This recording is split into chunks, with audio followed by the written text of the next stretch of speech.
Greetings, everyone, and welcome back, Destroyers, to Alone in the Dark, Part 4. So I would like to thank each and every one of you for stopping by today, tonight. And as always, remember that we are Destruction.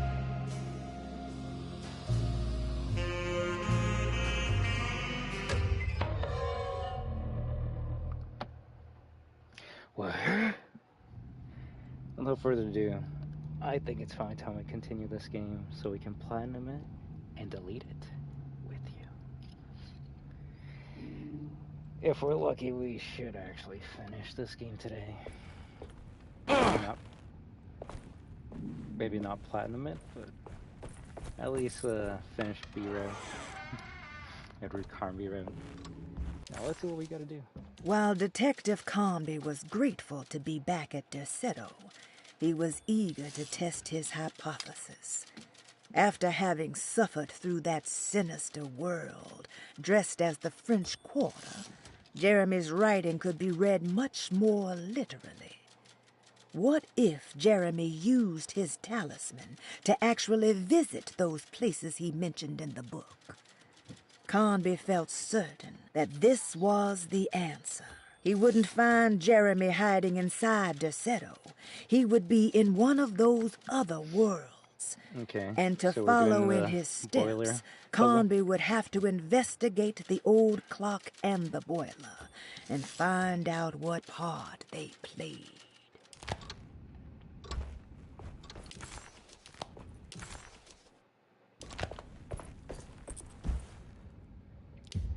We're in chapter 2, I believe, right now. There's like 5 chapters. It says we've been playing for 43 minutes, so we could even accidentally get the trophy where we beat the game under 3 hours? Oh, let me check. Is it 3? Yes. We'll see. If not, then I'll... I do actually want to enjoy this round, and considering it's New Game Plus, it should be tougher. It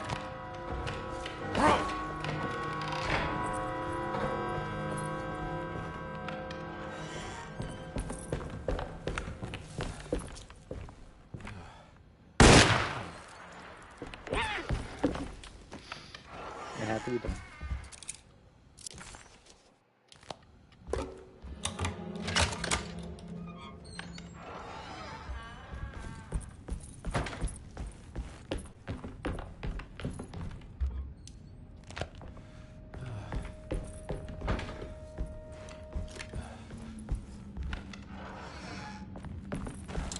So up is the button that we can't press. Also, no cutscene with her. Lost Plantations of Louisiana, Thierry Briclot, 1917.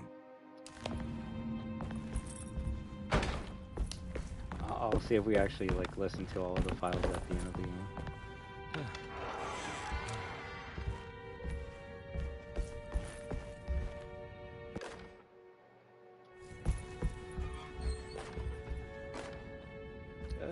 I actually don't know what's going on. Also, you'd think he would, like, lunge with the fire poker.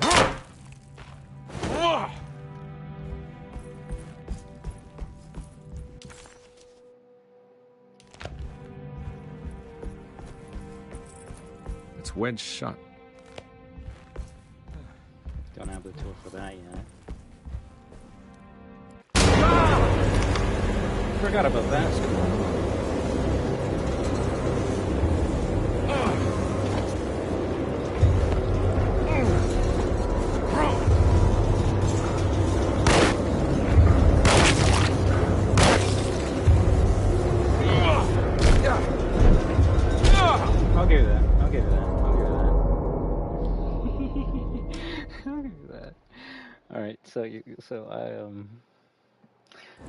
I thought I timed it better. I clearly did not.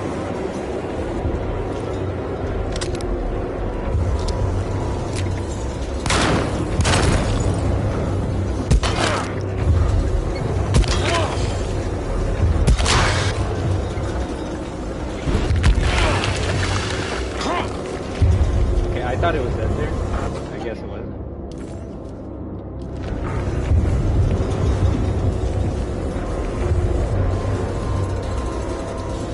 think you get an enemy here on normal or classic.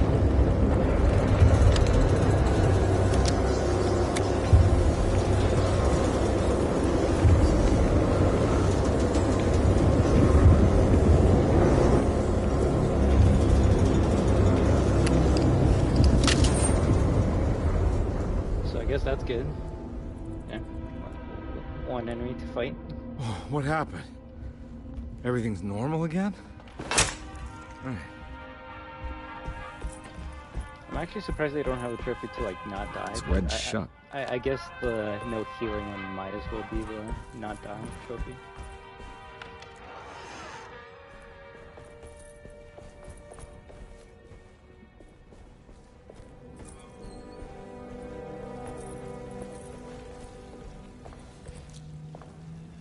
Is the tree speaking again?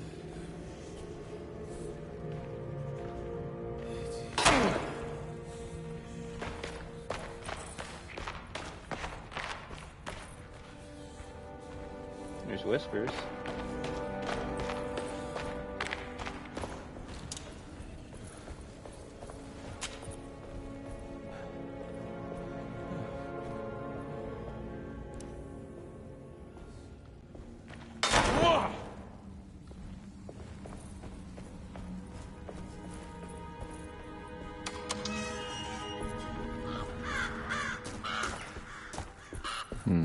Ah, this puzzle. I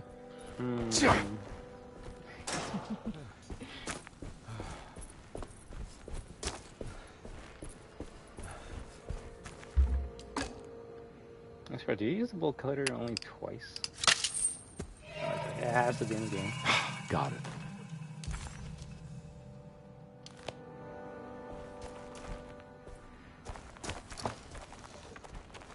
The shortcut they use only like twice. So that may have spooked me. Just a little bit. Just a little bit. Can never go back there. I wonder what happens if you like... Well, I guess you need the flashlight to proceed through the door.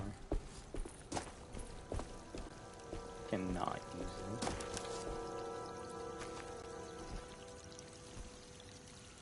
Okay, see, now I'm wondering if that hole was there in the beginning of the game.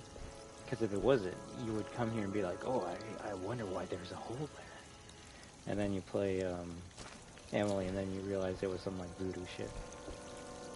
Not that it would be, I guess, important to the game. They could have done something there.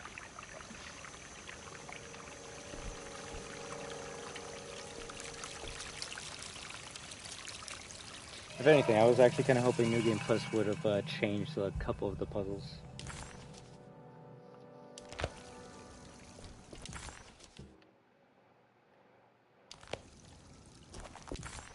What? Investigate what Perosi knows.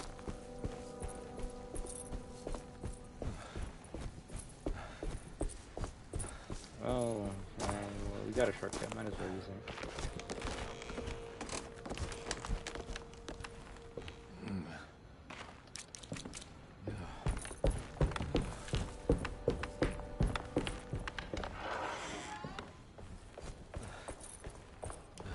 I need the key.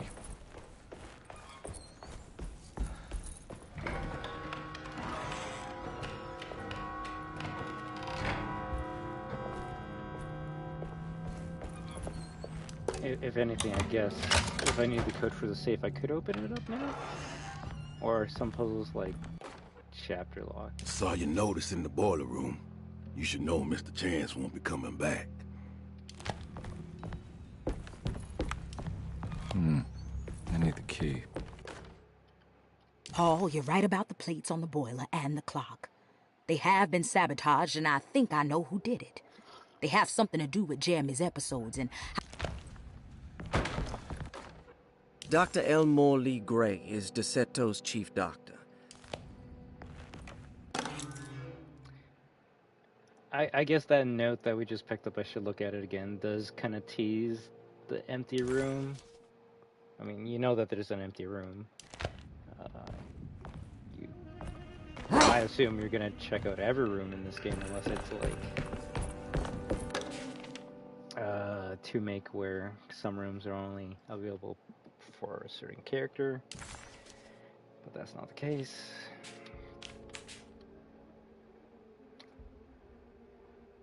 Okay, this one might be interesting. Maybe I should read this one.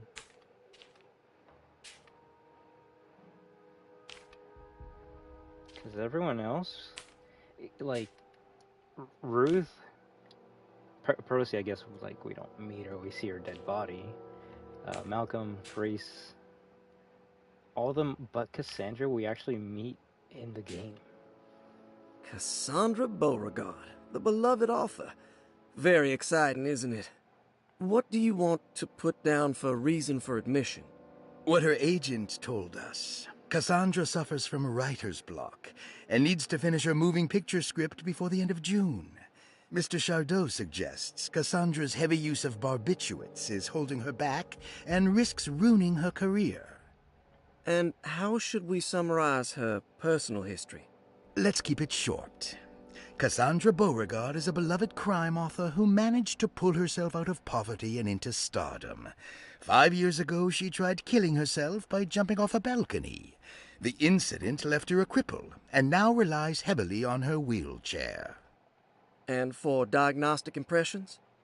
Cassandra suffers chronic back pain following her suicide attempt. She self-administers morphine to keep herself ambulant, but has become addicted and the desired effect is now lost. The drug abuse clouds her mind, and she is unable to focus on real life. To save herself from this insight, she instead makes up stories to fill out the gaps in her own thought process, resembling the Korsakoff syndrome. Oh, bravo, Doctor. How will you treat her? First of all, she needs to be weaned from her drug addiction, and hopefully it will resolve her compulsive lying. Then look into permanently numbing her pain in her back through surgery. Finally, deal with her suicidal thoughts. Fantastic.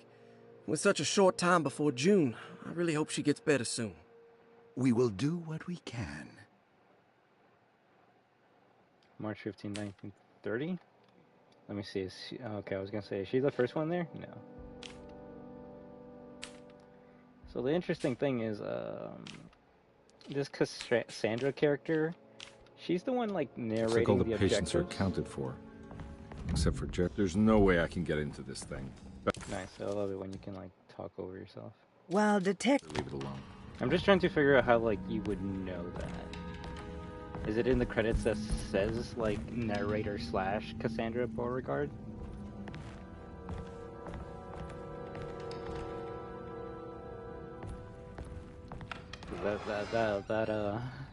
That has many implications.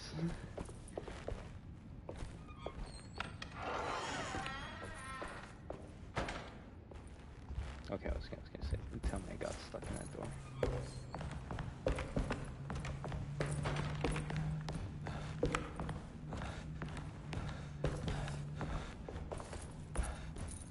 Boiler room. Okay, why did I need to go in that room specifically? If it's for a no, that tells me to go to the boiler room, I mean. Dumb. No, there was probably something else.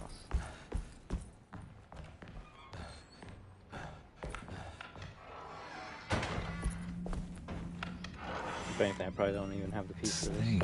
It's another plate for the talisman. Like the other one, it's broken and missing some pieces. You know, Mr.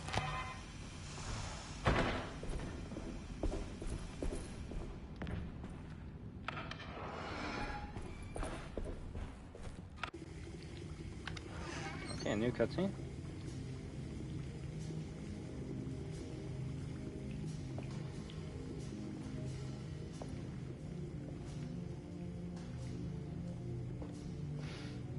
Character's just fucked up.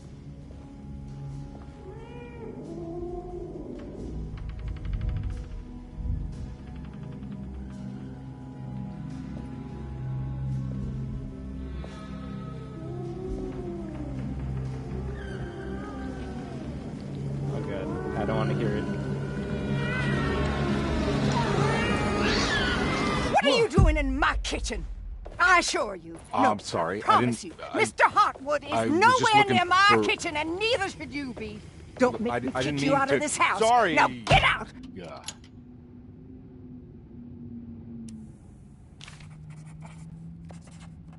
Bruh, I'm a private investigator.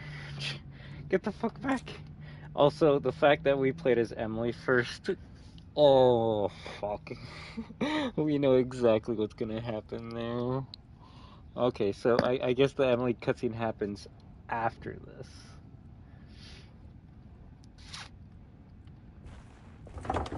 And she locked it. Okay, well. It's a good thing the good characters make it out alive at the end, right?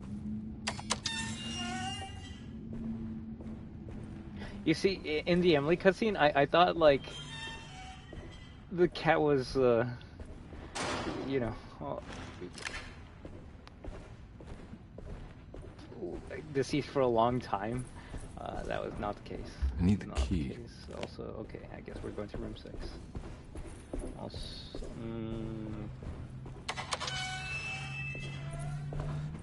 okay, so we just get an extra cutscene for coming down here?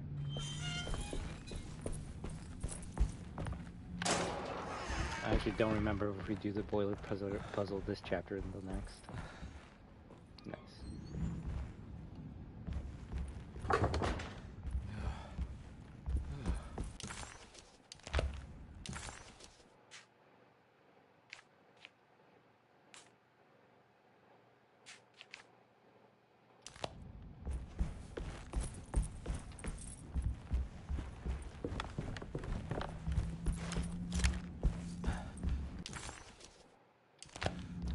Wasn't explored.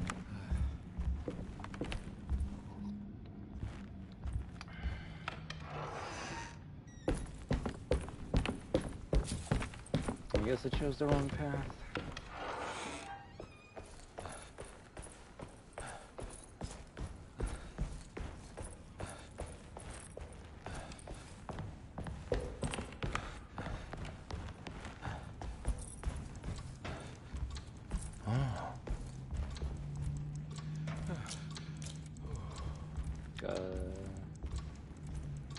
Was it just to say, oh?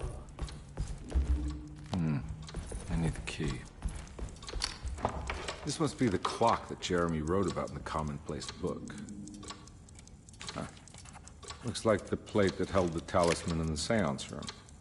But it's broken and missing some pieces.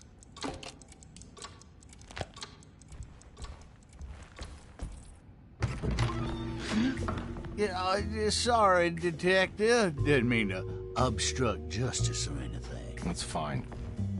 Okay, now you're obstructing justice. I'm kind of busy with my own case of a missing person. I was wondering if you've seen Grace, a girl about yay high? I can't say that I have.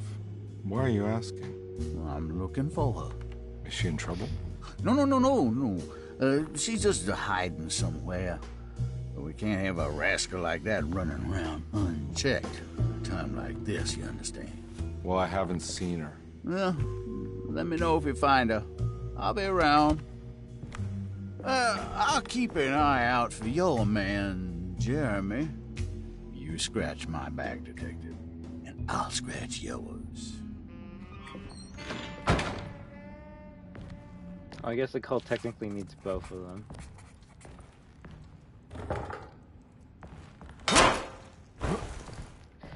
I don't know, like, the story's confusing, but I'm just thinking, how the fuck did the cult fuck up so badly at the end? Like, granted, plot armor protagonist. Looks like everything's back to normal here. There's like 6 of them. And only 2 great. Oh, well, I guess they had guns. Yeah, you know what, guns change everything. The cult should have brought their dream guns. Because technically the only real gun should be the pistols that Emily and Edward bring. Emily's here.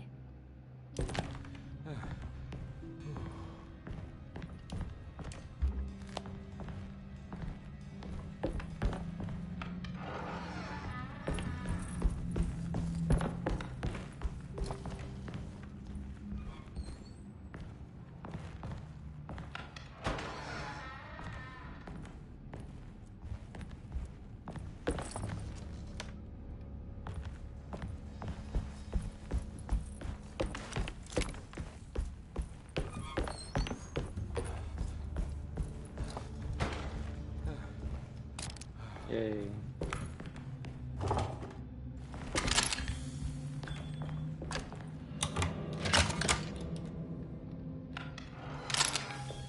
Huh. How eccentric. What are these symbols? Looks like alchemy, or star constellations.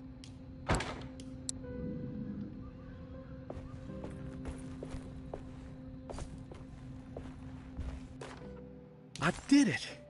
I crossed the thresholds to my intended destination without a focusing device. My talisman now knows these roads, and I have no need for the plates. I can find my way to Lafayette as easy as I find my own room. I visited the grave of my father and seen the oven waiting for me. Thank you for opening these doors.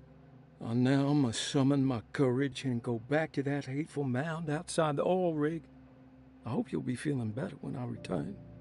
Jeremy. So that's why he broke it. So no These one can follow him. paintings got some grim-looking rot on them.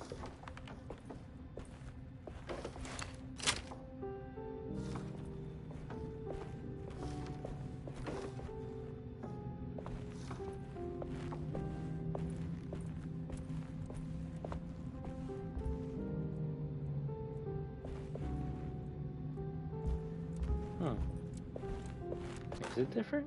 Will I need to remember how to get them out again? They are locked up for good reason. I am sure she is still able to whisper the answer in the ears of the wrong people. But not for long. I will see her burned soon enough. That black goat will be sacrificed to put an end to it all. Then it will all be over.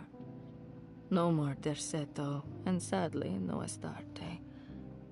Those good pirates of Pontchartrain.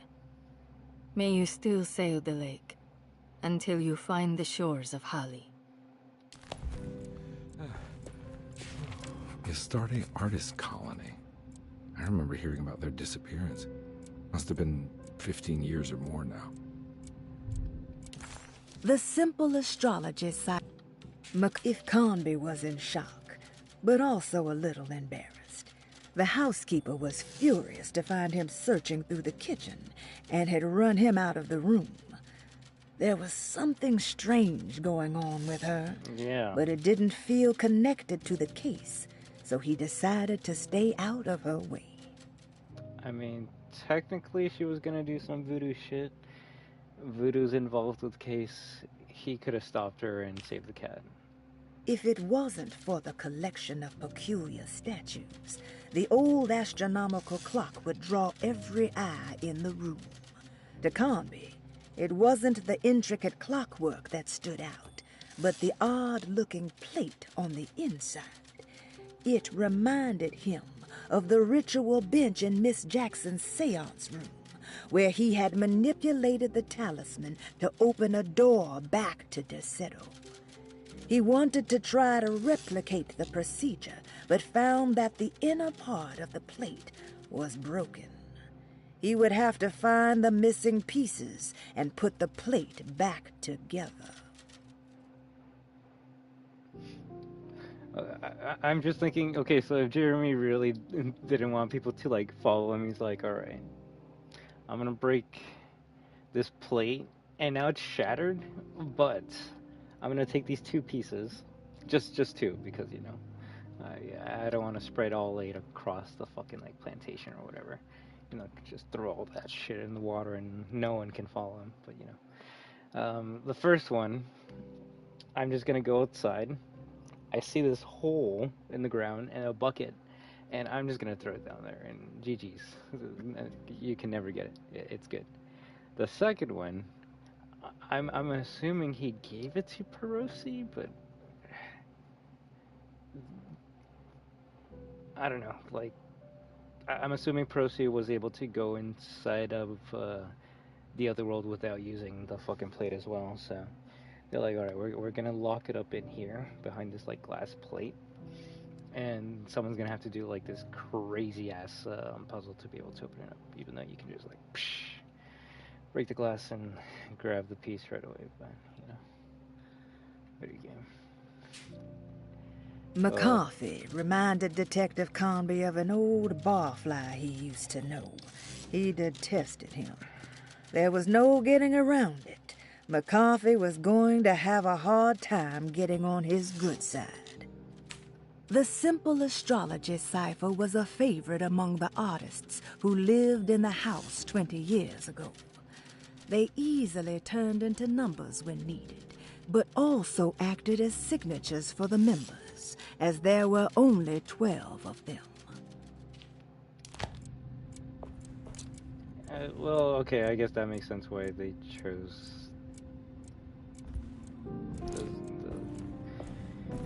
that as the code. Alright, WF. We'll go with that one.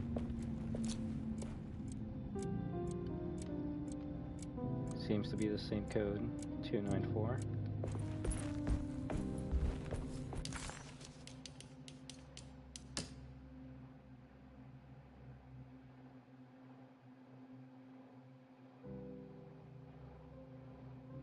PC's Libra Taurus. 2 Omega Circle.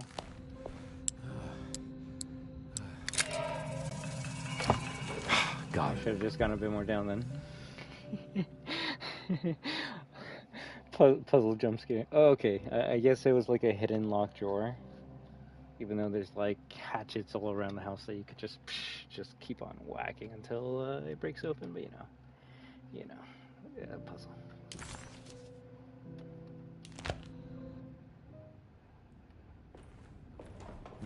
Loading screen, music's gone. Something spooky's definitely not gonna happen.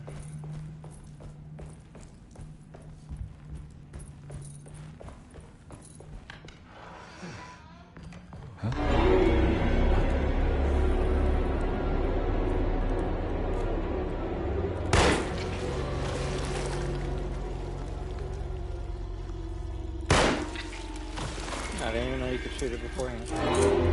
God.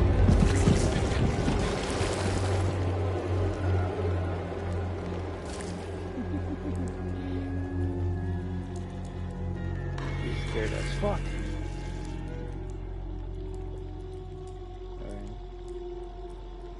Alright. I can't even do that face. Those eyes. Also, that's not gonna go away, is it?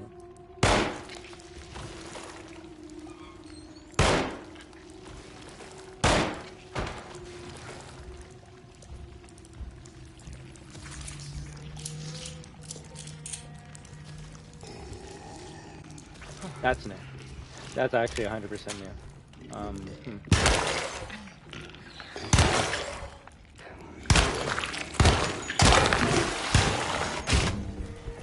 I give you that.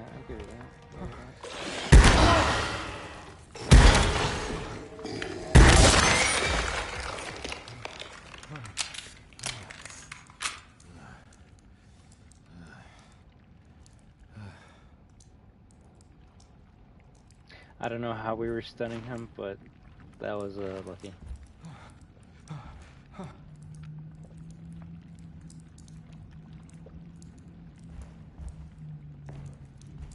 Fucking monsters are gross. I do like the design of at least the grave monster.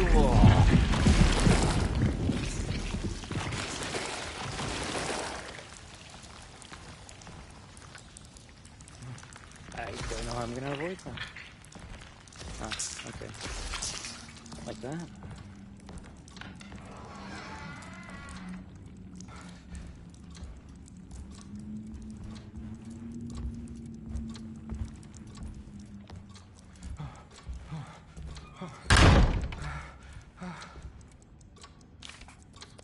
Detective Conby had a hard time understanding what had happened. It did feel similar to when he was pulled into the French Quarter, but with less power and purpose. Did he cause this, or was it something else? What the hell is going on? Right? I was gonna say, is it I need the key. Is it the Dark Man just trying to like key. kill him? Is it the cult tried to kill him? I actually don't know. I think I've seen this somewhere.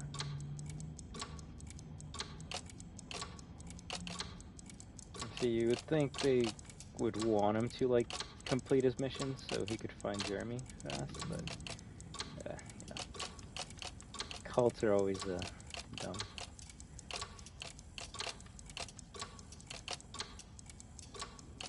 Followers first, plans second.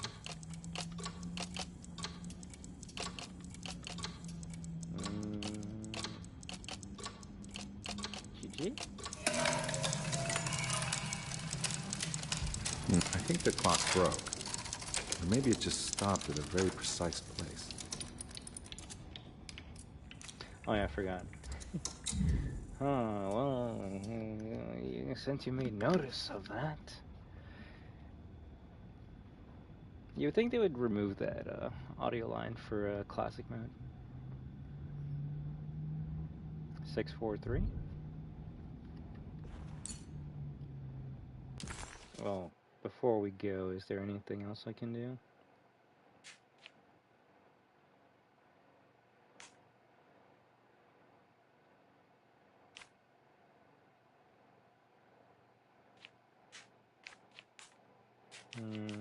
Not yet.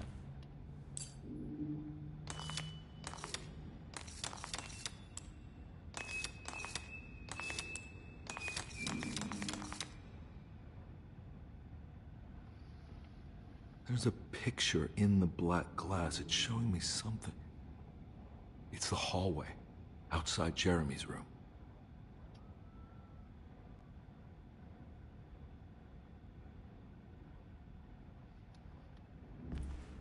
Alright, camera. Take away control from me. I need the key.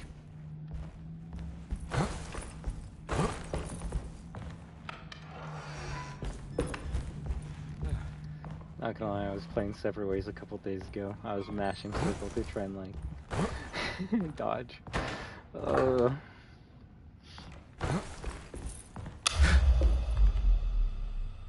I pick the wrong door?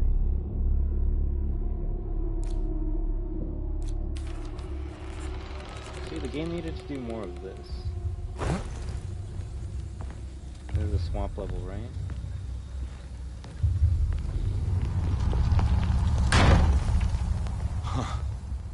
I made it.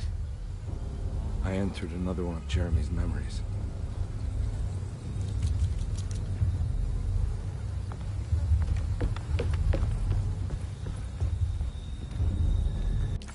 As his pride faded, Detective Conby was left with a feeling of unease. He had successfully managed to enter a whole new world. How could this be? And why did he accept this so readily? One thing was clear. There were no answers to be found by standing around questioning reality. Knowing only what he read in the commonplace book, Conby headed off to look for Jeremy in the hateful mound.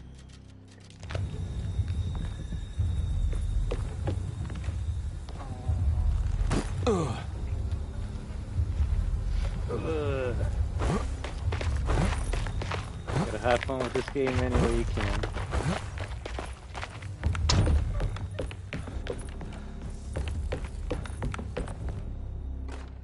May 1923, Monday. All okay, ready for delivery. Maintenance. Oil pump must be serviced. Any tampering causes large spills unless properly forestalled. Tuesday. Shipment delayed but delivered. Maintenance. Service bridge close to broken. Wednesday. Prospectors reluctantly agreed to show the burial mound to Mr. Hotwood, a painter, who read about our finds in the papers. He means to return tomorrow and try to find a way inside. Thursday. Mr. Hotwood's efforts delayed. The workers seemed nervous about his presence. Hotwood promised not to return to the compound. Instead, he has taken up an offer by L'Officier, the riverboat captain, who means to pilot him to the site tomorrow morning. Hopefully that's the end. That's why there's the boat Work later. can resume. Maintenance. Bridge from the oil tower to the bayou has collapsed. Sabotage suspected. This is the devil that guides us now. Since that's Jeremy's voice, I guess Jeremy's the one that fucked that shit up. Yeah, indeed, right? you gonna say anything else to that? You gonna let me try and figure it out? With the like 29 million YouTube videos you gotta watch to figure this shit out? Real shit, I mean, it was a video that's like, yeah, like, well, okay, I'll wait until I get to one of the endings. But the cute like narrator talking over like everything that you're doing, that I was like, oh, that reminds me of Alan Wake. Might be more similar to Alan Wake than I expected. I need the key.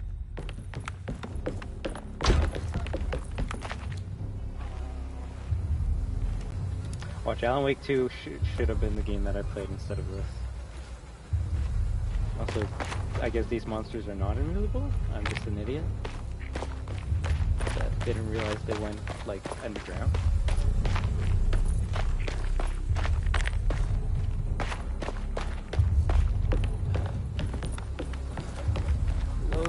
Loading. There's something missing.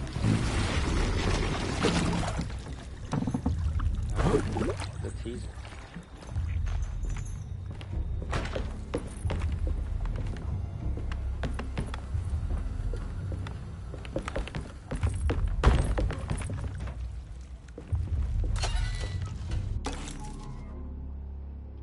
Jetty.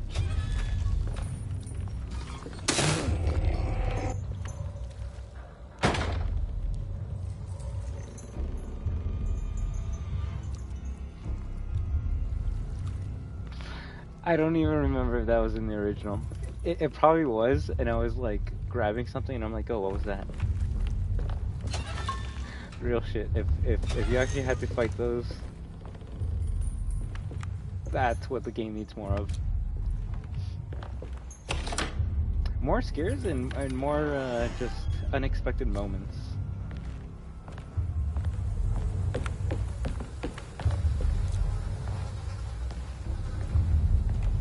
I mean, like, we got like so many weapons. We kind of need to have something show up that makes us have to use it. Also, I hear so many arms.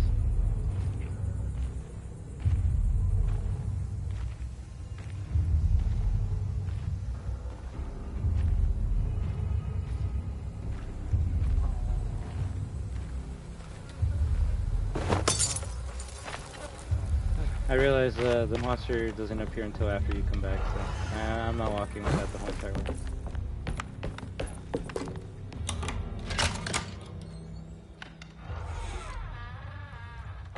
So it's only this chapter where that animation happens. Holy shit.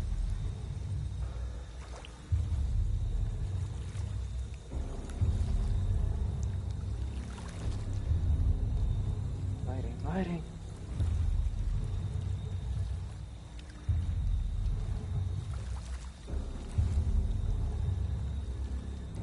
Yeah, I got it. Screw.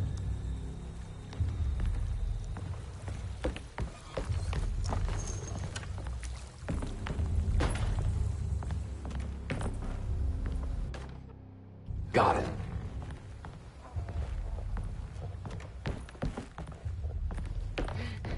It sounded like he burped when he said that, because the monster growled at the same time.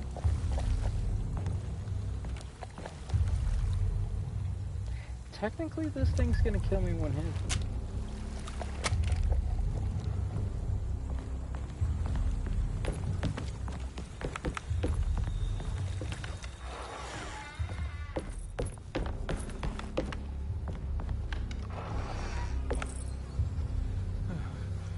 I'm gonna take a swig. That's not even enough. That's why I don't drink. That's why I don't drink. Oh, whatever. This is that.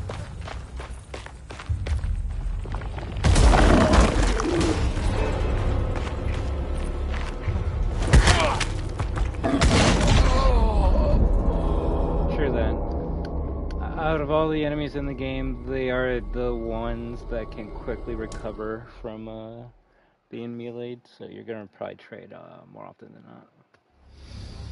Hola, Jadiel!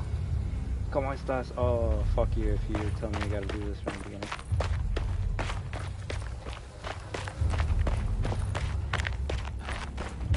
Granted, it's literally only like 20 seconds, but it's making me wonder if I should save beforehand.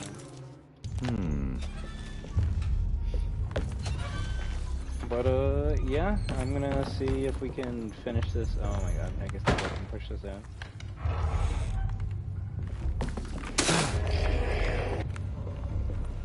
So those are real enemies. They just despawn before they can like attack. That's funny. We're doing the second character playthrough on New Game Plus, and we're on chapter 2 out of 5. Halfway through chapter 2, so I do believe we can finish this tonight. I don't know about getting the platinum because that's going to require me having to do maybe 1 or 2 more playthroughs. Well, this is going to be the main focus, at least single player content wise, until it's done. Then we're going to move on to something else. So, have you got any questions or, I don't know, tips for this amazing May game? 1923. They're all welcome. I'm still trying to figure this game out, but we're going to try and have a good time no matter what. If anything, the fun will be how many times I die before I actually get past an easy part that I could have just avoided by running. Also, I missed the Nintendo Direct. What was the highlights? I'm just trying to like remember what's like the biggest ones. Oh, the Virtual Boy is coming back. Real shit. I'm not even joking. They're bringing back the Virtual Boy. There's like a cardboard like version for like $50 or some shit, and then like the actual like plastic version is gonna be like 100 or some shit or more. It's crazy. It's crazy. You're gonna need like Nintendo Online or something to play like the 15 games they released for that system or whatever. But for me, the biggest highlight of the Nintendo Direct was the announcement of Fatal Frame 2 Remake. And if you don't know what that is, I'll gush more about it while I'm playing this game. But that to me would be like the highlight for me. I believe there was like 2 other announcements that I can't remember right now, which goes to show how much like Fatal Frame was like out of the blue. But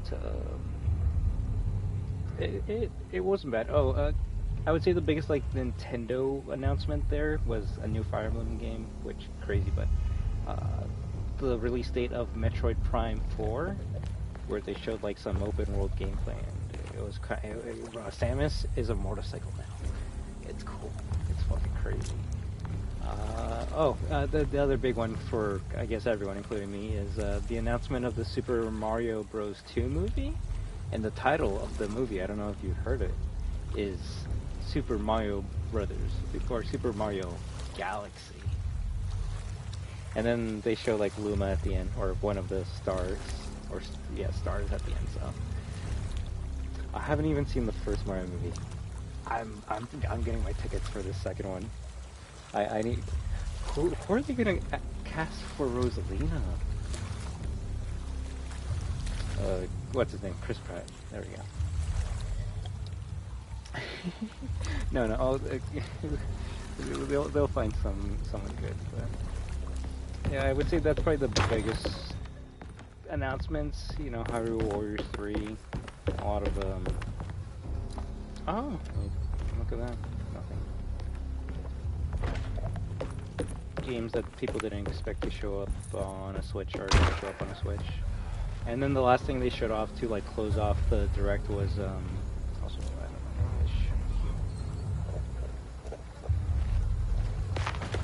I don't know, was the announcement of Resident Evil showing up.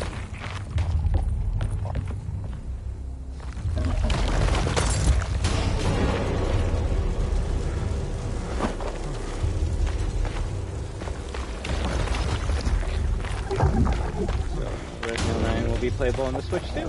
That's crazy.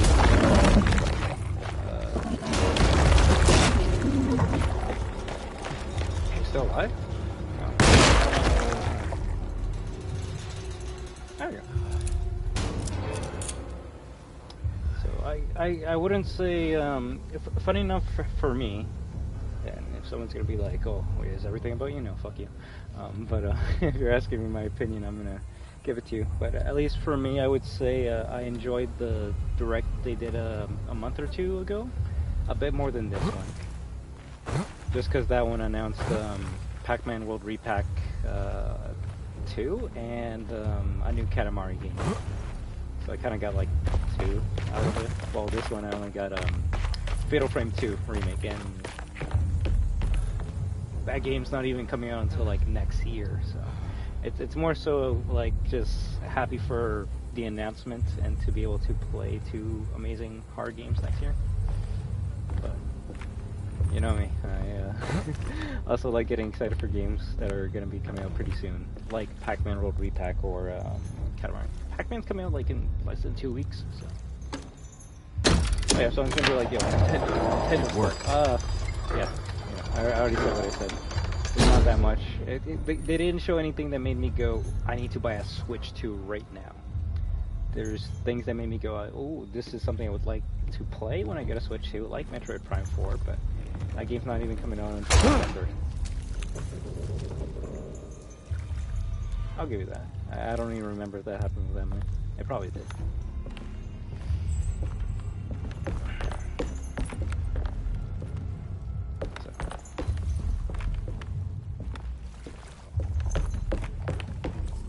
Oh, they showed off Kirby Air Riders amiibos, which they look amazing.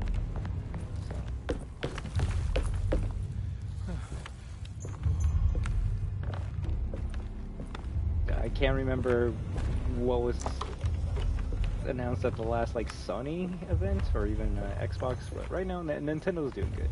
Nintendo's doing good.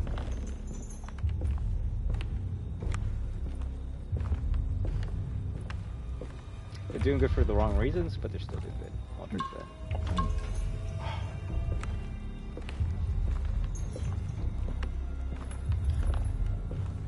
To me, for someone like me that like hasn't played a Nintendo console since the Wii U, really, my excitement for Nintendo Directs at this point in time come from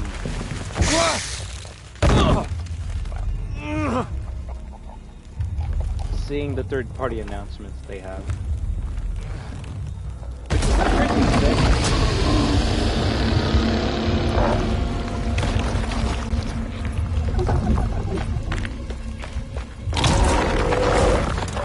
I might have fucked myself over. I might have fucked myself over.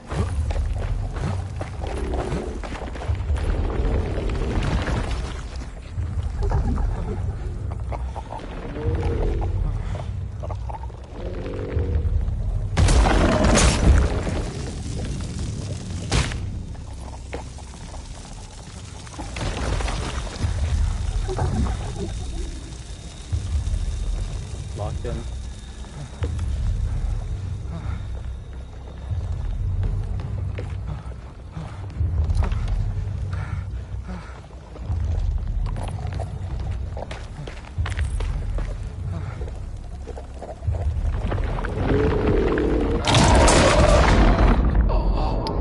The issue with these enemies, you can only like throw something at them when they're out of their burrow, and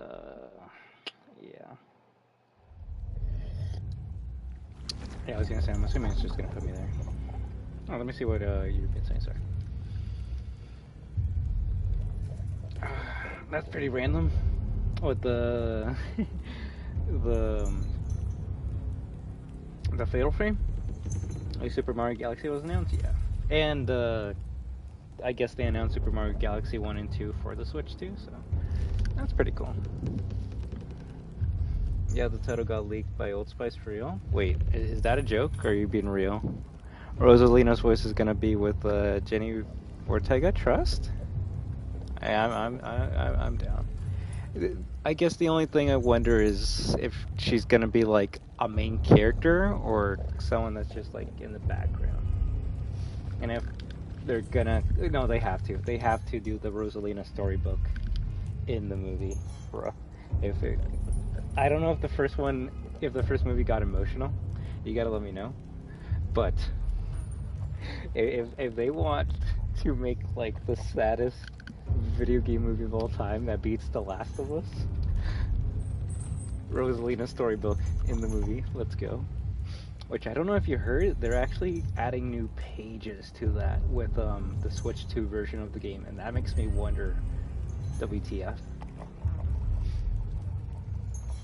The Luma's being voiced by me. Like something just comes from the movies. I mean, they haven't made a Mario game in a while.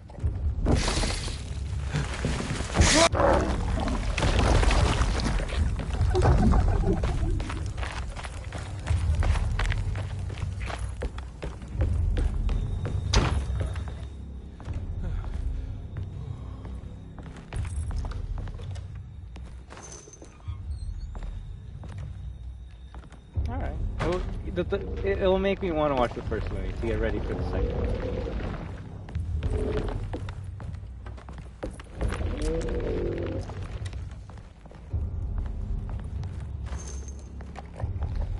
Like, they really only give me one bullet to do this. Wow, that's fucked. That's fucked.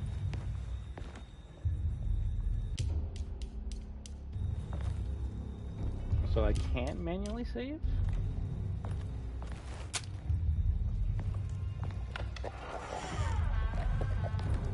Like, it's inconsistent. So I'm assuming I can't manually save during the Dark World areas.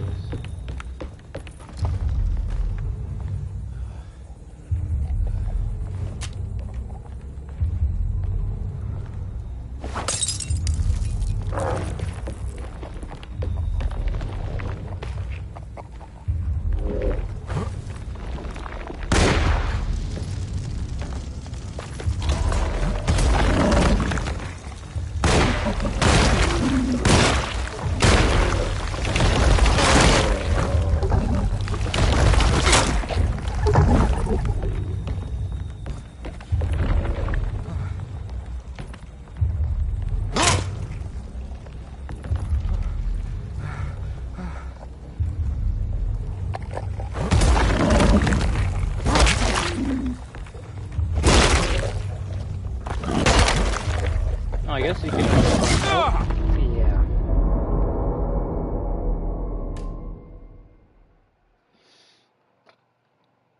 These enemies are glitchy. They're just a bit glitchy. I can try and still lock it.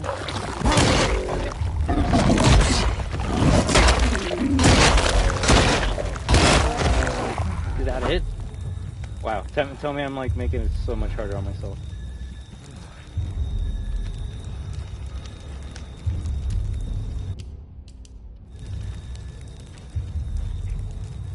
I don't know what the bottom right is doing.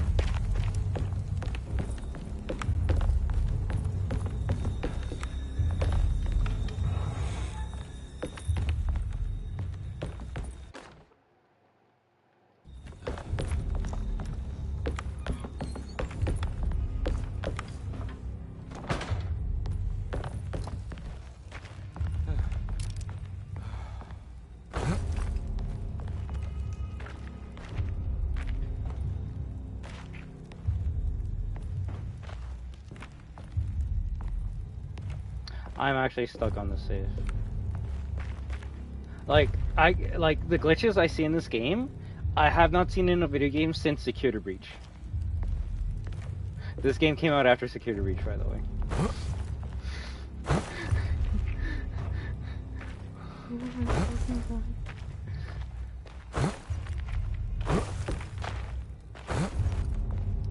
You know, you can at least say the difference between this game and SB. One game didn't kill the studio. I'm actually gonna have to restart it. Oh my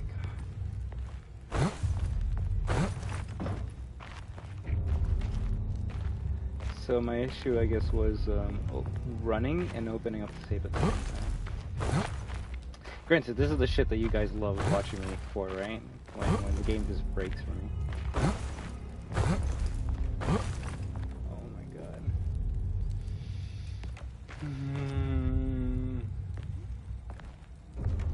Oh, Fatal Frame was that trippy survival horror on the PS2. Fatal Frame is a series where you play as a little Japanese girl in a Japanese village where everyone's a goddamn ghost, and you're trying to survive. And the only way to survive is with this camera that can like kill paranormal ghosts and demons and shit. But the way you do damage is you do more damage the closer the ghost is to you. So like if a ghost is like across the street or some shit and you start taking like camera shots, it's like, oh, you're doing like 1 damage to me and shit, and then you're gonna have to like reload the film and shit and like and shit. But if you wait until it gets close enough where it's like so close it's like, I'm gonna attack you, then you press it, it's gonna massive damage, shotgun blast. So it's kind of like a risk reward type of thing. It's like, are you gonna let the ghost come right up as close as it can, and maybe it might even kill you, so you can do that extra damage, or are you so scared that you're just gonna try and like do as much shots as you can from far away? Granted, how much ammo do you have for your camera?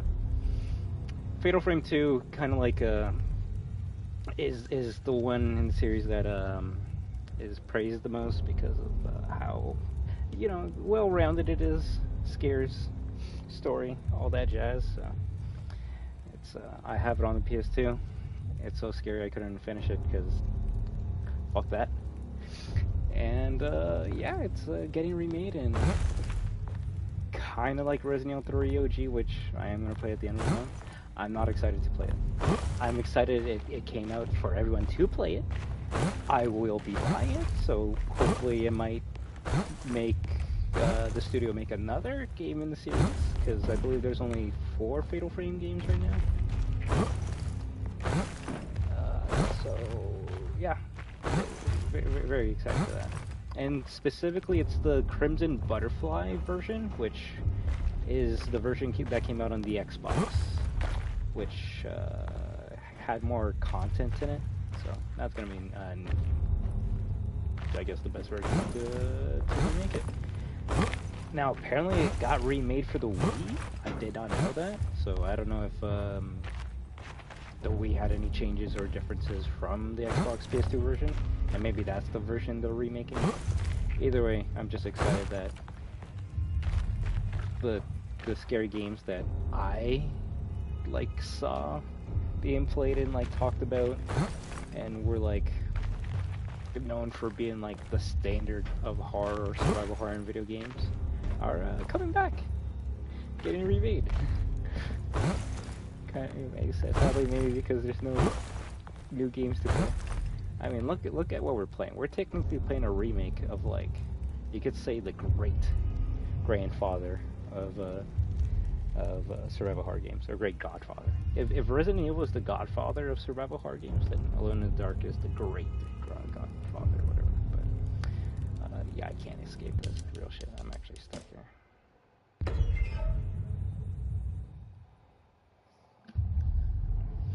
But I'm not sure if the first game got a remake. So, I'll search it up. I'll do my research, and we'll play Fatal Frame either 3 or 4 on stream, because those games did come out on PlayStation. And if you're wondering why it got announced at a Nintendo Direct, other than like Nintendo's just showing off, hey, we got other games other than Nintendo, it makes sense because I want to say after Fatal Frame 3, that was like the last one that came out, Nintendo kind of like helped fund make the Fatal Frame games, because Fatal Frame 4 and 5 were on the Wii U. And say what you will about the Wii U, but if you're telling me, hey, there's a game where you kind of have to like be in first person with a camera to like fight paranormal activity shit, I think a peripheral that can help with that will actually make the experience better. So Wii U VR, probably some other shit.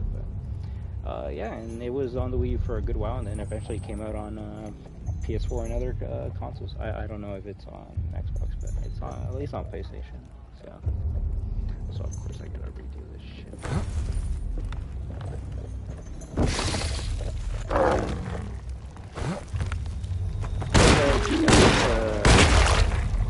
One got remade on the Wii.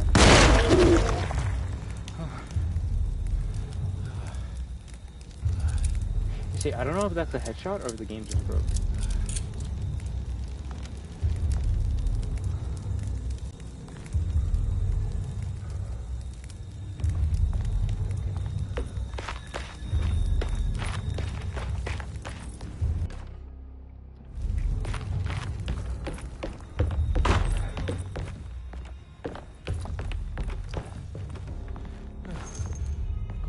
It's a bug shot.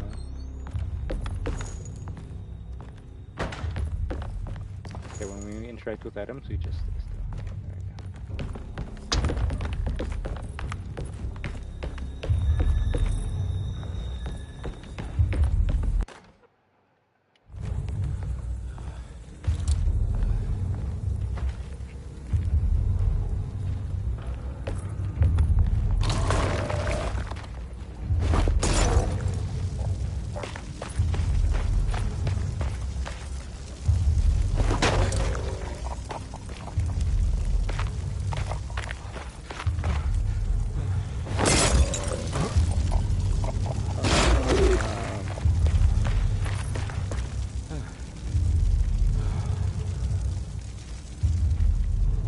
The enemies in this game are very easy to kill. Looks pretty weak. I just want something to break it. I'll give it that one. I'll give it that one.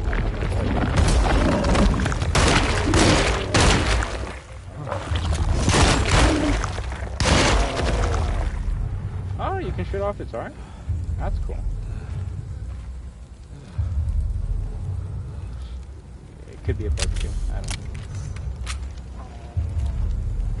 And it's probably the coolest enemy design in the game. Not so bad. There's one that's better, but you can't really fight it at all, so I don't know if I can counter.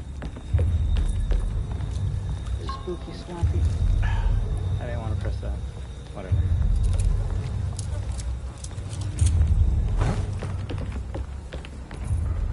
Ooh. I didn't notice that the first time. That's cool.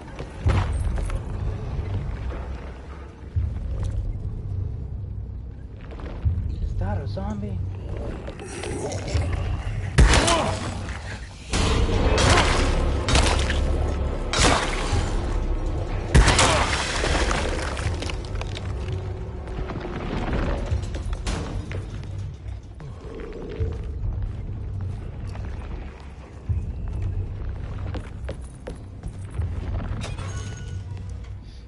So I'm trying to like see if there's any differences with this playthrough. Not just because we're playing as the guy, but New Game Plus says that there's supposed to be some differences.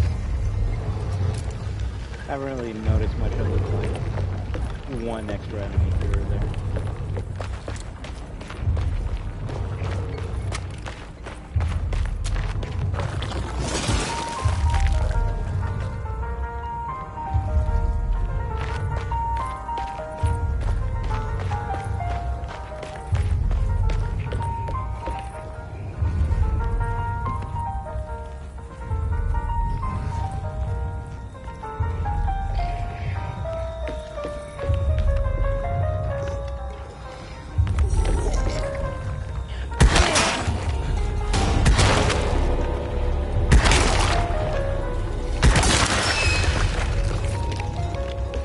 That's melee combat for you.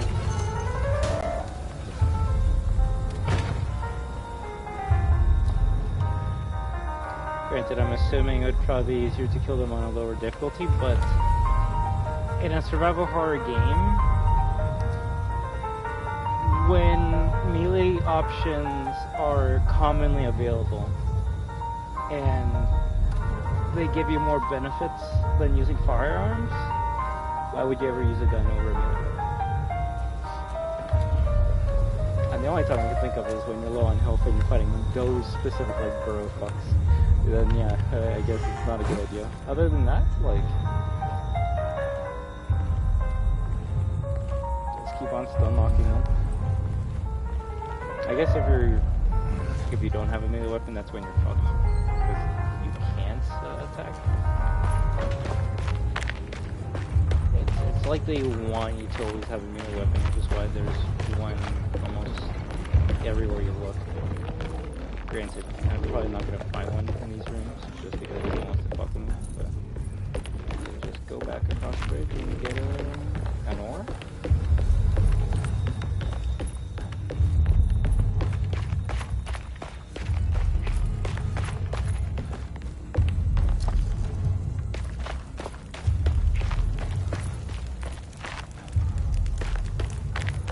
I can't tell if any, like, melee weapons do more damage than the other.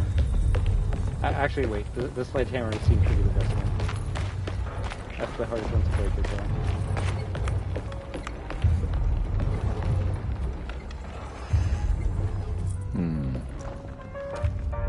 What?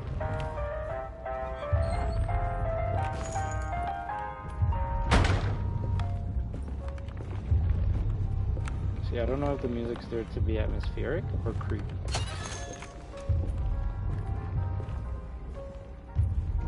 Either way, it's doing either. I guess my next survival horror titles to finish after Dino Crisis are Fatal Frame Dead and Parasite Eve, and that's the one that I hope gets remade next. A reboot or a remake? Oh, it's easy.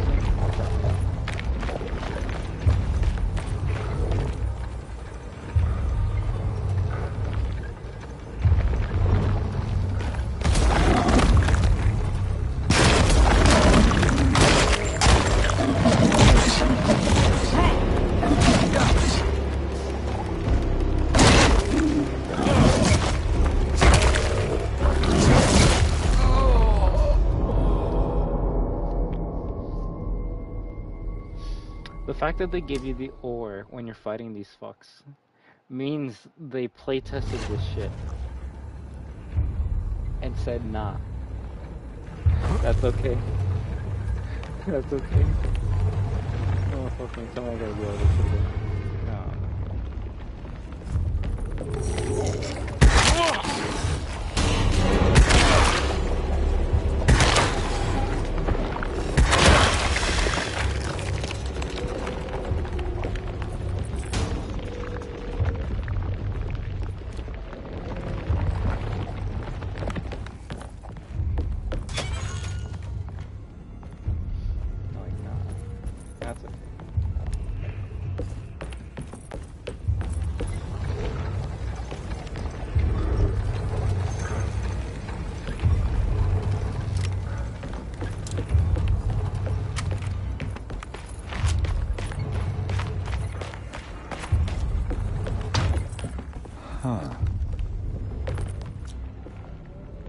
Did it run so fast that the music couldn't load?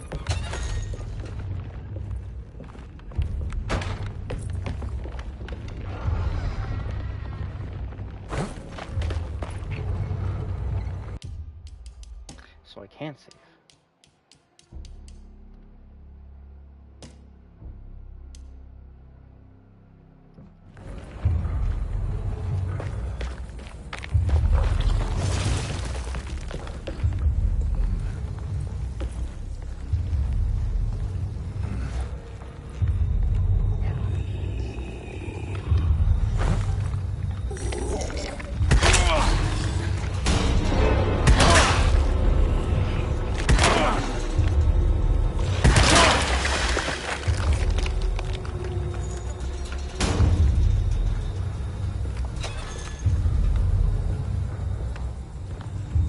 So it's just an area to get some extra items. Okay, cool.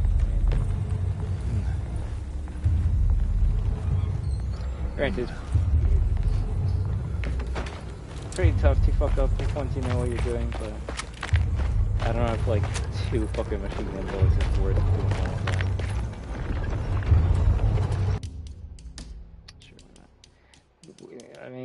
it's cheesy, but in a way, if the game lets you do it, then fuck it, right? In a weird way, I would say this is just as bad as save states in like classic games, but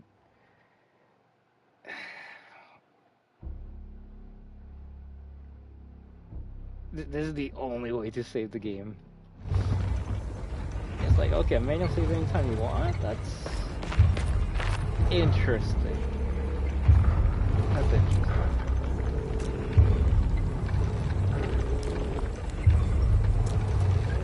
Especially since, from what I hear, the original, yes, did let you, like, manual save anytime you want, but you had, like, a specific amount. Also, we're gonna play so much of the other Alone in the Dark, or at least the first Alone in the Dark and PS2 version. I feel like this one's gonna be a bit more interesting.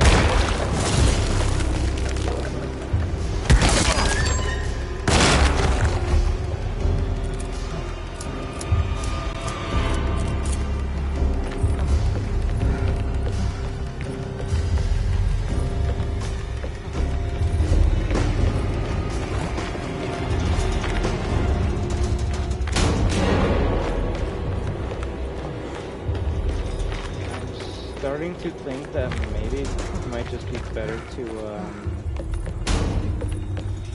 shoot the arms.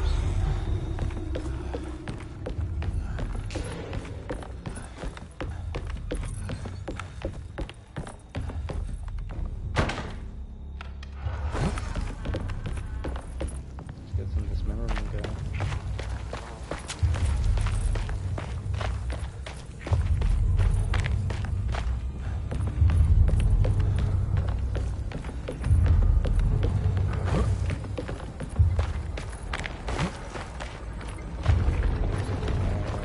Hour 13. Could be doing a lot better.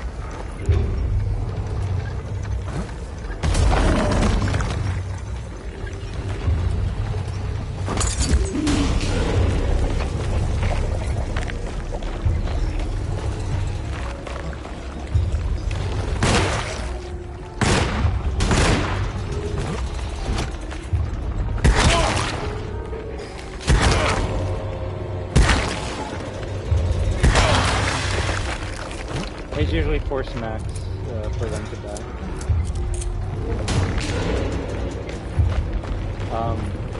Upwards of 6 to 9 bullets to kill.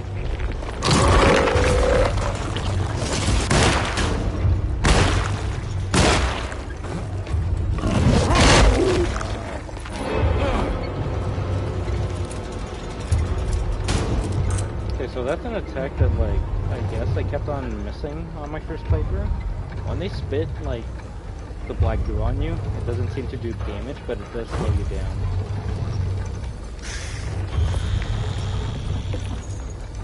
What the fuck is that noise? Oh, that's cute. I was gonna say, that sounds like an enemy that, like, you played later on. Granted, the aim assist in this game is a fucking bitch. That's cool. I mean, you see so many fucking bats, you think they're gonna be a thing in this level, they're not. So the fact that the bat from the desert level is in here is kinda cute.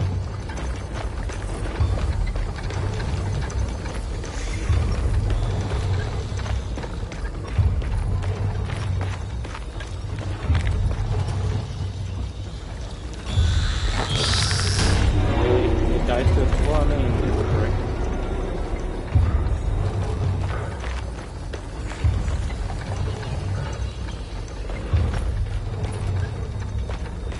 If anyone's watching and they're like, yo, this is my favorite game of all time, don't fucking make fun of it.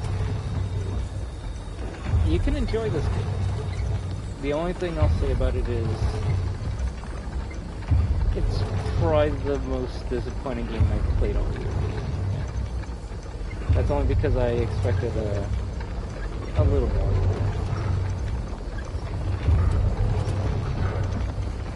Oh, sadly not. I believe Fatal Frame is Koei Tecmo, and Parasite Eve is Squaresoft? I need to take a look. I could be wrong about that one. as I break my fucking thing.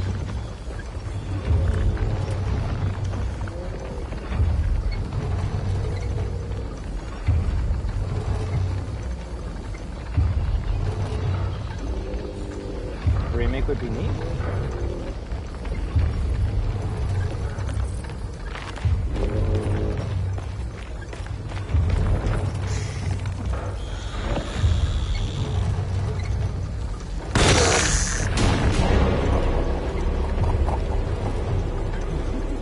There's gotta be a way to get to the other side.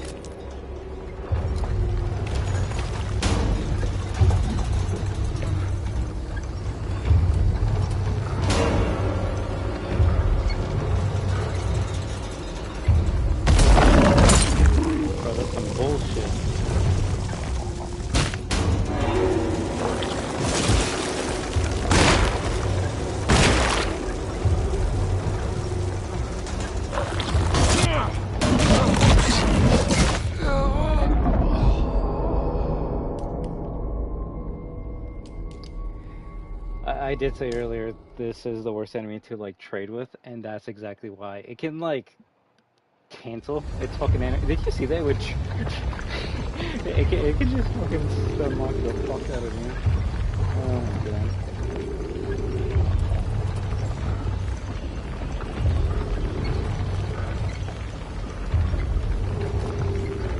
Is this first off or not?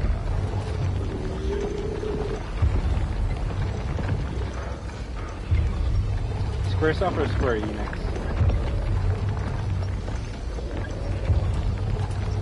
I'm trying to think, does Sega have a horror franchise that they haven't, like, tried remaking or, like, exposing? I can't remember. Other than that song. That's already fucking hard enough. There's gotta be a way to get to the other side. Like, Konami has Silent Hill, Capcom Resident Evil. You got, Parasite Eve from Square Enix. Fatal Frame from Koei Tecmo. Just trying to think what would be like... Oh, I can think of one, but it's not theirs, so fuck Sega, but technically it is Sega. So I'll say Alien Isolation, and the sad thing is that's probably the only one I can think of for Sega. And that probably is like a good fucking movie.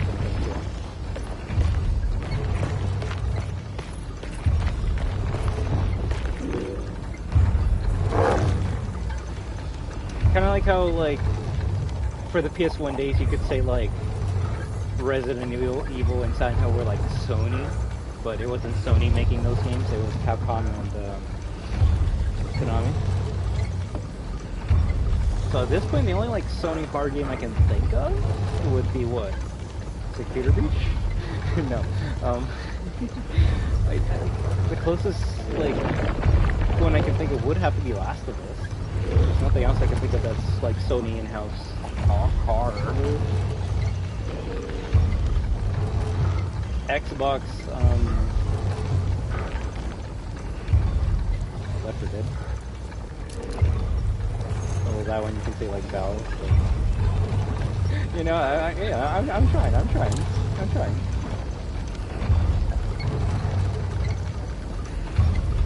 Atari, I guess, was Alone in the Dark.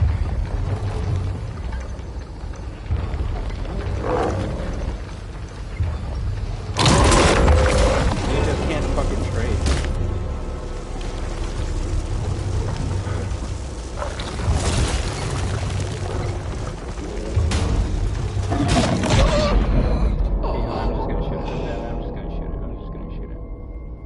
I guess Nintendo has Super Nintendo 64. I mean, you're not wrong about that, but funny enough, you actually remind me, one, Nintendo exists. And two, okay, I'm not saying for anyone to watch my fucking reaction, because it's dumb shit, but when they were showing off what was going to be the announcement of Resident Evil 9 on Nintendo Switch 2, there was one game that came to my mind that made me go, oh shit, Nintendo really is gonna end with this one? Are they rebooting this? Are they remaking this? Because this would be just as big, if not of a bigger announcement than Fatal Frame 2 for me and survival horror fans. Because there's only one horror game in Nintendo's library that is like on an altar for what it did for survival horror genre. It was doing shit that like Kojima was doing with like the PS1 Metal Gear Solid. And I hope I gave enough hints as to like what this game is, because I was like, yo, I can't believe this is it. And then when it was Resident Evil 9, I was like, oh, whatever, Resident Evil 9. But Nintendo, one day, maybe one day, if at least at the bare minimum they put it onto like the catalog, or I don't think they'll ever reboot it or remake it, but at least put it on the catalog. Clock Tower is a good one, but I don't think that's Nintendo. I think that's like a PC. But, and if you don't know this one, you should search it up. Eternal Darkness, Sanity's Requiem. I really thought that's what they were showing off at the end, but yeah, no, it was Resident Evil.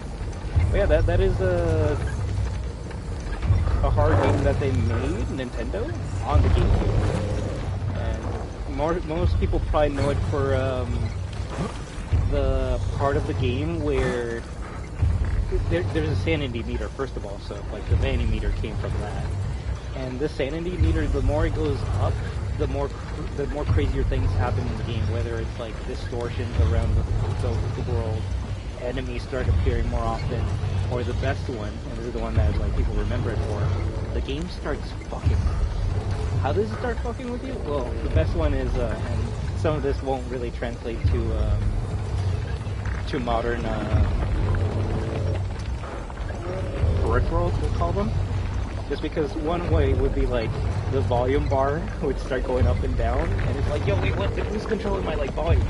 But the best one is, and this is the one that I love, it would like show like the game taking control, like your controls just like are taken over, right? And then you see like the game going into the options menu, then go into your save file, and then click delete on that shit, and it makes you go, oh, what the fuck?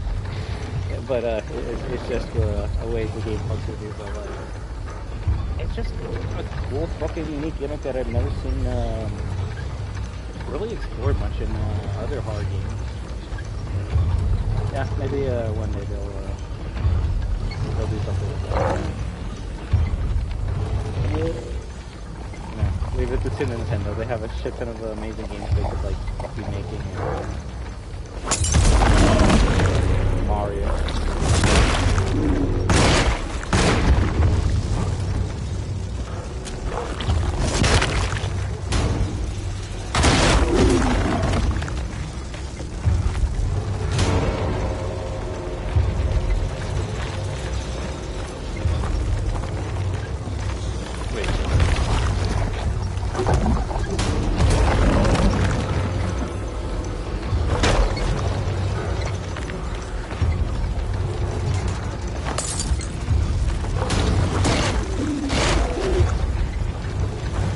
Technically shot at me even though there was no enemy.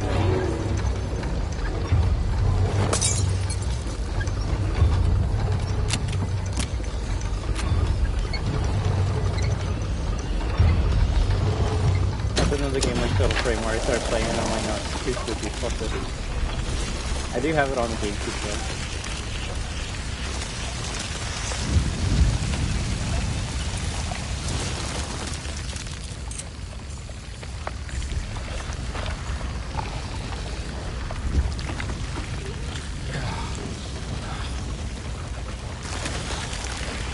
Do I dare even see what this area looks like on graphics mode?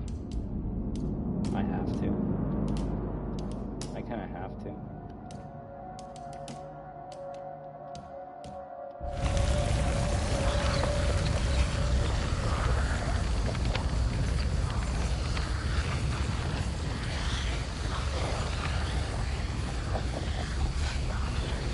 I honestly don't know what like graphics mode does, other than make the frame rate tank. Like usually there would be something that's noticeable. ray tracing, more details, something. I don't notice anything in this game.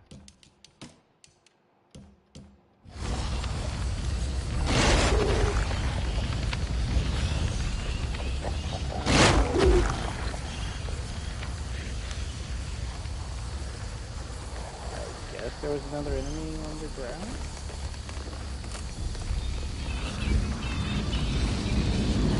Well,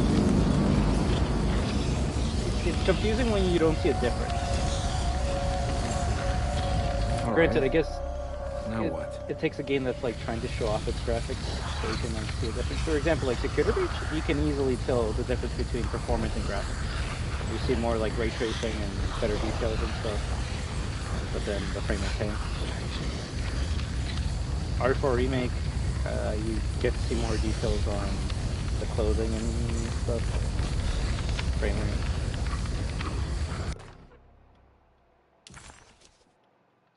Plus, also you gotta have like a good monitor or TV to be able to enjoy it. Yeah, come on, Carby. Wouldn't you rather fall to your death than go up in flames?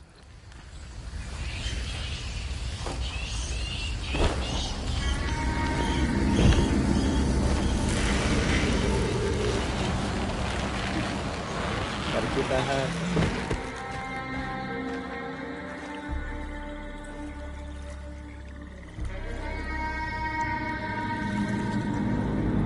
All of that would he could have just like, I don't know, swam across. Now someone could say, but it's deep, bro.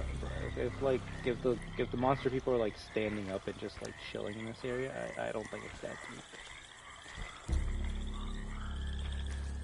Unless you're gonna tell me there's like a gator or something like insta-kill monster, then yeah, I could believe you. Yeah.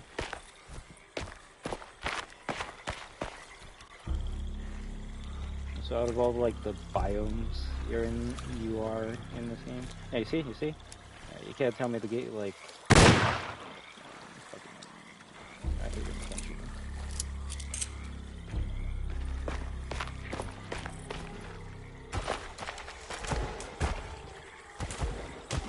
The funniest thing I said was like,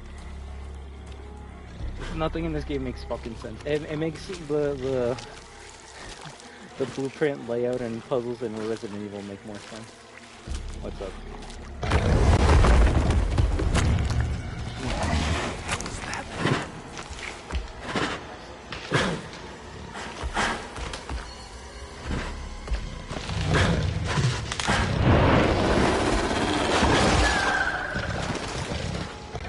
No wonder I didn't remember it, because it like gets deleted instantly. Now, I would say that actually is the coolest like monster design in this game, but like that would imply that like I don't know, it still could be the coolest monster design in the game. But, I like monsters that I actually fight in the game, and not like see one cutscene and then never see one.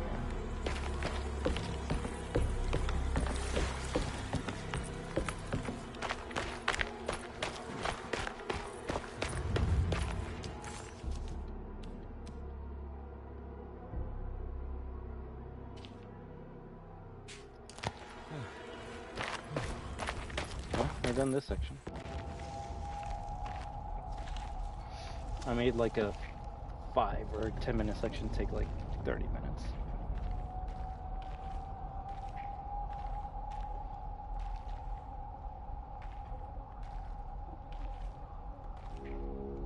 I doubt it, but I'm wondering if either the difficulty is getting less closer. Healing items. I'm armed. Get that thing out of my face. Who are you? What are you doing here? I'm just a detective trying to find something called Teruea. You after Jeremy too? Why? I'm working for his niece. She wants to make sure he's alright. He might be unharmed, but far from alright. He's a curse upon Deseto. Here we go again. Quiet.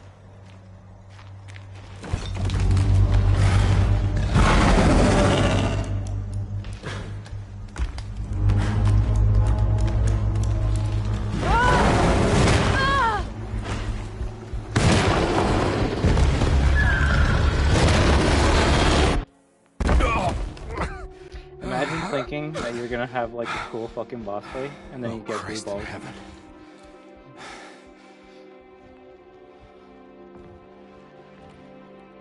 Also, I don't get that. So like, it heard the flashlight flickering, because that thing's blind. So it's not that it saw the light, unless it did see the light. You never see that monster ever again in this guy's playthrough. When you're playing as Emily, you do encounter them in the 5th chapter. But the funny or sad thing is you don't even have to fight them in there. It's more like a stealth section. I should have fought them, but I'm gonna assume I would have just been an ammo gun. I don't know, I think a video says like it just like runs away if you put enough bullets into it. So it's wedge shot. It's one of those. Oh no, it's. I don't know. They did put all the classic Alone in the Darks on PlayStation. So, granted, this isn't a 1-to-1 remake of the first game. It's more so a reimagining. Kind of like, you know how there was like a PS3 360 Turok game, and it tried to like make things modern. Where a guy like all the hell, I guess kind of like how they were making the new one. I guess that's how this game is. It's its own story. It takes some ideas from the original, but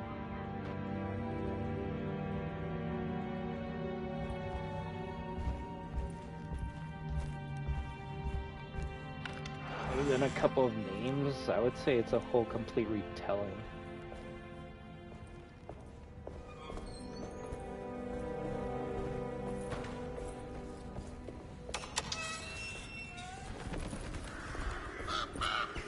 By retail, I mean like changing the whole entire thing.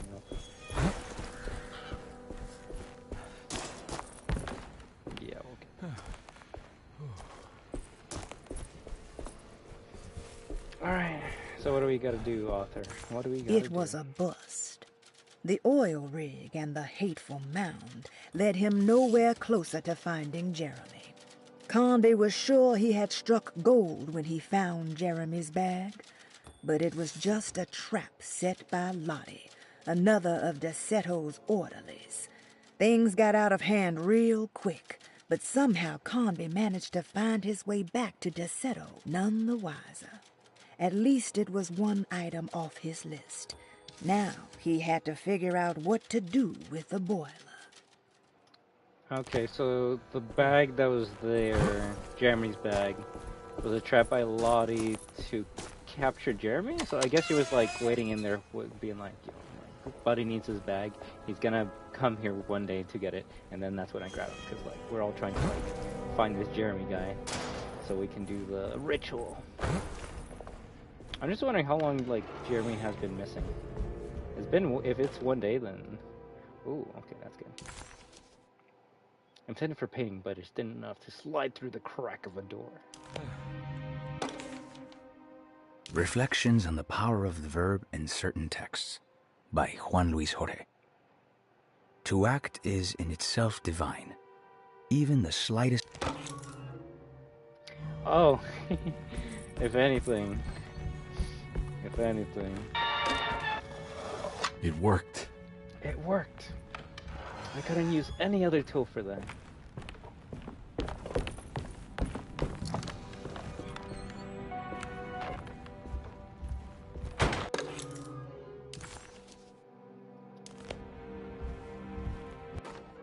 The Barlow lens. Instructions. To double the magnification of your telescope, simply fit this Barlow lens to your instrument. Then operate the... See, there's some like voices I don't know who they belong to. I don't think I have everything I need.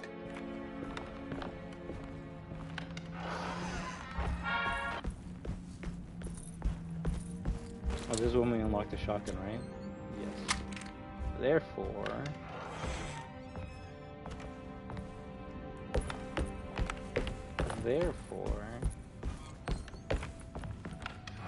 Oh, okay. When you unlock the shotgun, that room turns evil and you fight two enemies, so...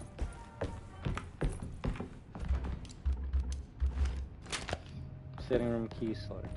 Oh. We're at the cellar, so I might as well just do this part.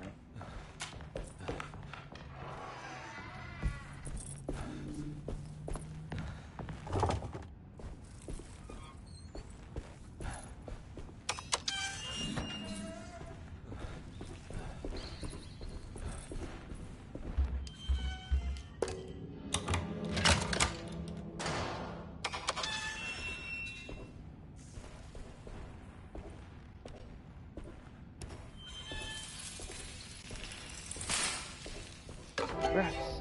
Switch.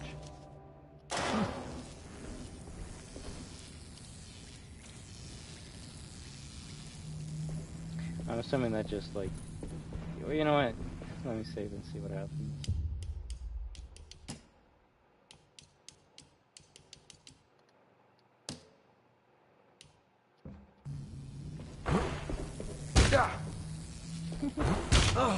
Bro, it's electricity.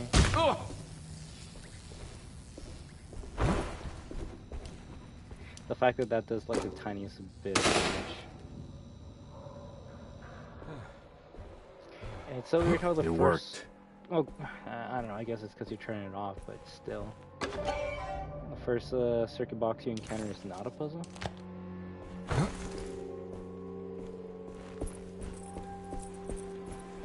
Spooky, scary.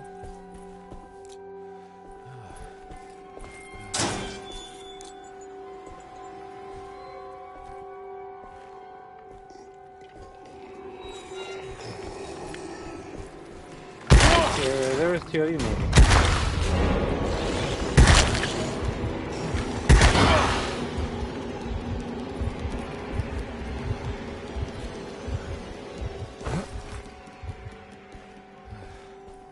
See, it's moments like this that could actually be like scary, but one, it's just one fucking enemy, so the build-up is like too long.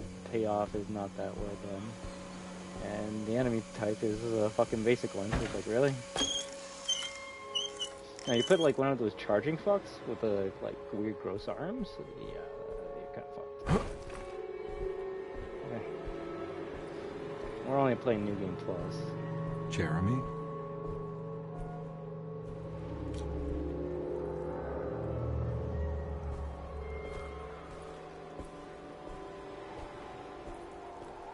Dr. Gray, what are you doing here?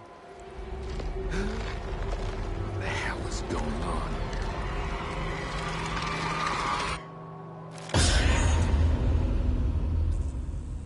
Where's the body? What body?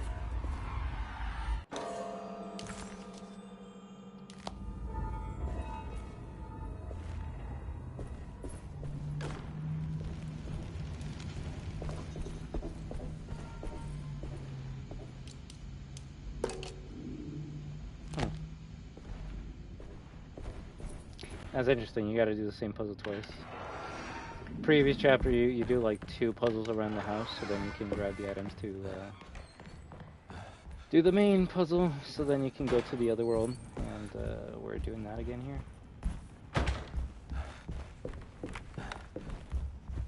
You don't really, well, It's wedged shut. Looking for it. And notice it worked. Gimmicky game shit like that on your first playthrough. If they wanted to make it interesting, it would be 3 things we get this time instead of 2. Okay. Actually, their first appearance? Encounter? Detective Conby, how good of you to come. Let me pour you a drink. Let me get you drunk. What happened here? This place looks like it was hit by a bomb. Welcome to the madhouse, Detective. Thanks. Did the ceiling just collapse? I heard it was something in the attic. Something that was supposed to happen, but didn't. How that could have such consequences is beyond me. The truth is, I don't know why the room looks like this. But I bet your friend Jeremy does. You know where I could find him? Oh, somewhere in his past, I suppose. He keeps going on about that mysterious dark man. I think he is hiding from him. Or maybe he's with It's so him. funny how cartoonish I she can't looks really compared keep to the up. realistic David Harbour. Like, she looks like she's a character I model don't of the worry Destroy All much. Humans 2. Take a look around this room. You may think it looks spectacularly devastated, but I just think it's finally found its stride. It fits perfectly with the state of this place and its loonies. The same goes for the nonsense with Jeremy. In my eyes, we finally managed to match the wild ride inside all of us.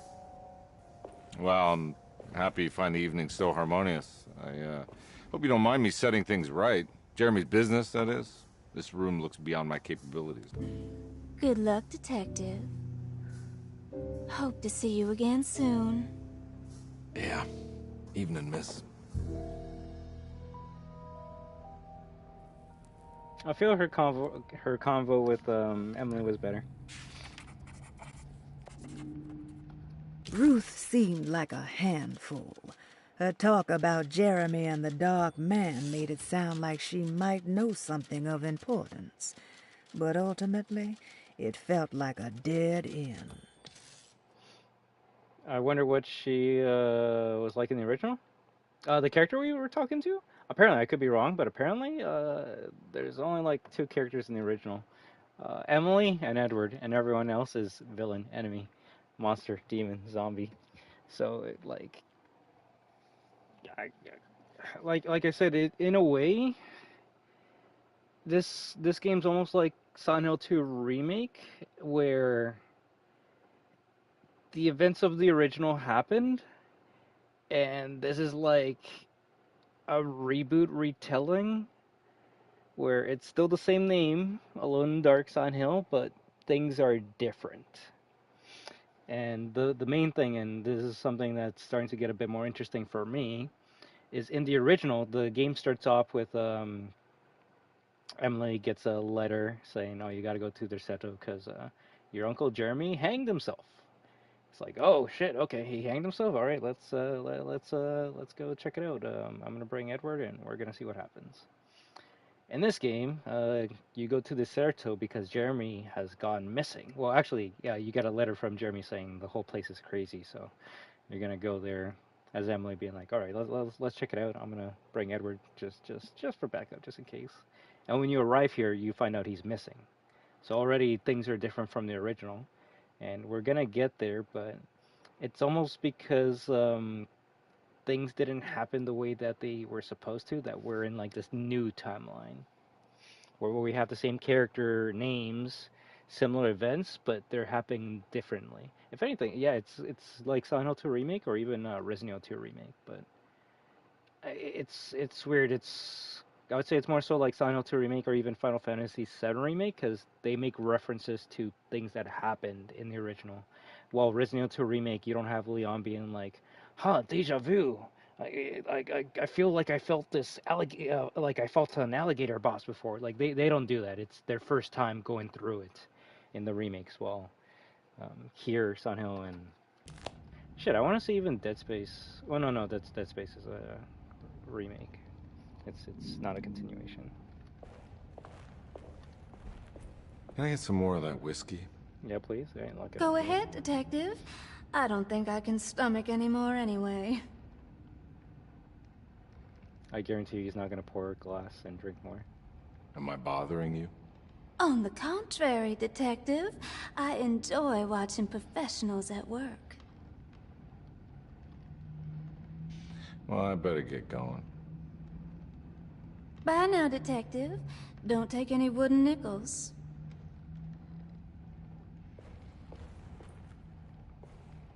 Oh, I actually can grab a drink. Okay, you know what? I'll give you that game. I'll give you that.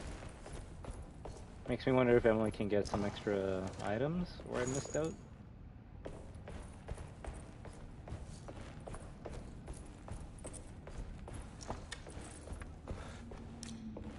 Nothing in there? Cool.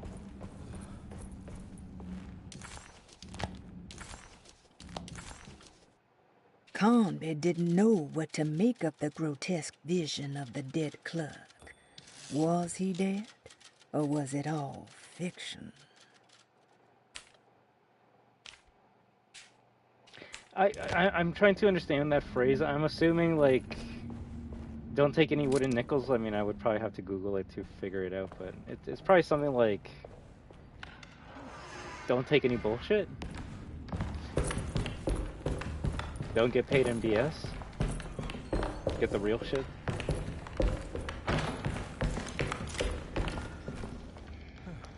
There's always some forgery going around.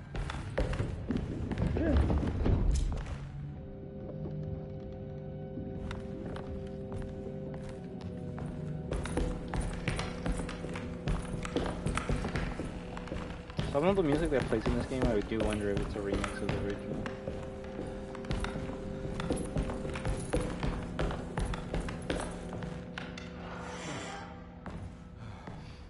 I won't lie, I've been watching, well, after I finish this game, I've been watching videos talking about, like, the lore and the whole entire franchise, and, it did make me, kind of, not upset at this game, but more so upset that I didn't play the other Alone in the Darks when this was, like, out of the, we'll say 10 Alone in the Dark games that exist, this was, like, around number 5, and I'm like, bruh, I should have played one of the other 2 that are available, since they're higher on the list, and I can see why. Even if those games would be considered more jank than this game, that's saying stuff, so that's saying a lot considering we fucking like, got stuck on a goddamn like box.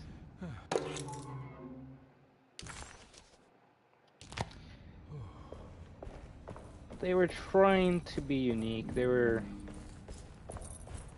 setting precedents in the survival horror genre. They were being, the best word I can use is original. This game feels like the most half-assed Resident Evil 2 remake clone I've ever played in my life. No. And that's not a good thing. I'm not saying it as like a good thing. More rot. It's like someone took the cool parts of 2 make and 3 make, put it into this game, commonplace of evil, and didn't actually realize why those mechanics work in 3 make, specifically the dodge button. Luminous indifference. But blame not the beast we once were, which science so often wished to refer. Not the wicked full of sin. This is the only it is good poem. You who stand and grin. All our good intentions aside, whereupon we build our pride. Sunless solitude, follow not this corrupting light. Prophets of confidence, always crashes out of sight. Hear me, for we all bear this mark. Thus we must remain alone in the dark.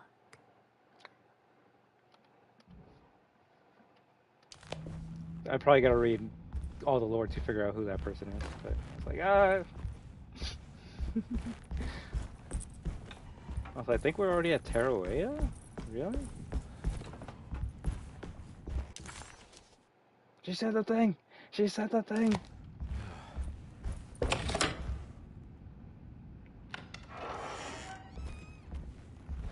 I think like only like 2 out of the 10 games actually like take place in the dark. Ew. That's actually the fucking scariest thing I've seen in this game.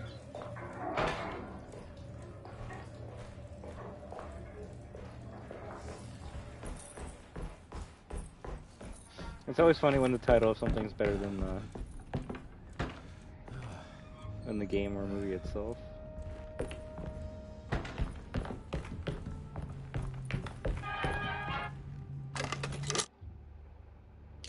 Oh, we're doing this puzzle. Huh.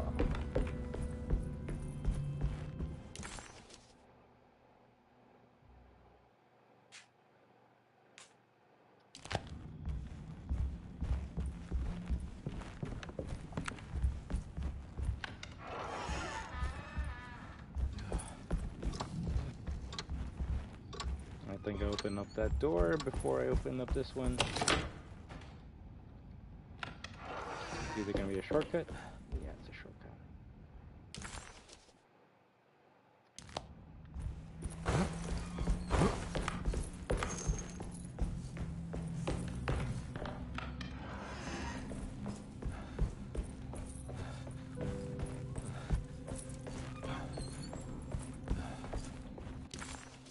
I really hate the fact that, like, this room will always stay, like, pink, and I don't know why.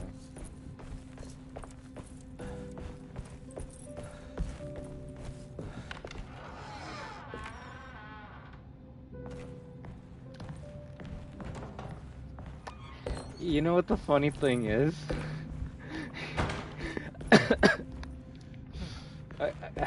I'm not gonna say much, but I think I think that series has the same issue that Code Veronica X has with the title, and I'm just gonna leave it at that. So, that game gets crazy with its lore, but you actually might not be wrong about that. Setting room key.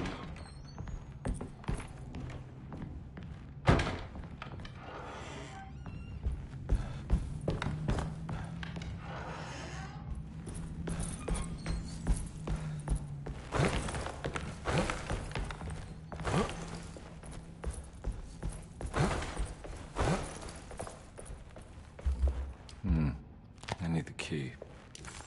Is this not the center room? Yes, clearly not. Oh, upstairs.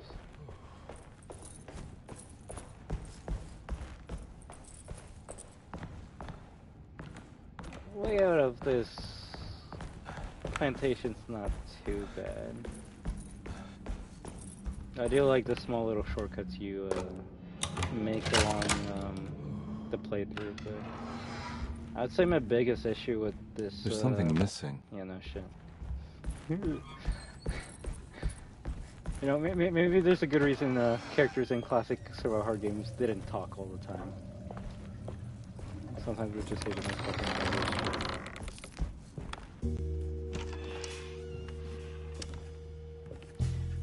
Just not enough enemies while you're roaming through the mansion. And by not enough, I mean sometimes nothing at all. I was gonna say, bro, there's a kid right there, but 1930s.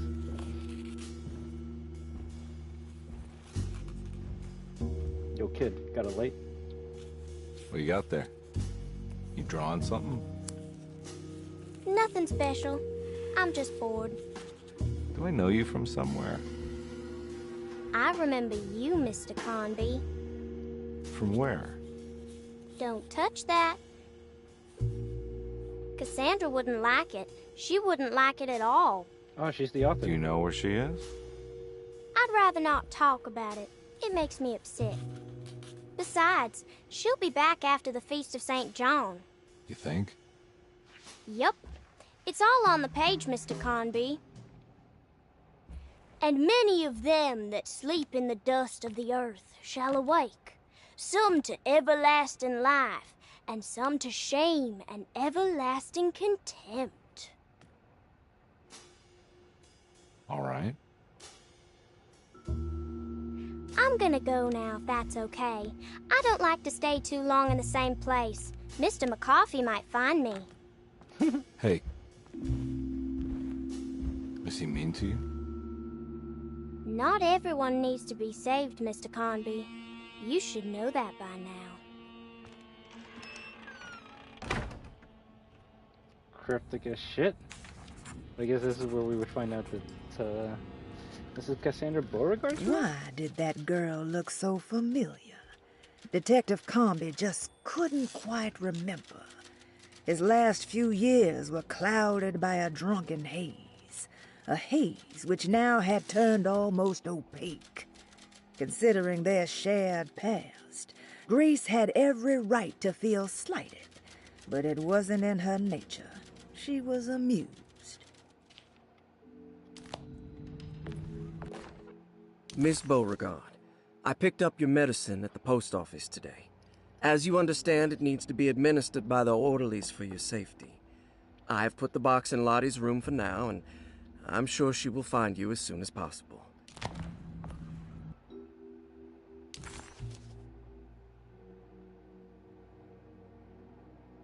Oh, so this is where Cassandra Beauregard ended up. For some reason, I thought she died years ago. I should believe Emily had the exact same voice line, but I at that point I was just trying to figure out what the fuck was happening. Then I'm like, okay, who's this? Oh, we can actually push the wheelchair.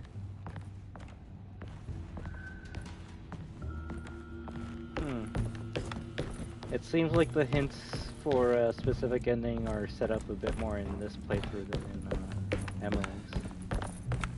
It's another one of those strange padlocks. Again, like, grab it, GG, over. This is the shit that makes zero fucking sense. If they really wanted people not to grab it, they would have made it much harder. Like it's guiding me to do something. But what?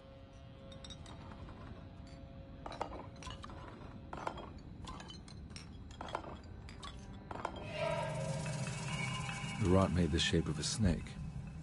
There must be something important to find here. Maybe it has something to do with the numbers on the labels. The sad thing is the puzzles are so fucking brain dead easy that then the game tells you what you gotta do next. And it just makes me go, damn, at least God of War, like, granted, you have options to turn that shit off now, but like, at least the game would be like, okay, you took like fucking 30 seconds, more than 30 seconds, we're gonna tell you what you gotta do now. This game just says, fuck you, we're gonna tell you right away. We're gonna tell you right away. 257. Like I said, just disappointment. There's potential, and every time the setup is there, the payoff just falls flat on its face. Right, Ratatouille? 257, so what, PCs? Gemini, Leo. So 2-2 circle.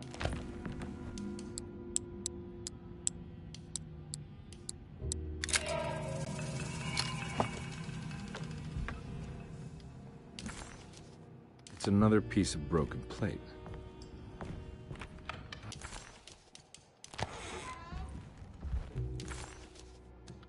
The medicine bottles had stains of rot on the labels, suggesting some greater shape. They just needed to be put in the right order. But for what purpose?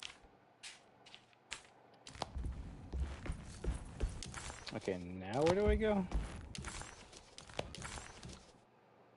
Spoiler.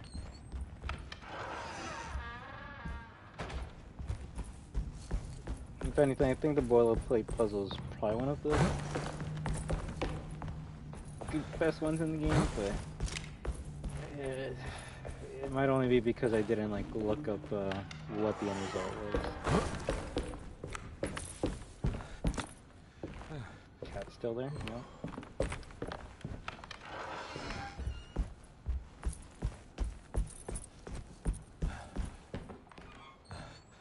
You see, like, I would have at least 5, if not 10 enemies that you fight while you're going from where we just were to here. In a way, you kind of like want to finish these puzzles as quickly as possible so you can get to the action. And then you remember how bad the action is, and then you go, fuck, why am I playing this game?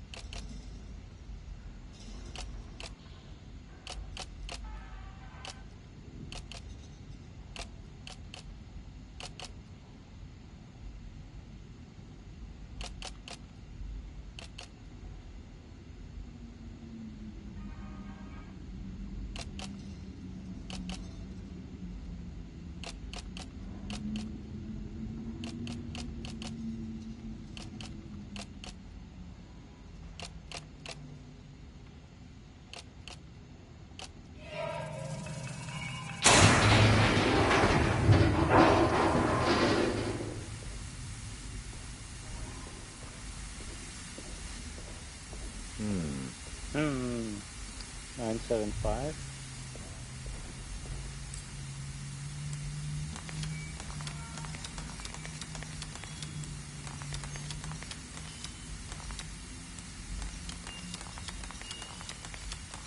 I mean, on the last one, just keep on going until it goes to where you wanna Black go. glass is showing another room. Must be a way to another one of Jeremy's memories.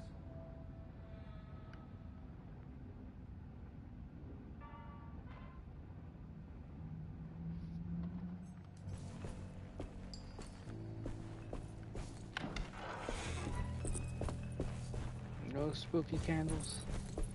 No, we can't go back up. Can't go through there. Alright, so we finish one of those puzzles and then it takes us to a new area. The odious stench of a flooded cemetery caught him off guard.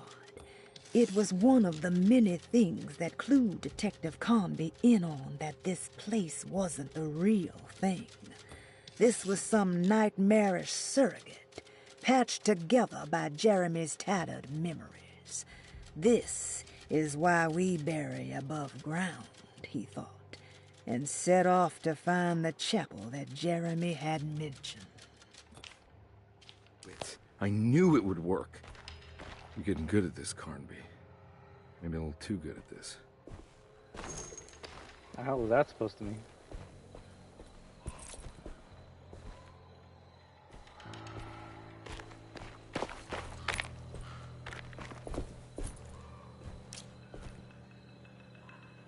I always say it's bad when, like, I think of a graveyard section. The only games that come to mind are Last of Us, Resident Evil 6, and Evil Within.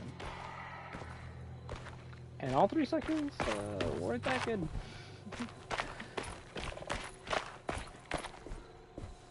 Maybe The Last of Us out of the three because you're fighting clickers, and that's when you first get a shotgun. I hate it when the game gives you a weapon and says, hey, here's a shotgun. Here's enemies, so you gotta use this weapon. No, I'll save the ammo. I need the ammo for the boss. The Hartwood's family crypt. Emily's family must have deeper roots in New Orleans than I thought. I figured she was a Yankee like me. Oh, that's what you get for assuming. I mean, didn't she talk about the Hartwood family curse?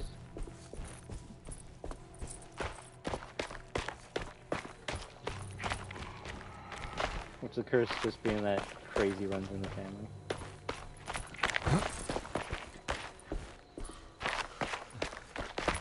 Dude, I mean, where's the fucking enemies?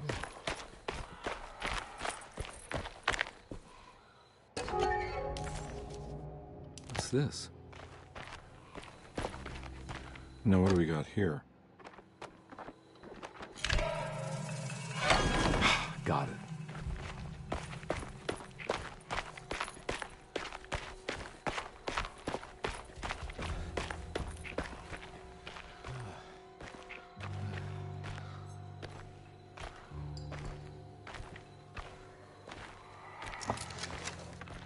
Shotgun shells 4.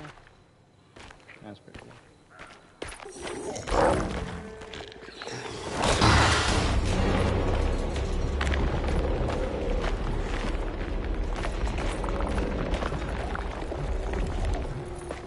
Oh, okay. That's nice.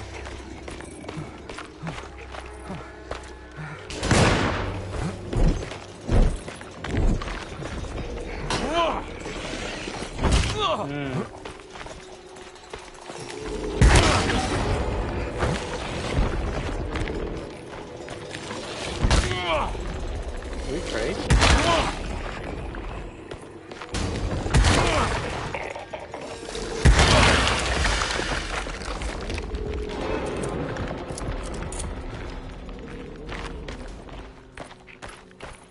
So that burrow enemy is not supposed to be here. So that's one new enemy they added here.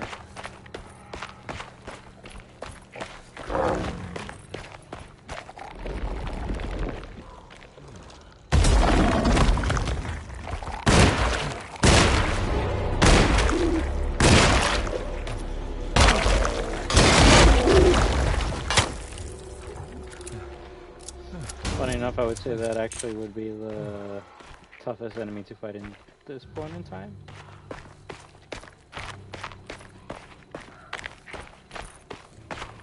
Ooh, small weapon. Alright, we got the best weapon in the game.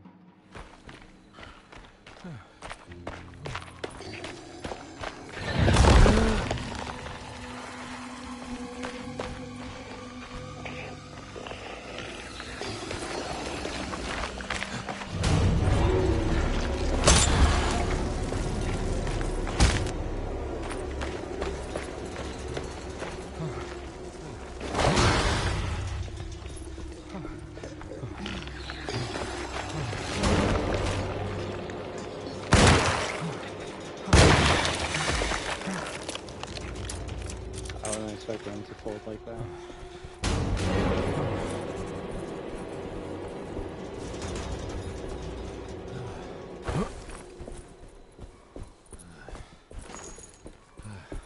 I'm not finding any health. I don't know if that's because I'm full or because we're on the hardest difficulty. I should heal that.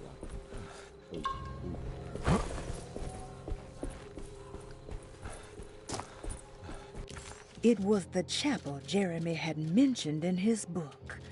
With a bit of luck, soon Combi would be able to catch up with the old man.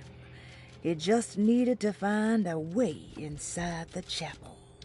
If anything, you're gonna be surprised with the fact that I have about Jeremy when we talk to him in like a few minutes.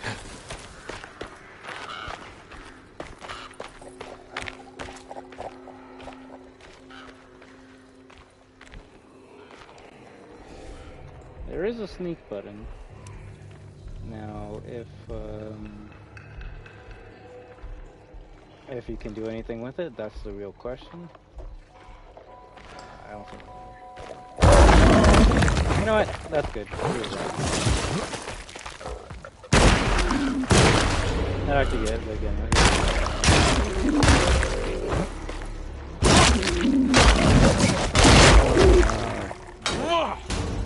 I got me. I don't even think that was in the original. I like that.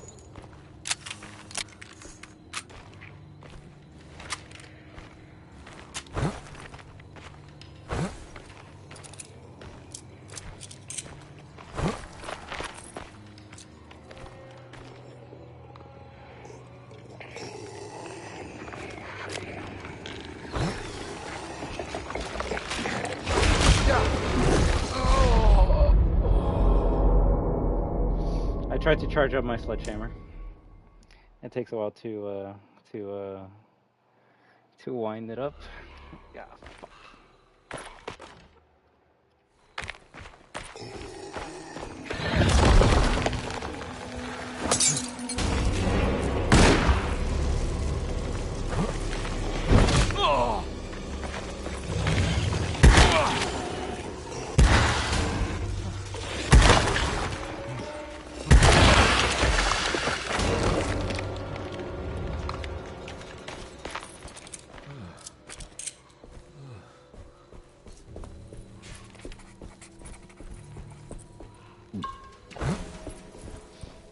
Cool, so it takes 4 charge attacks to kill one of those enemies.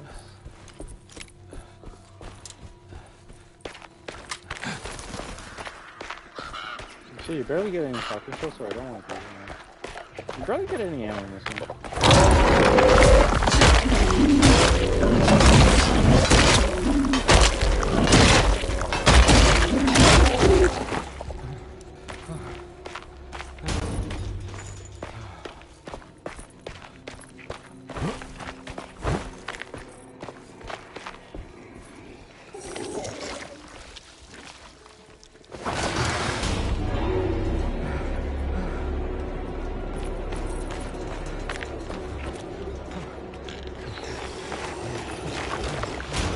That charge attack.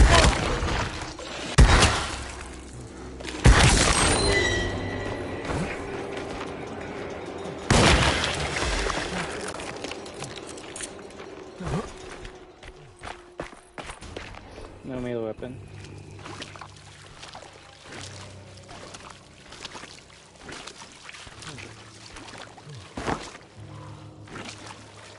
circle was on him. I should have just done damage.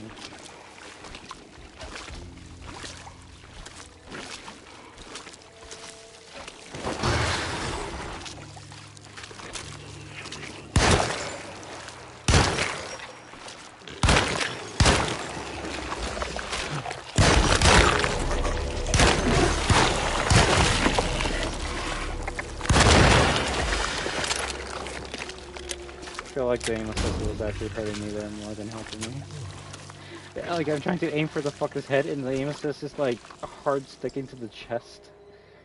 And fuckers moving all around. Oh. Gotta love it. Gotta love it.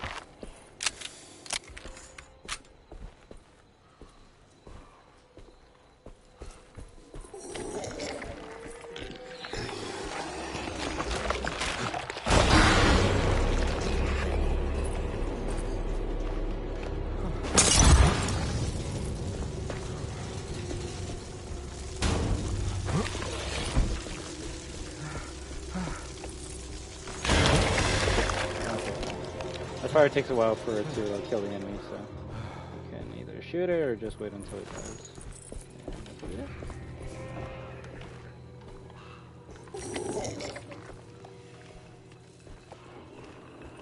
Gotta love not being able to throw shit.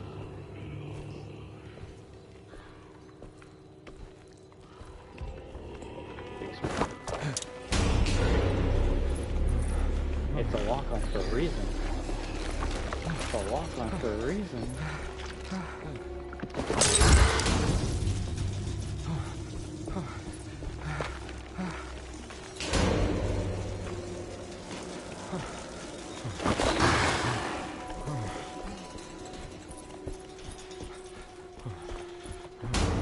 See, like, A, takes too many bullets to kill an enemy, so why would you use a gun? B, melee weapons so much better because you can stun lock them and they're widely available to you. And 3, there's usually so much fucking like rocks and molotovs around that like why would you actually waste your ammo on them? That's why, yeah, I can say could shoot it, but it's probably gonna die in a couple seconds anyways.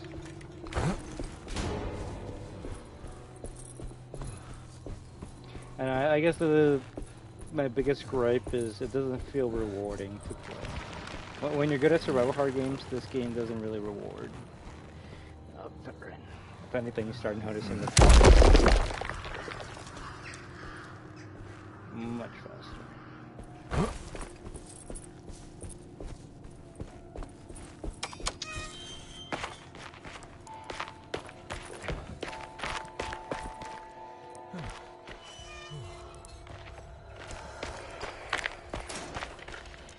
I'm not gonna lie, I don't remember this area. Might be some new shit.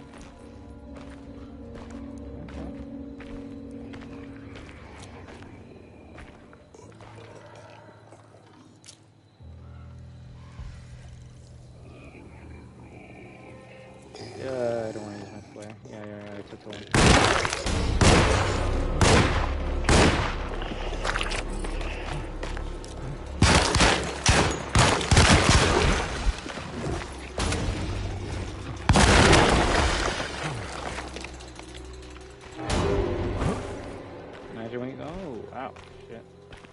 Oh, so this is where you find the crucifix weapon.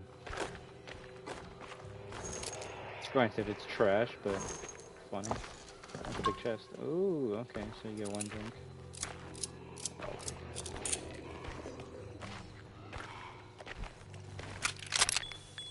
say if they want enemies to pop out while making my way back, that'd be kind of cool.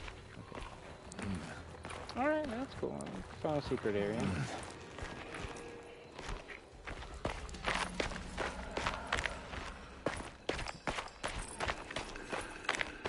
Like what, 3 enemies below?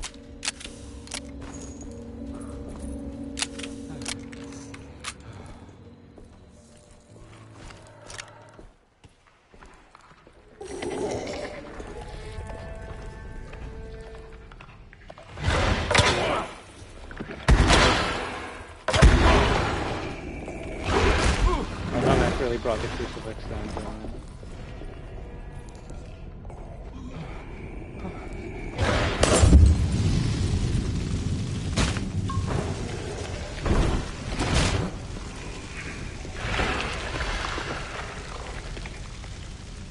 That's why you don't want to be close quarters with these fucks.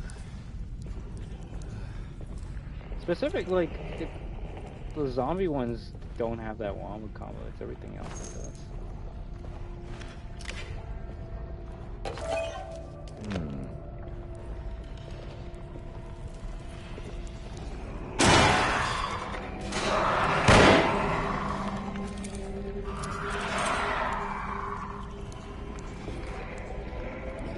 Crucifix was stunning them, but I'd rather have something with a bit more range.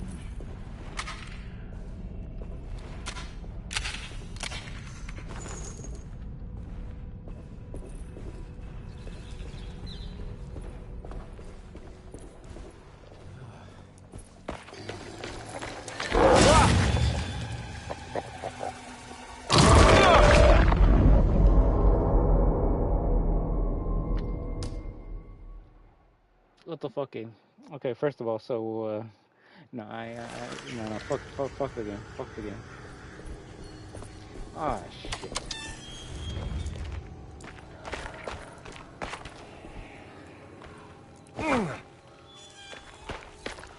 So, like, my character was stuck in place because of that cutscene, and the enemy on the ground just kept on attacking me. So. I'll see if I can save before that happens. I was sneaking then.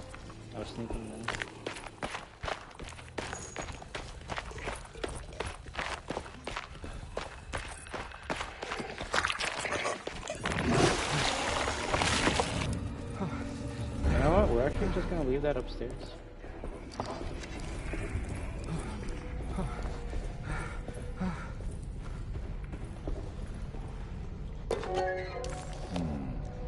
We're gonna have to fight both of them names.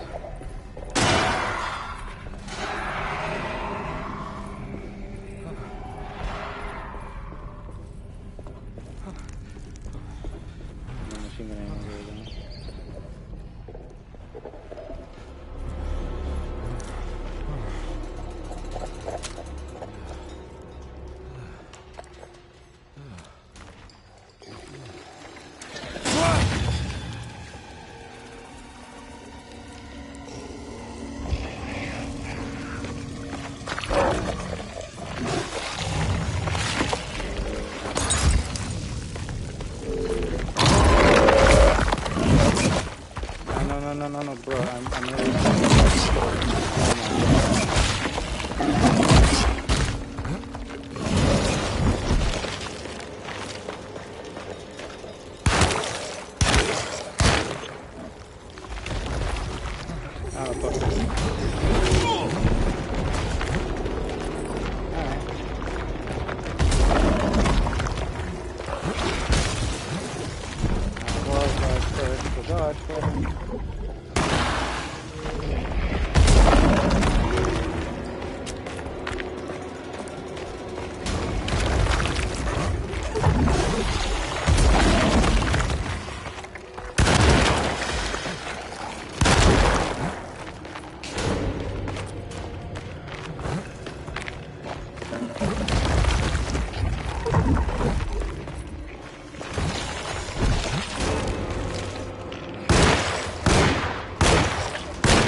So usually that fight you're just fighting the one that breaks out of that door and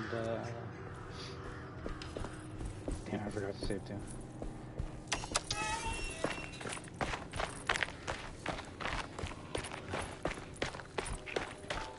Then I guess the one that falls, yeah.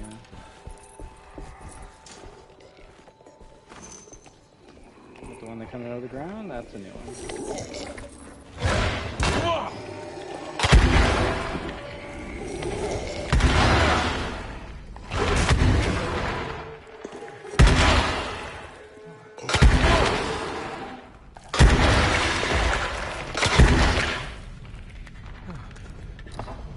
That was ballsy.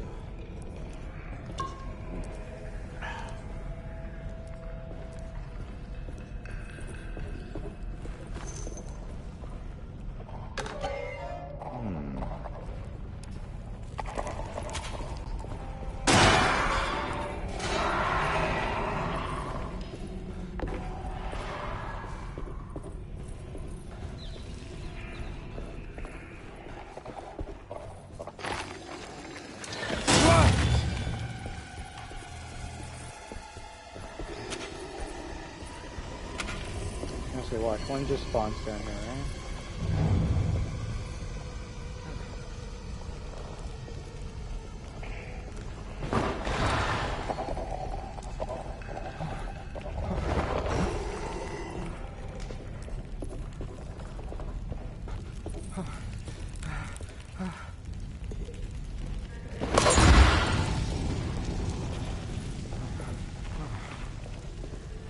Play it smart, play it smart. I'm gonna have to fight the beast over here.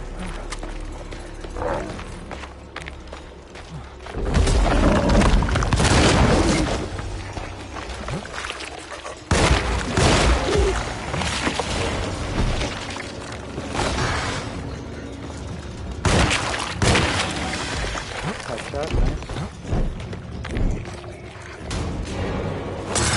So out of all the monsters, I would say that one does the most damage. I think you only fight it like twice, if not 3 times.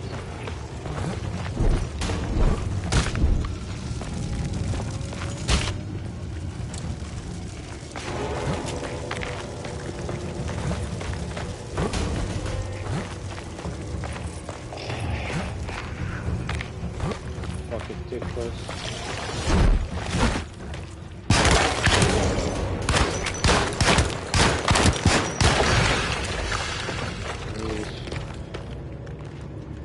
You know me, I'm not gonna hold down the trigger.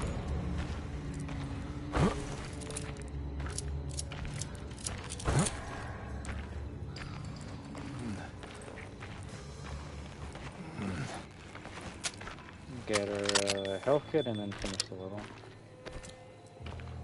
Nice.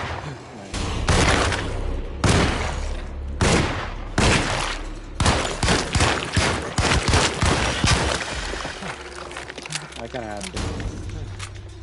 I was getting ready to shoot something at me.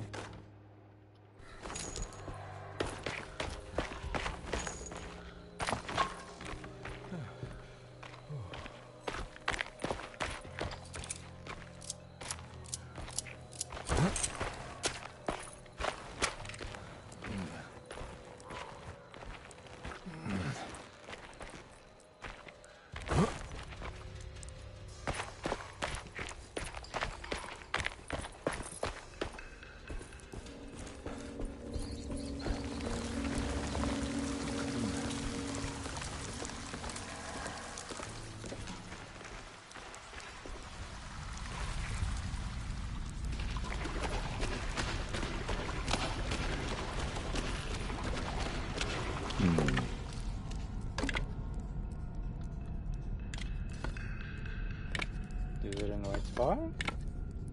No.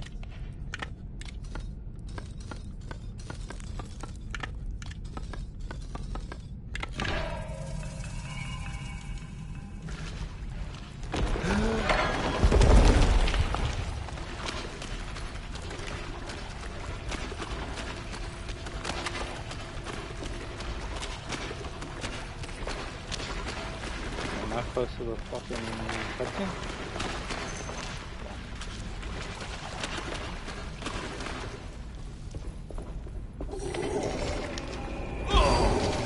I give it that one. Oh wait, no.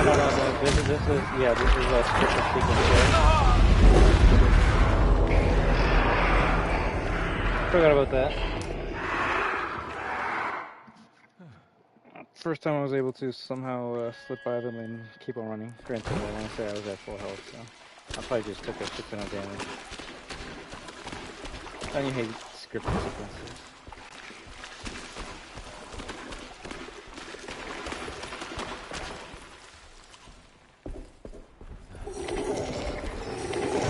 Too many of them. I gotta get out of here. What?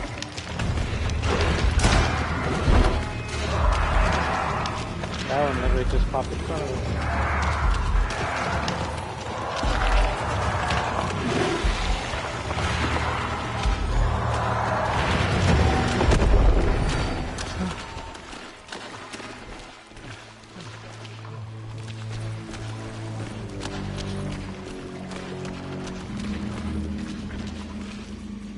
Small rock stopped it.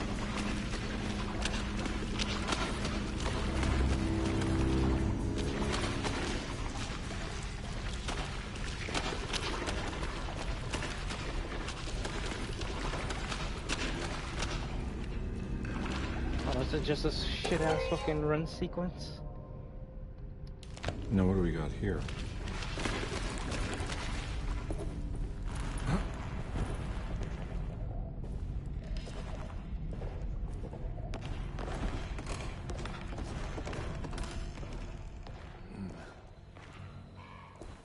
Thank God that's over.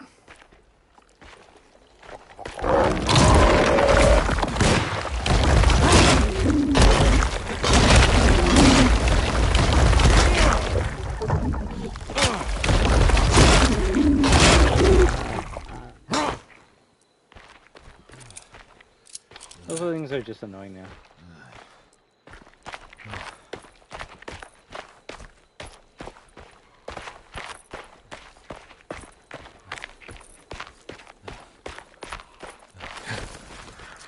I did not get scared by birds. Fuck.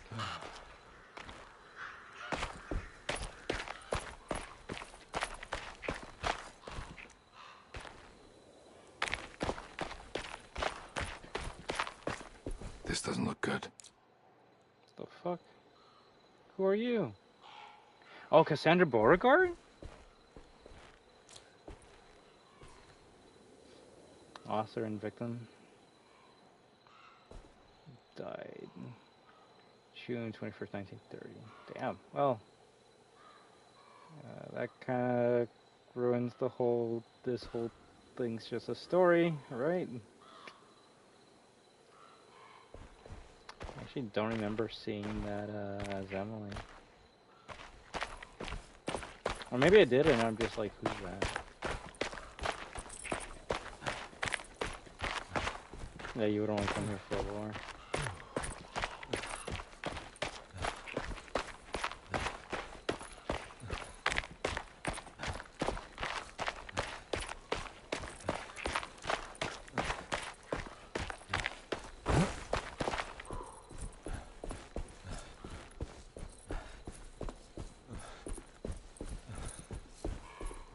I doubt I got anything for backtracking. Maybe a new sledgehammer here? Just a shell. Alright, let's finish the level then. Huh.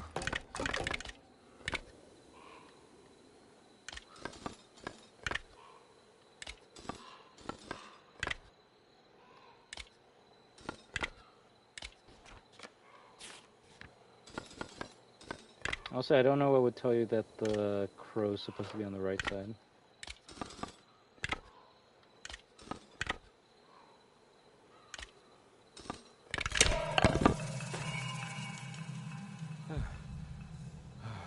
I guess because the goat is looking right?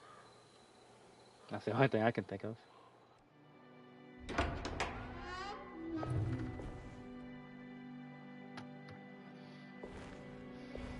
That should be our first cutscene with Jeremy.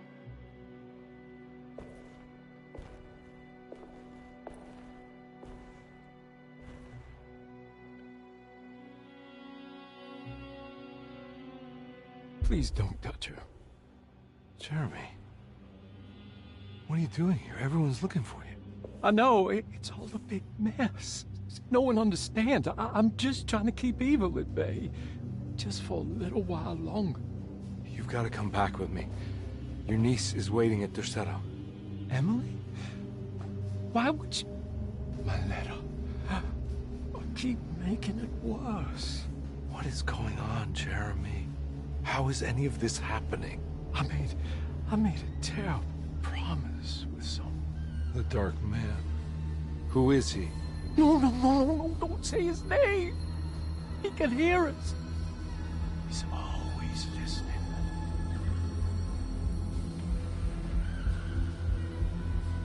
Jeremy, I need to understand what is going on. I promised him everything. When the sun rises, I will be chained in his sunken desert temple for an eternity. But at least the evil about to awaken in Derceto won't harm anyone outside of that cursed place. You're acting crazy, Jeremy. I want to help. There's nothing you can do. Then what's all the business about Teruea? Why did you want to go there? Oh, I can't go there. I'm not allowed. But you wanted to. Can I go? Tell me, will it help me to break your pact? Is there something there that would help? Why would you give me hope? That's so cruel. Okay. Sounds like we're onto something here. What should I— Look out! Behind you! Run! No. Don't let him take you!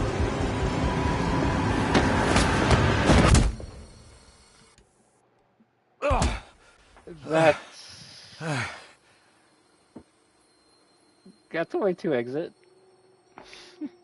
Getting knocked out by Jeremy by accident. That was fucking painful as shit. I've seen so many strange occurrences lately. Memories explode into existence and then burn out like tired glass bulb filaments. Dreamscapes crash down from the stars and sink into the sea. Doors that lead to nowhere and absolutely everywhere at once. With all this reverie, I want to think there's a chance that you found a way to remain alive in some way I cannot fathom. Just like I've learned to navigate with my talisman. Maybe you, with all your knowledge, you somehow knew a way to find me again. Perhaps in Terrawaya. All my love, Jeremy.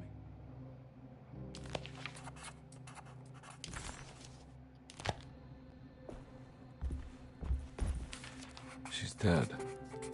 No matter how she died, she looks peaceful now. Yeah, they won't explain how she died. She's just dead. Hirosi's body looked unharmed. Conby couldn't figure out how she died, or why this wasn't a bigger upset to the people at Doceto. Jeremy didn't want to be saved. He felt the need to honor some deal he made with an entity called the Dog Man. Conby wanted to think it was ridiculous, but a brief encounter with that unbearable gloom had shaken him to his core. Conby had seen a lot of bad things in his life, but he had never before been this terrified. After gathering his thoughts, Conby figured he would need to chase after Jeremy in the only place left he could think of. He needed to go to Terrawaya. It was the chapel Jeremy had mentioned in his book. With a bit of luck, soon Conby would be able to catch up with him. Oh, the luggage key should be to the right. Just don't remember how we get to Terraway. The other way.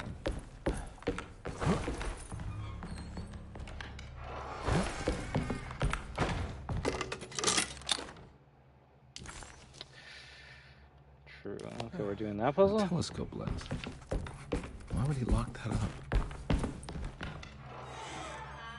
Jeremy had found a way to enter Terrawaya, but he wasn't allowed to go. He knew deep down that it was impossible for him to cross that threshold. Instead, he hoped that Perosi would go in his place and burn his library to the ground so he could start again. But she never got the chance. Perosi had her own problems, her own demons, and she died suddenly one day without warning. Oh, okay, cool. Holding the telescope lens in his hands, Detective Conby suspected what it was. At least a part of the key to that paradise Jeremy so desperately wanted to see.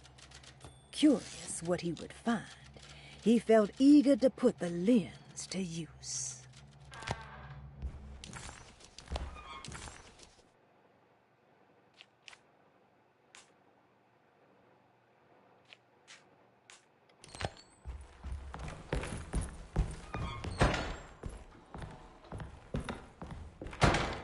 Time for the puzzle that fucked me up a lot, but that's only because my dumbass didn't know you could move left and right.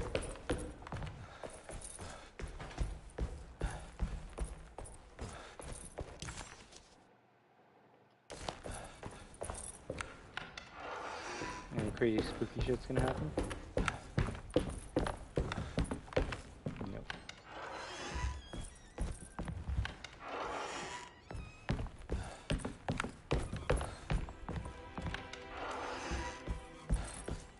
the shotgun sequence only happen on the first playthrough?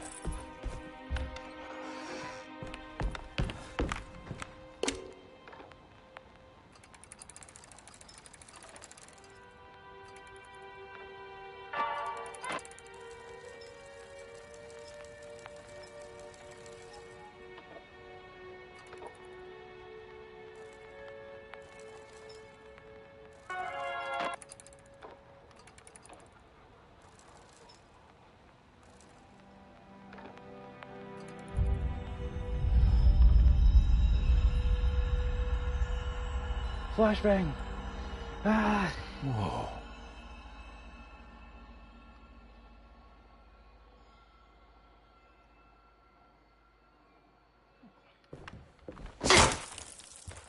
Too loud.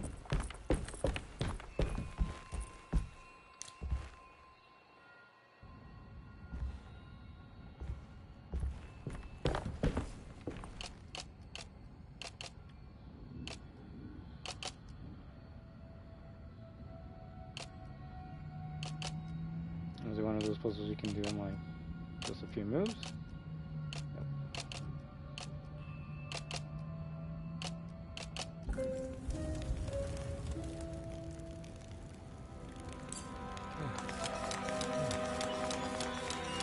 Whoa, what's going on? I don't know why that's the only one that It's dialing in does it by something all on itself. its own and it's showing the way to another memory? Where is that?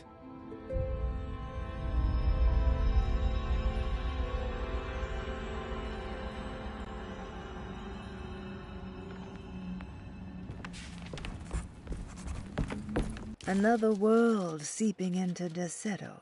Was this a taste of that mysterious Terrawea? The talisman has shown that the gate will open in the dining room. I love that. I was gonna say, like, does the game at least give you the respect to maybe like figure out on your own where you gotta go? No, fuck it. Granted, this part I didn't know what I was doing with Emily, so we just searched around the house until we accidentally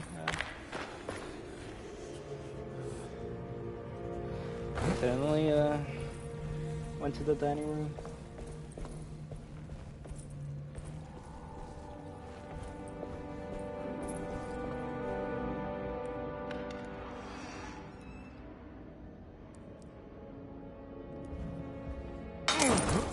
If anything, maybe the shotgun enemies might be here now.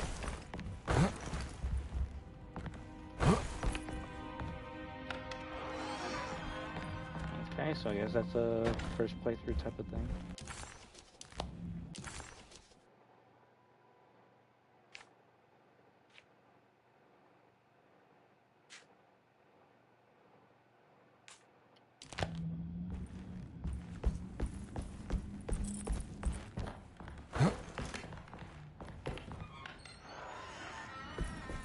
I mean this kitchen or different one? Different one.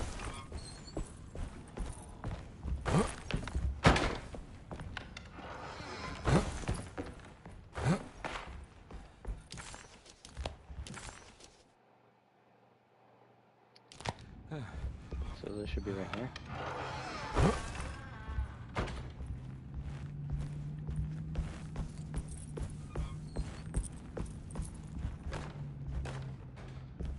Here we go. Any door opens to Terraway? No, okay, that door opens to Terraway. The golden light. Chapter 3.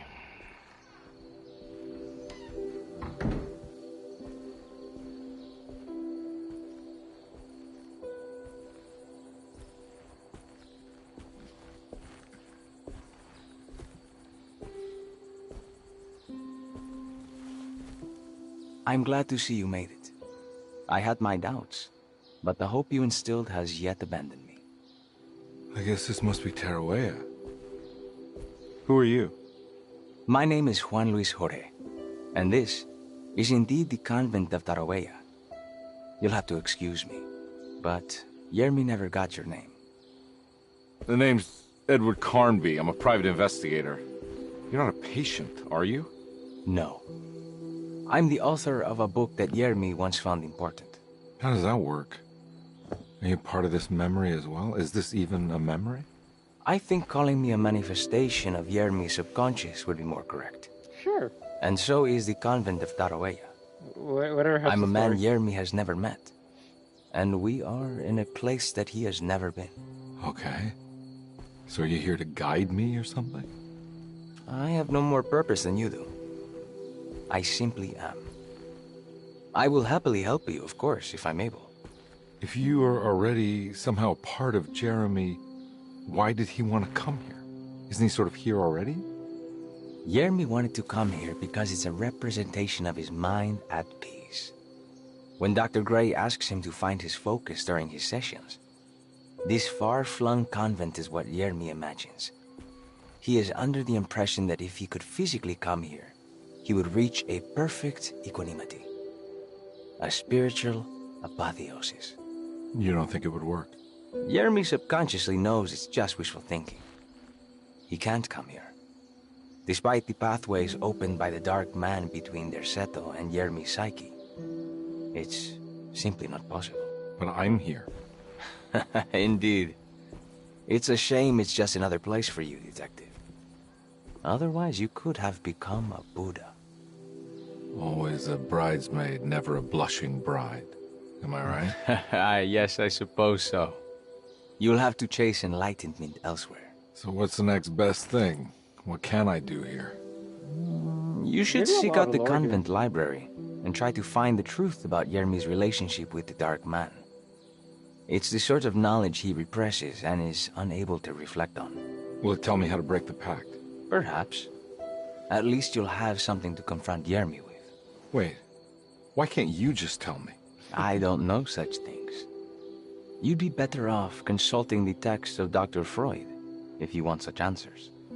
No thanks, I hate shrinks. There is another thing you should know about the library. He is here as well. The Dark Man has been working his way through the text for a long, long time. Why? He's here? How am I supposed to get past him? Be careful, Detective. Oh, jeez, just perfect.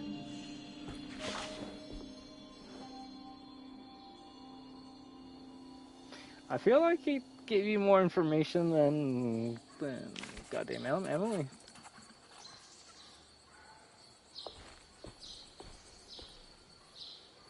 You have any advice on how to deal with the Dark Man? I suppose suppression could work.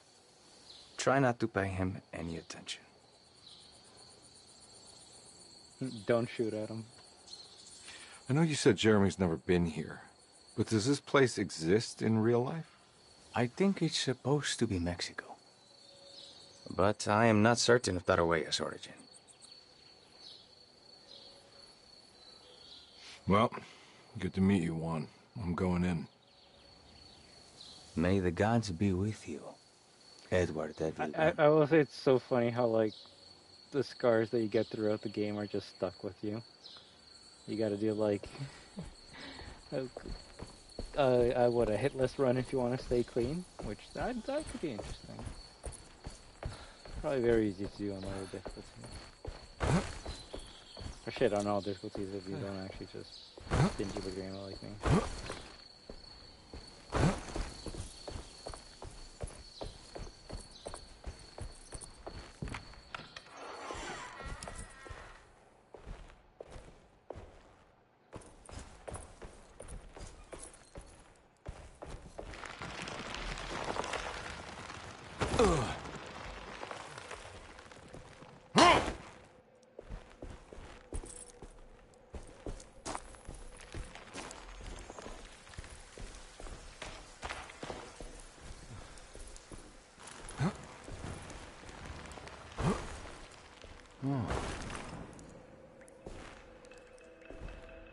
I guess this game does have some nice looking environments.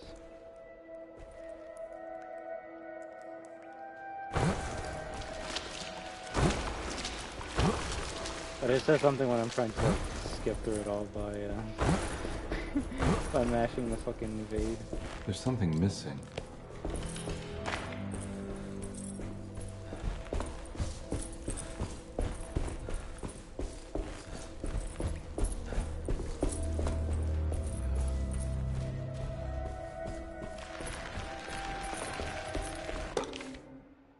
great library was endless, beautiful, and terrible.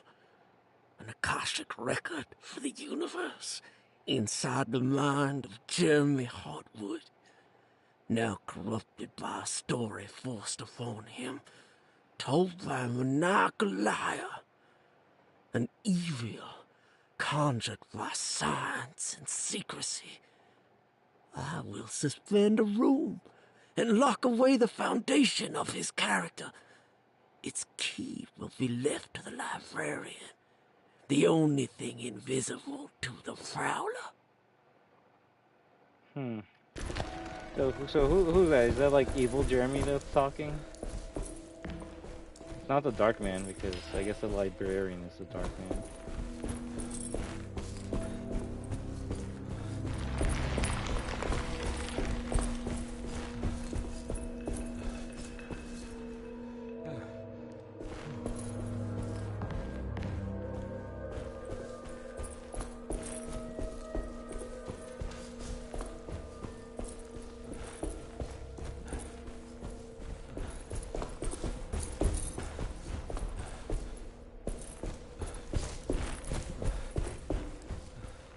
Okay, those doors don't open up until later.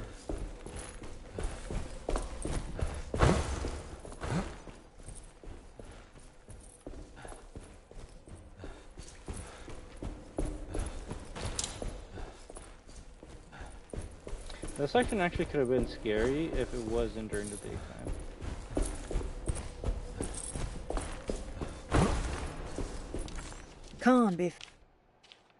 Conby felt confused by the pleasant nature of Tarawea. It was somehow uncomfortable to him. Juan, the sweater-wearing Buddha, wasn't helping either. According to Conby, people just weren't meant to be this nice and genuine. Best to hurry off to the library, he thought, and see if he could find information about Jeremy's relationship with the Dog Man.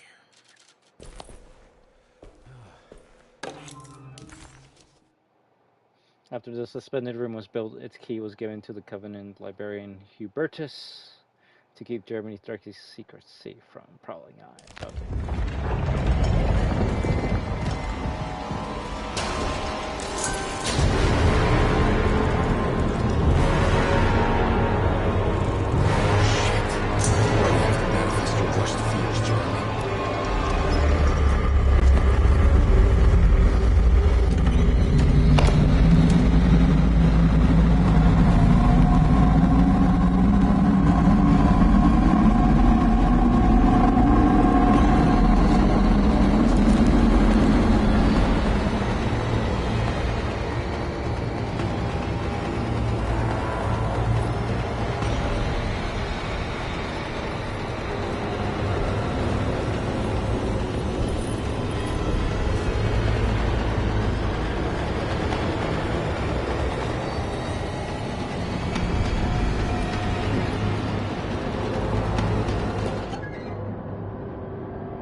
I don't think... How many am I missing? 1, 2... I'm only missing 3 of these fucking things. Watch, I'm gonna somehow fuck it up.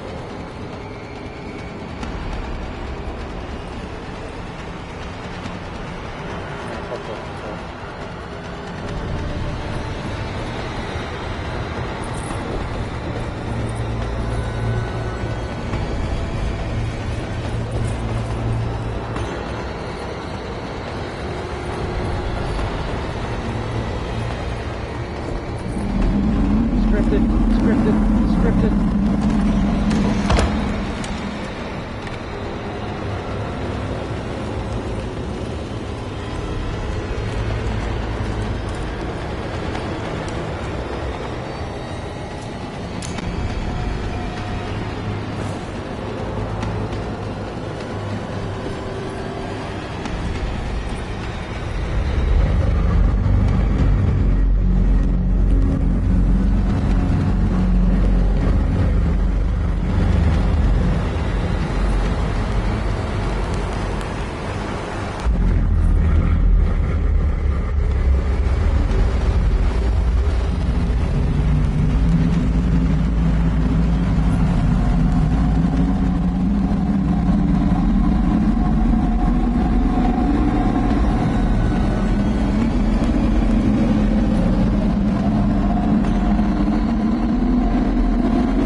So they add besides to lose this word. So they'll fucking use it.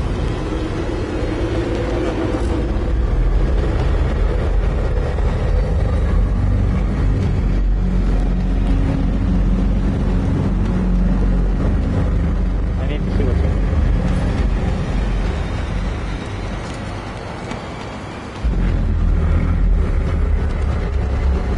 It's bad when your stalker enemy doesn't stop.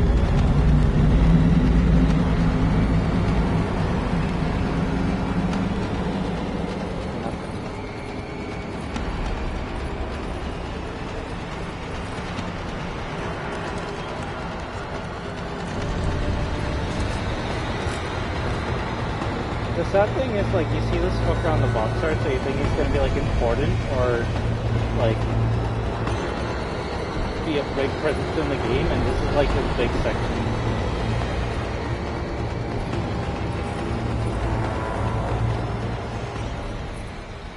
Okay, you don't judge a book by its cover.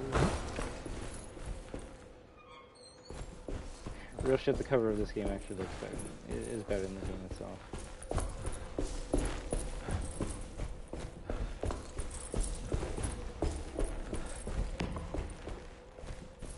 I don't remember going over here. So I guess whatever you collect with Emily, you keep with Edward. That's good. That isn't just weapons. I can only, yeah, if anything, I can only imagine.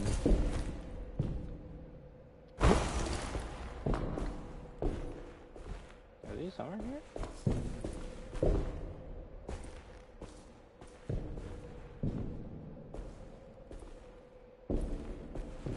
Yeah, I don't remember going upstairs. There's probably something up there.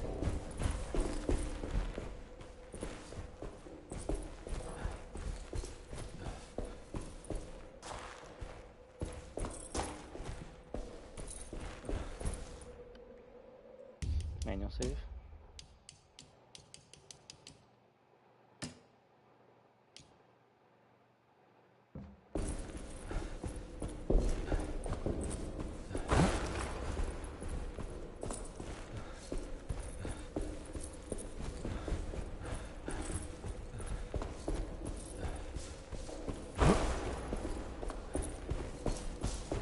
Ah, shit. Well, that explains why you gotta go over there now.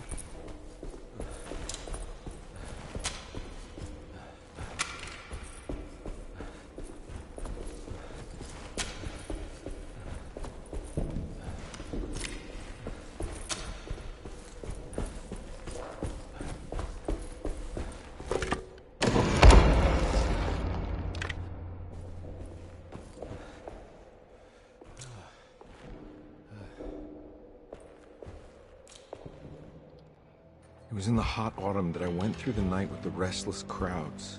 He was a kind of itinerant showman who held forth in public halls and aroused widespread fear. The New Orleans address of the event is lost, but I remember distinctly the Prext shipping company pressing their contribution. Hey. Yeah, agreed.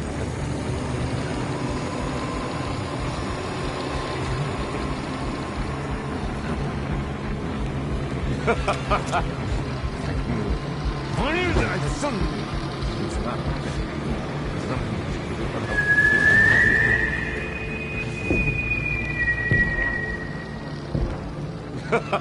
Detective!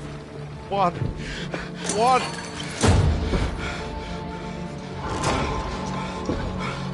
I hope you found what you were looking for. I fear there is no way back.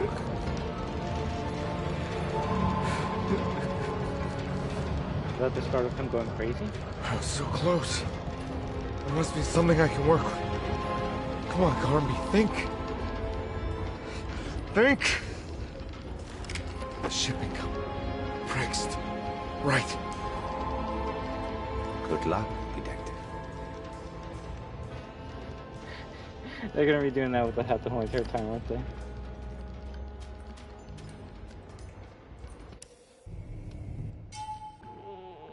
I was gonna say, if that's a chapter, that's probably the quickest chapter in the game. Well, thank God you're here, Detective. Sitting all alone in a place like this. I'd never live it down if the papers got wind of it. Hey. Ruth, right? Oh, don't pretend you don't know. I'm sure you have a whole file on me by now, Detective. I suppose we weren't formally introduced. I'm Ruth Talon. Miss Ruth Talon, in case you're wondering. Edward Carnby. Enchanté. You sure? I had too many already. Nice. It's good. I know. I have great taste, Detective. I heard you're trying to break Jeremy's promise to the Dark Man. Yeah. Do you know anything about that kind of stuff? No, but it makes you wonder. If he made a promise, can't he simply stand by his words?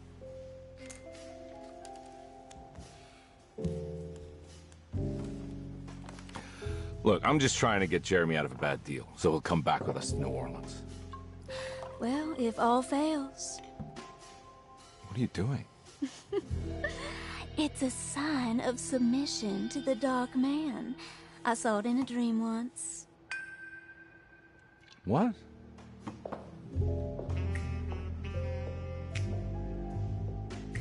It's funny. It's like you're playing the other character to find out what happened. Like You don't know the Pregst shipping company by any chance? I do.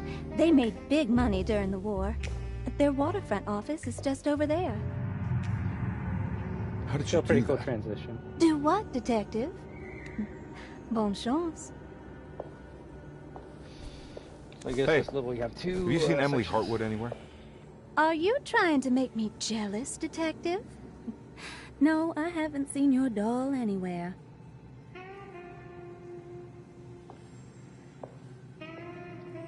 Like in the Emily campaign, you can have an ending where she submits to the Dark Man, and you see her like doing this or whatever, and you're like, okay, what the fuck does this mean or whatever.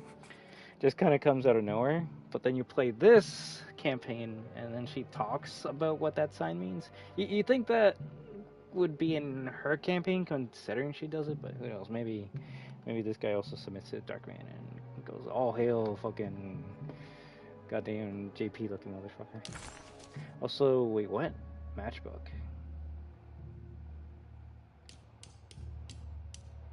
That was just given to me for no reason, so maybe the last two items I need, 3, are just gonna be given to me? Or getting close to some trophies. Somehow, Carnby was back in New Orleans, close to the docks. He could smell the pungent aroma of the Mississippi River. Also pretty close to In the end front as of him well. was the Pregst Shipping Company. According to the book in the library, he should find the address to where Jeremy first met the Dark Man inside. If anything, it's kind of Pregst weird. Shipping Company. According to the book in Tarawea, the Dark Man is connected to a performance that Jeremy went to somewhere in New Orleans. I'm sure I can find the address inside. He also doesn't blink when he's talking. I don't know where to go.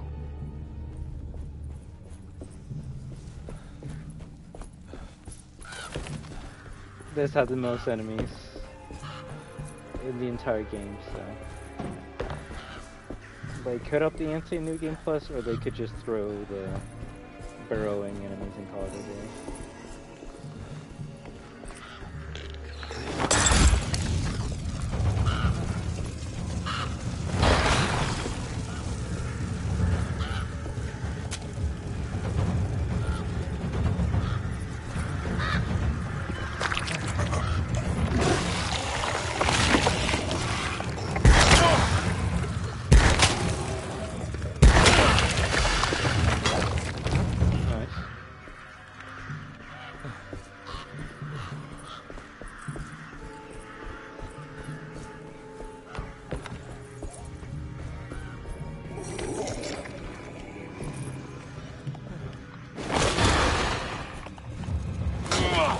See, it's shit like that you don't want.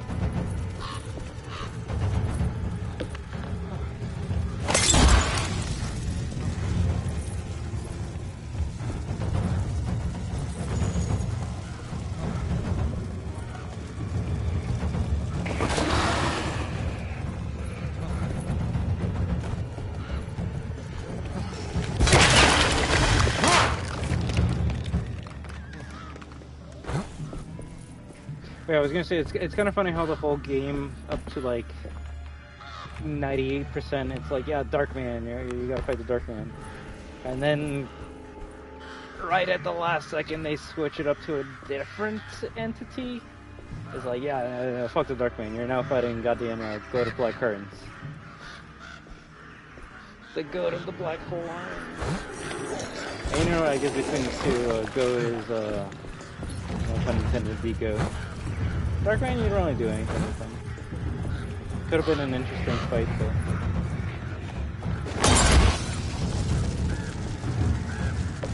There's a trash ass, Mr. Extra Hawk. The worst thing is he doesn't even pursue the script to go through certain rooms. Might be worse than Danny.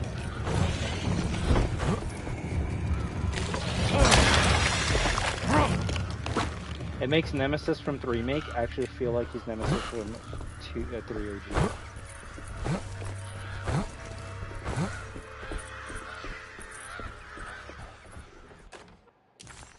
The sewer system has a tunnel running right below Preg's shipping company. I bet I can use it to get inside. Oh, so that's why we go through sewers. One, because creepy environment, two, because everything is blocking the way. Cute. House over there. Fire.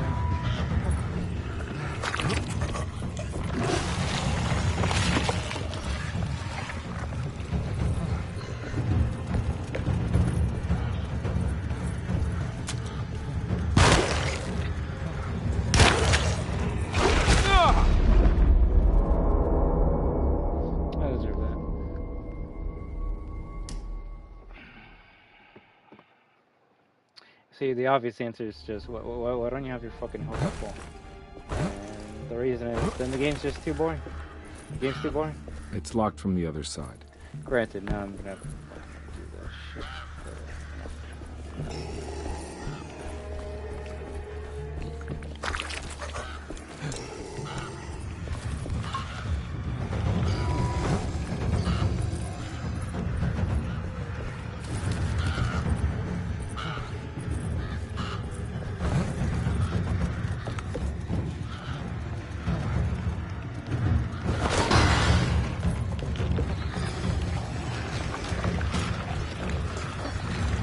I was gonna say smack me while I'm going up, please, just to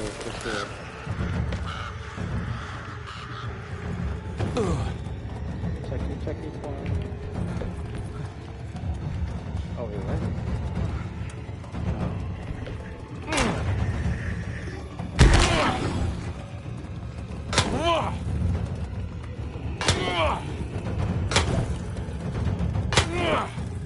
It actually did hit something.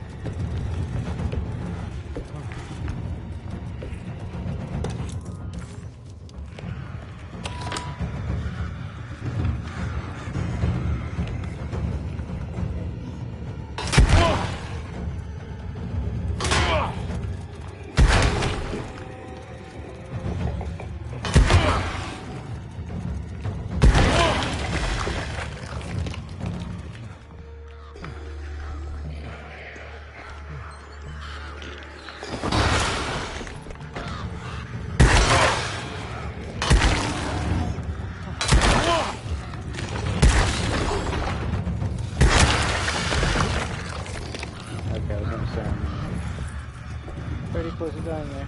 Or breaking the sledgehammer.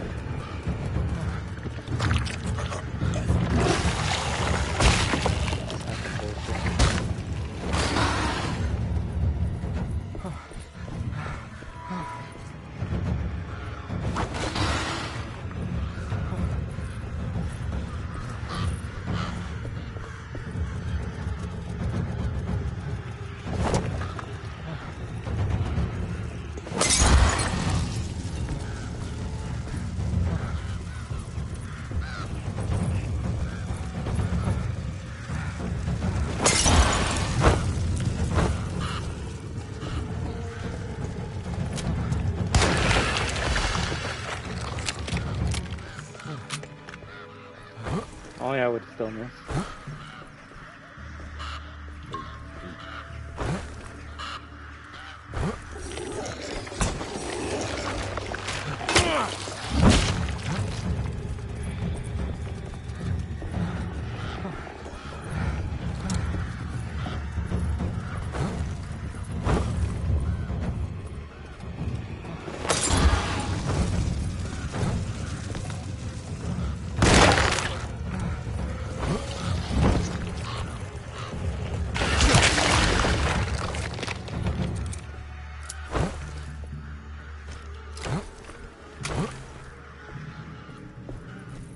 come I couldn't pick that up last time.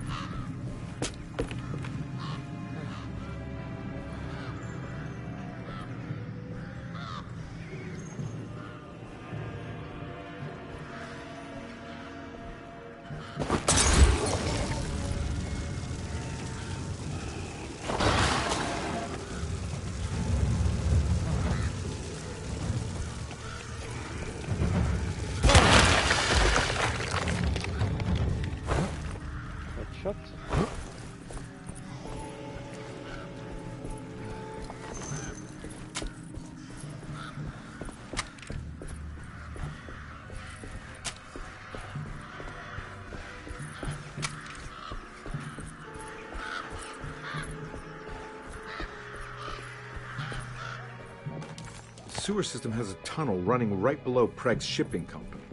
I bet I can use it to get inside.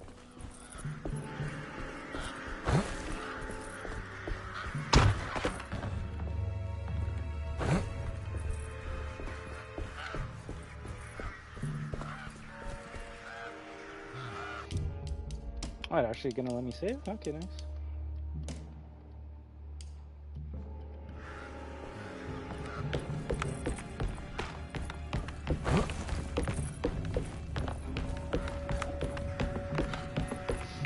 Alone at the docks.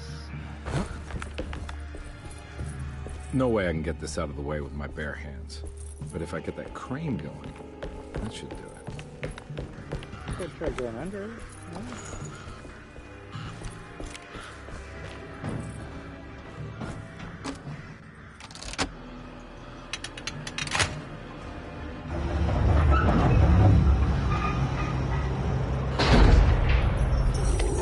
All finished.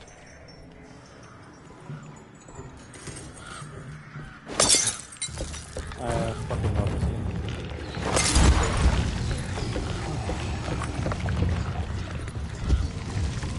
Oh, that's kind of cool. So, the oil, or the alcohol that was on the... Oh, fuck me. Wait, what? Checkpoint after all of them are dead?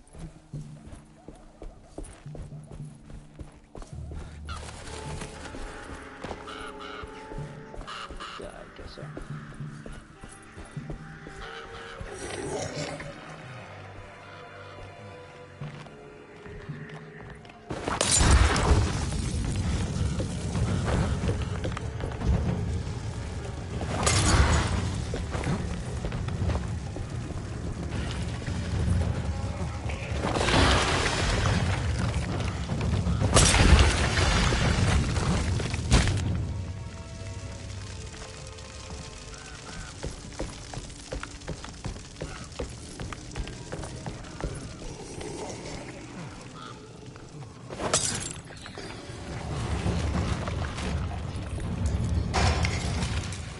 Does no one spawn here?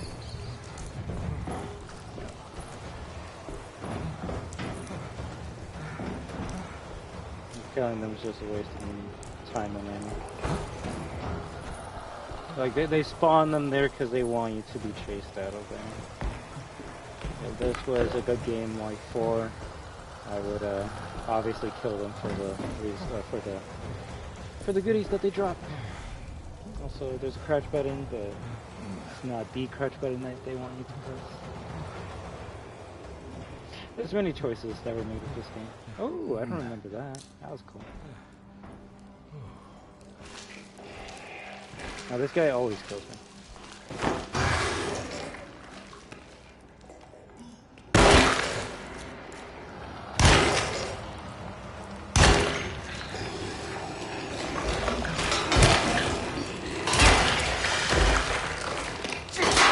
I guess it's because he does his charge attack and somehow he's able to like turn that shit. Like he's fucking playing this thing while rivals. And it's the turn that connects with me.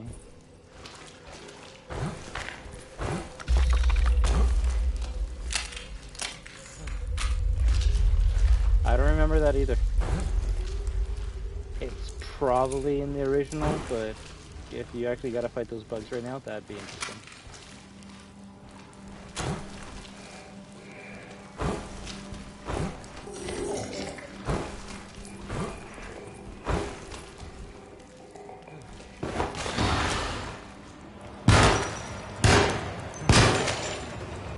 Well, I was gonna say, I'm not too surprised it's like, you know, me like,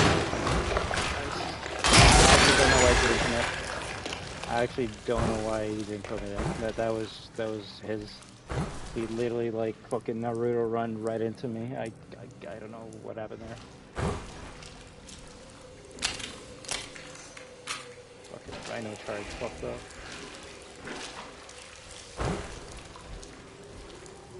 Also, yeah, like, this game does have, like, a bug enemy, and you don't introduce it in the series. You just keep on using the dumb zombie swamp man. I guess those are the zombies of the game, which,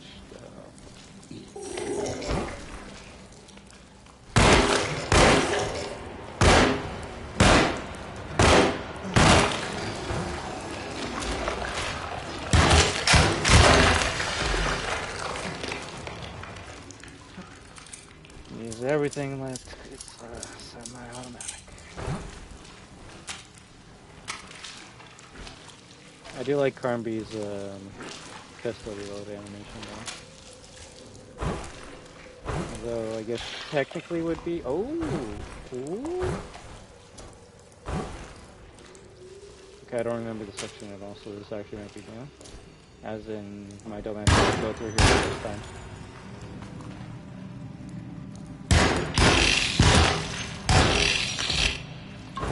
Bad button. Why do I always press up when I want to?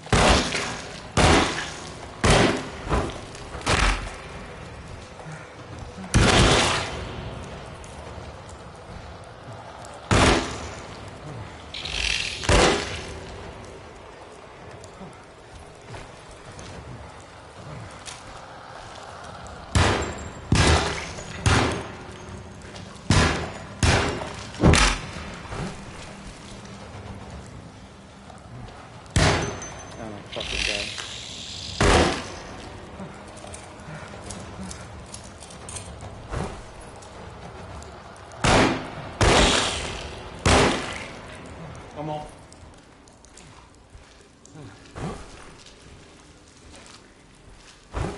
Those are probably the most annoying enemies in the game. It's just how much fucking shit they take, and they have the same issue that those like leapers or dog enemies have, but at a much faster rate. They'll just keep on trading with you, and yeah,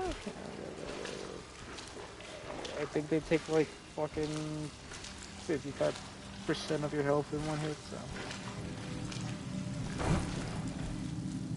Avoiding them when we get to the boat section will have to be a must. I don't remember this area at all, so we have to kill them because I'm assuming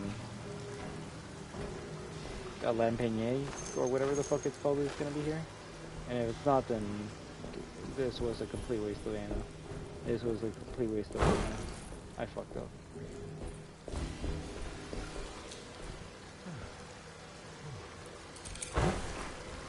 No, real shit. If I was not streaming, I probably would like reload and just continue. Oh, someone's gonna be like, "That's cheating." I'll be like, "This game is fucking cheating."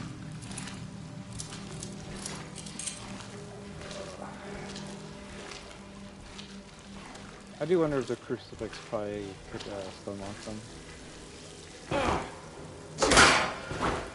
Seems to be the fastest melee weapon.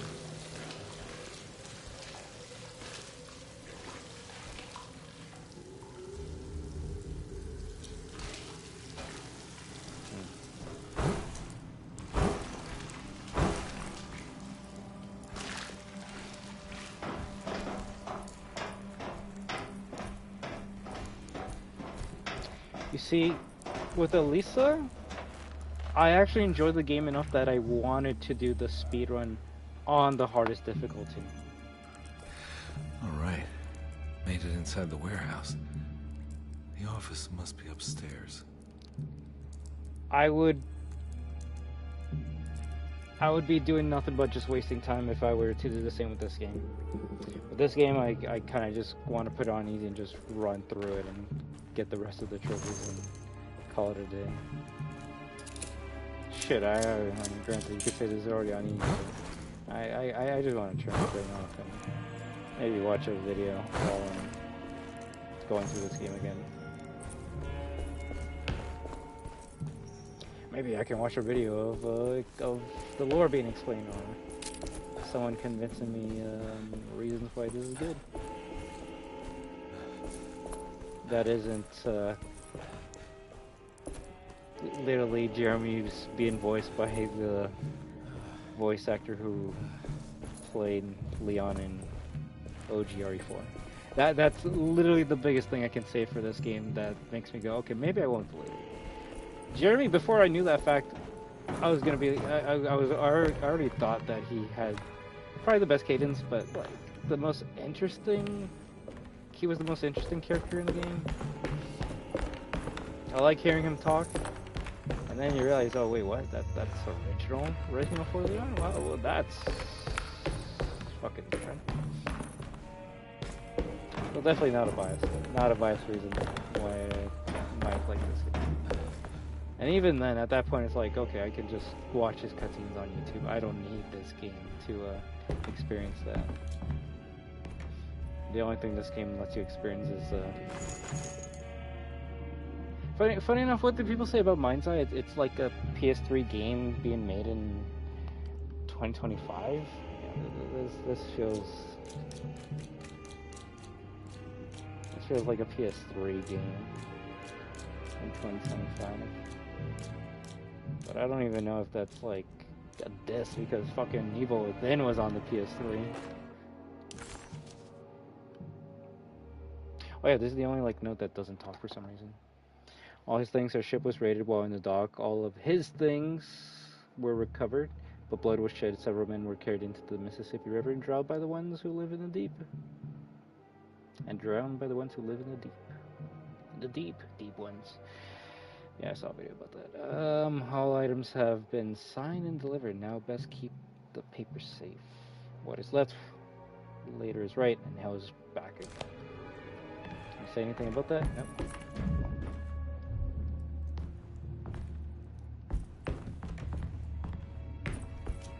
So what if you don't look in here?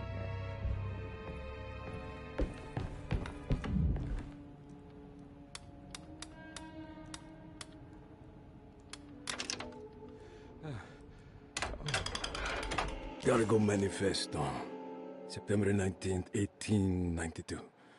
Breck Shipping Company delivered 4 steamer trunks, 1 Egyptian sarcophagus, and a large wooden crate belonging to the showman called the Black Pharaoh, performing at 18th Street.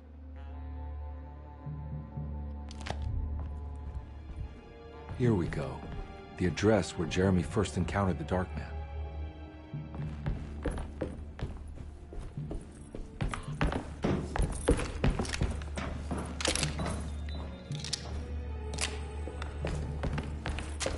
No, maybe, well, no. I was gonna say maybe this game does have adaptive difficulty. We went from like having no fucking ammo to like at least having something. No, this section's scripted. Everything's scripted. The thing is, could you say it's scripted? It is. Oh fuck. Okay, this actually might be a fight. Fuck me.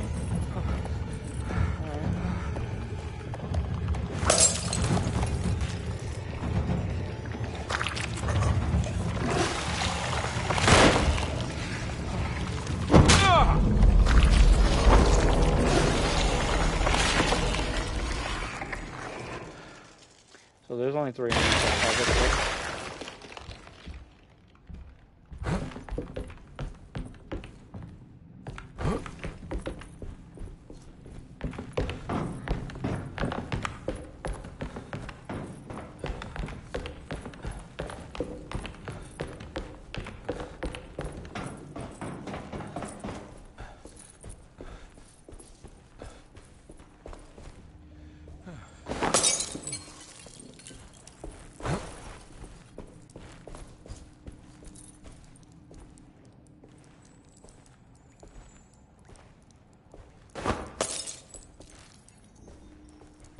I guess that's the only thing I can give this game, and even then, it doesn't really do it that well. Is making traps.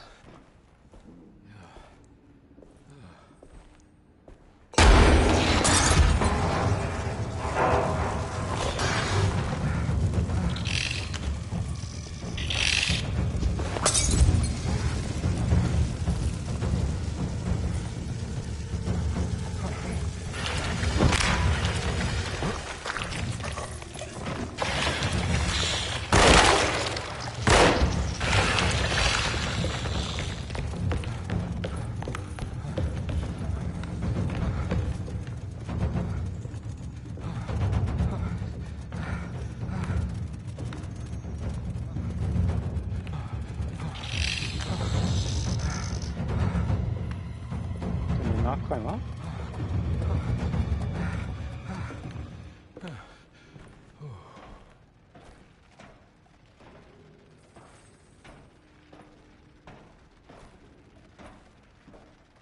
Gotta love not being able to throw this shit over the railing.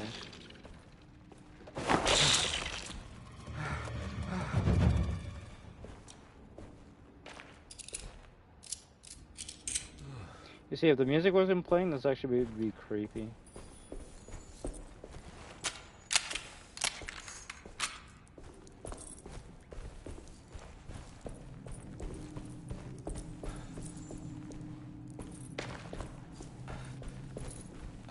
I thought there was another one. These things also have like a QT, so it could actually just jump out of the fucking corner and jump on my face and fuck me up. Also, it's always the face. Always the face huggers.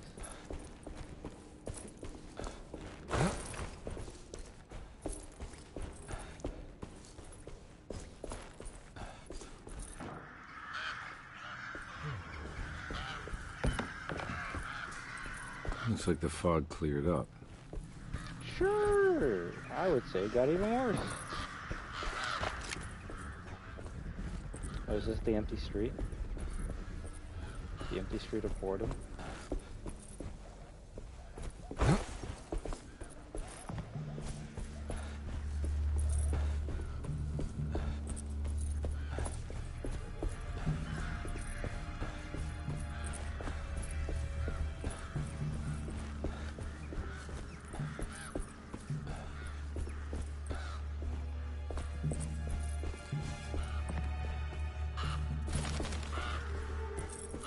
I don't know why you can ring the bells on the bikes in the first, like, section.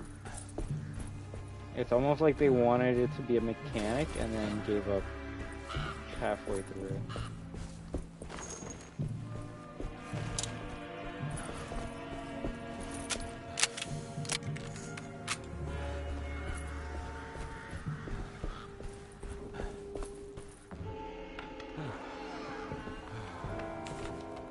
This house does have an interesting look to it, though.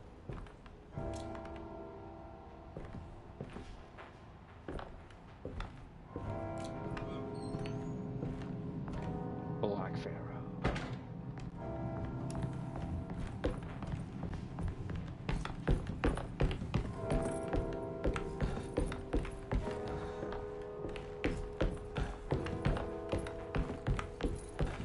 Fucking house that you would find encourage the cowardly dog.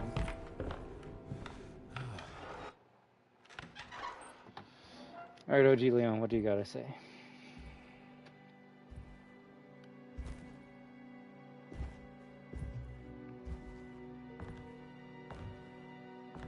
Oh, so he was already here? You want to tell me what this is all about?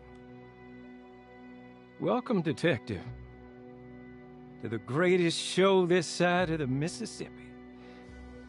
Nyala Hotel, the Black Pharaoh, the ancient magician who lived 1,000 lives and wore 1,000 masks. I can see why you settled on calling him the Dark Man. Saves your breath. So, you got scared by a stage magician, and now he's living inside your head. Right.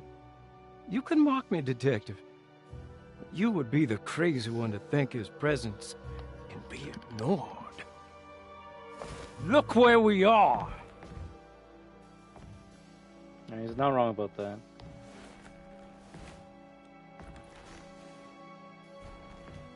We didn't get to finish our last conversation, did we? You were about to tell me how to break the contract with the Dark Man. No, we can't. We would turn her loose on the world. So many innocent would die. You see, but like, there is a way to break out of the deal. One of these actors is trying. There is. You offered me a way out. Steps to take. It's probably the one that... What are they? You'll never find them. They're forever entombed in his sunken desert temple. Maybe he's had experience with voice acting. I'm not your enemy. Tell me where to go. How do I find the temple? No, we can't. I have to make this sacrifice. God damn it, Jeremy. I'm gonna save you. Don't worry. Not give it confidence that you can get knocked over by the guy going insane.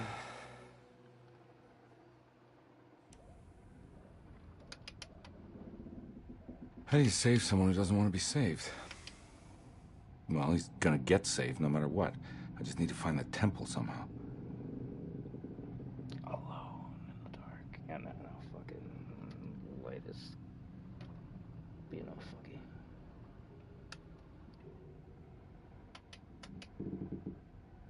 Nah, screw it, we'll keep it like this. Why not? Why not?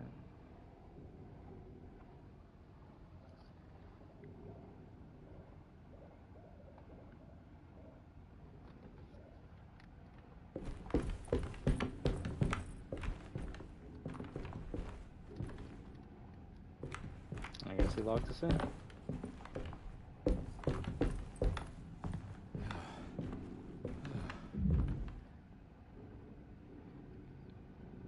Uh, 2M? Cool, we'll go with that.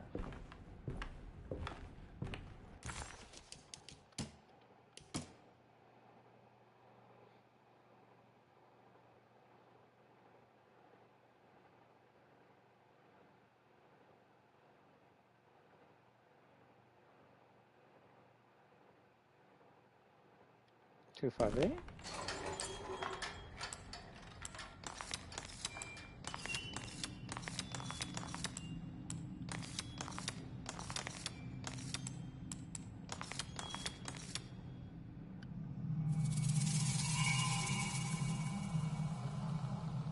Yeah, that's where we're at. Yeah, that's what we're looking at. This talisman's weird. It like when you use it in Derceto, it's telling you where you gotta go so you can enter this realm. And then here it's like, we're gonna show you what you've done. And then it just opens up the fucking coffin.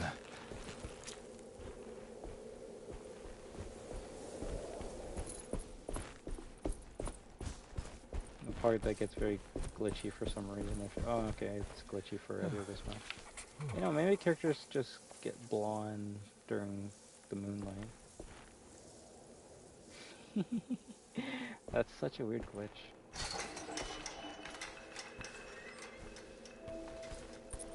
Oh. Okay, let's see. So, this is the area where we're first introduced to the bats. So they're either gonna add the dogs, since that's the only thing they seem to want to add in any of these sections, or more boring, they're just gonna have more bats.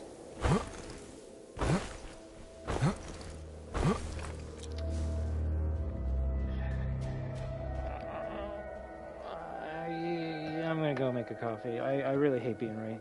I fucking hate, like, I actually want to be wrong. It's because when I'm right, it's right about the dumb shit I don't like. These enemies are just boring as fuck to fight.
Bro, these things have some trash-ass fucking eyesight. And then someone says, they don't have eyes. And I go, yeah, fucking, yeah, they can still find me perfectly, though, when they're burrowing. I'll say it's the vibrations.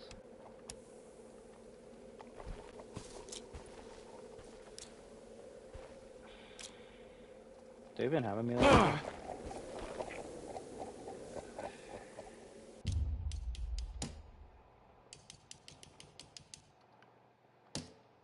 You see, I'm thinking if I can stun lock it with the crucifix so I don't have to use up any ammo.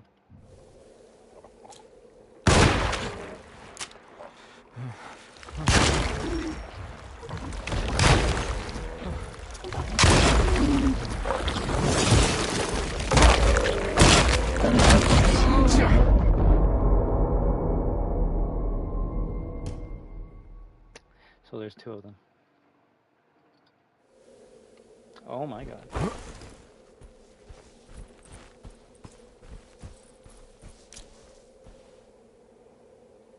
It's almost like they knew that's the only fucking, like, good enemy type to have. And by good, I mean, like, cheap.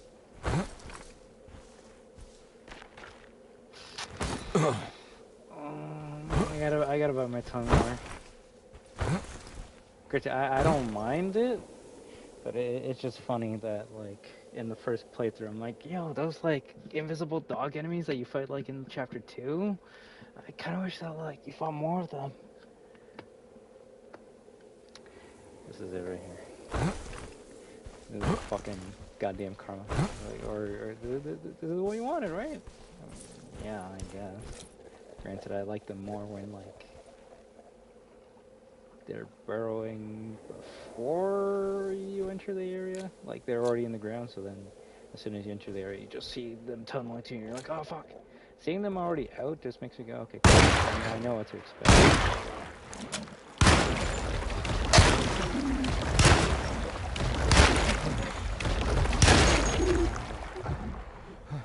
Break that animation.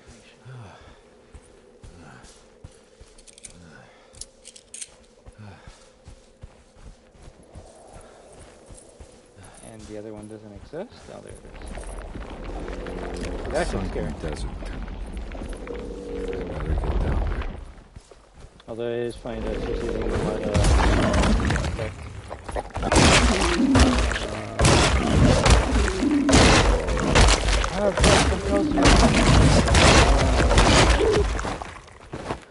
it actually is the best weapon against them. Okay. It actually is fast enough that you don't even need to, like, hold to do a heavy attack. You just keep on doing light until it dies. Alright, cool. The only time I found the crucifix was at the last boss fight, so...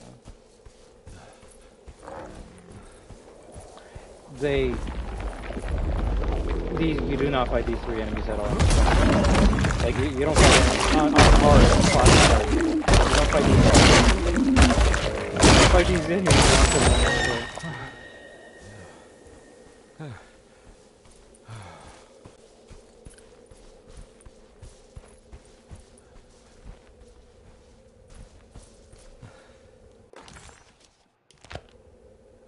The Temple of Nephron-Ka lies under our camp. Despite all efforts, that unholy site did not collapse, but sink beneath the sand.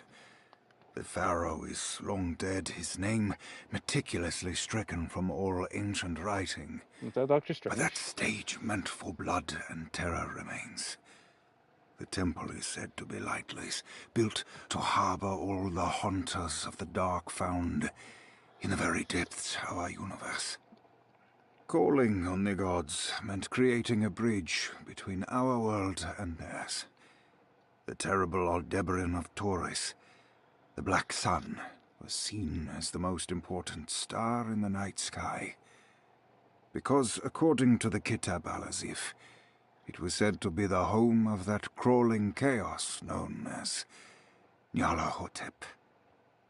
Through ancient mechanisms, it was said that the priests could open shafts channeling the light emitted by that strange stone called the Shining Trapezohedron. Several streams pulled together above the statue of that dark man would then be sent through space towards the Black Sun, a message to the gods.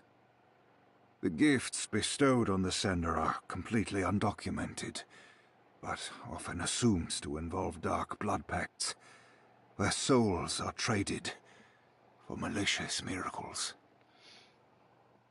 So, like, there was some, like, dark magic shit going on at Derceto. Jeremy's there because he's like, well, my family thinks I'm crazy, so I'm gonna try and get better here. But there's actually some like cult shit going on here, so it's gonna be kind of tough for me to be like, yo, fam, can you get me out of here? Because like there's some voodoo shit happening, and I'd be like, yeah, that's crazy, Jeremy, making shit up so he can get out of the fucking loony bin. It's like, no, they're actually like gonna like sacrifice a little girl, so please get me the fuck out. And they might try and kill me too, so like I need to get out. So I guess the best route Jeremy had was like, well, this dark man's been like stalking me since I was a little kid. He might be a fucking Cthulhu type of deity, or what is he called? Lovecraftian? Yeah, we'll go with that. So if I make a pact with him, he'll prevent the evil from the house escaping? And the only reason I can think of that is these Lovecraftian creatures don't like each other. Now, why Darkman needs to like have a pact with Jeremy so they can like stop the fucking shrub tree? I don't know. We gotta read more lore, but maybe he can only. Maybe Darkman can only fight shrub tree if he has a blood pact with someone. That's what happens when you do Lovecraftian horror. It can really just be left up to randomness. It just happens.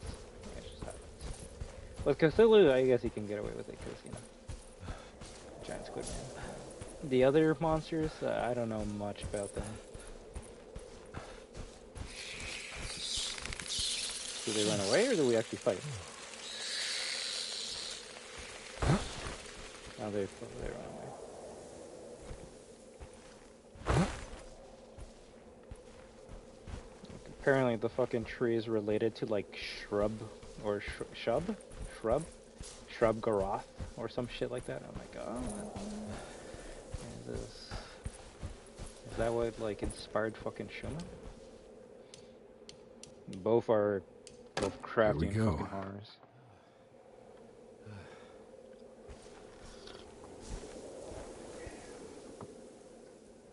If anything, maybe I should to maybe wash the taste of this game out of my mouth. Maybe I should find a good Lovecraftian horror game.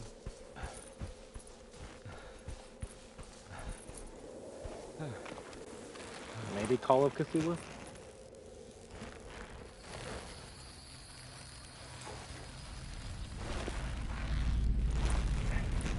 I feel like they should just focus on one Lovecraftian horror. Stick with the like fucking magician fucking mummy guy. It's the start. I got a feeling this is it. This is where the contract is hidden. But how do I get to it? I was listening to what you're saying, David Harbour.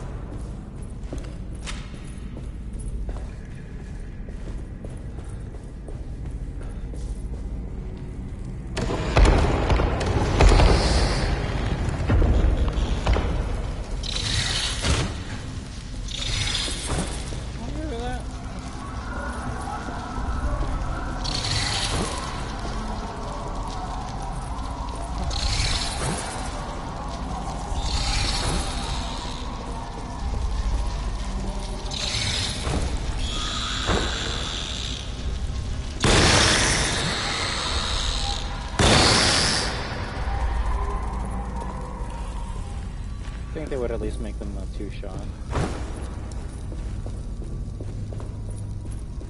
I guess that's the one thing I can give this game. There's flying enemies. Granted, there's not that many, and they're so weak they might as well not even be in this game. Not that many horror games in today's day and age like doing flying enemies. I guess back in the day you had like a lock-on button that would deal with the flying enemies. Nowadays it's like, well, you can aim where you want to, so the player should be good enough to fight the flying enemies, right? And then everyone's like, fuck this. We can't even have flying enemies in Call of Duty Zombies. If it flies, it dies.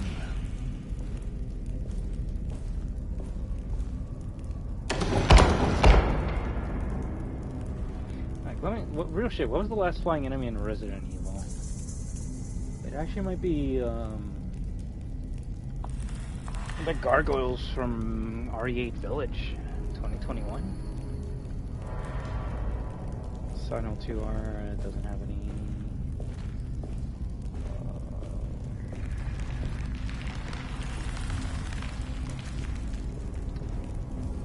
I don't even remember if Dead Space ever introduced flying enemies.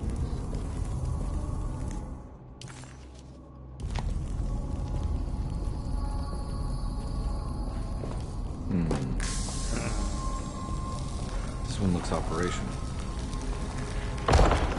Good work. This is the closest I'm gonna get to fucking RE5 remake.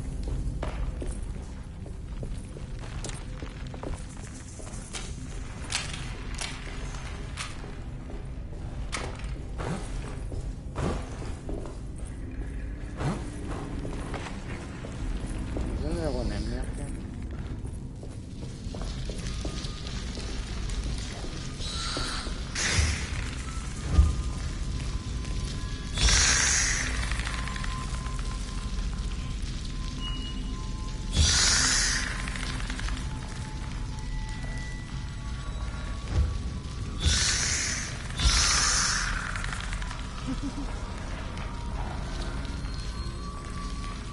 I don't think I can get that one.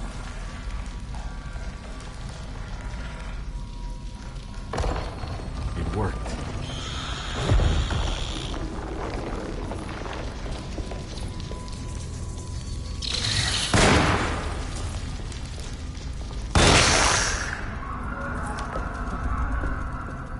I'm surprised they didn't get me.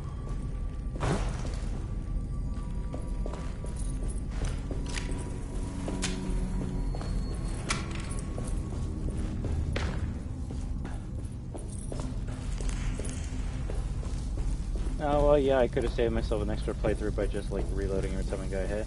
I want to be fair to the game.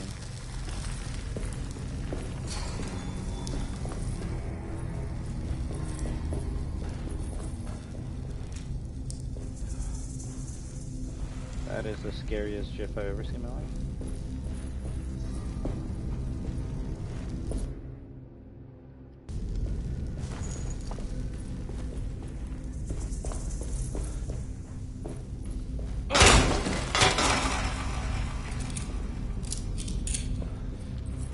That echo.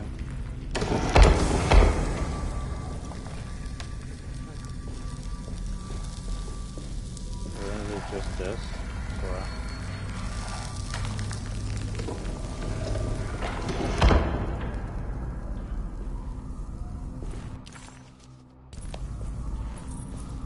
It's crazy how the laser will just burn the bats right away but do nothing to us.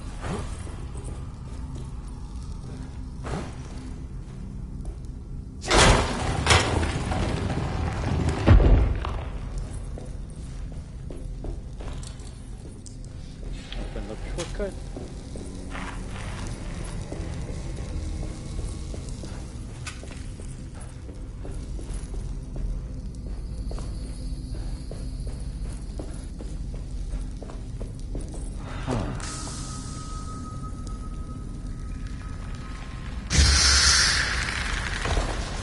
It worked.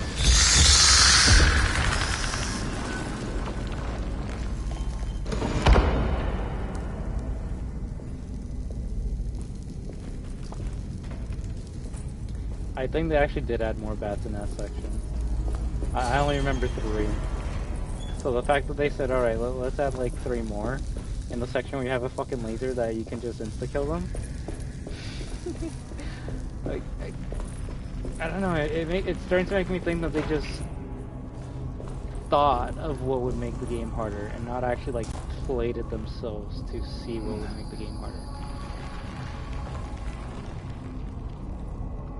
You want to make the game harder? How about remove like half the fucking melees in the game? That actually would make it start to make the game tougher. Also wrong spot.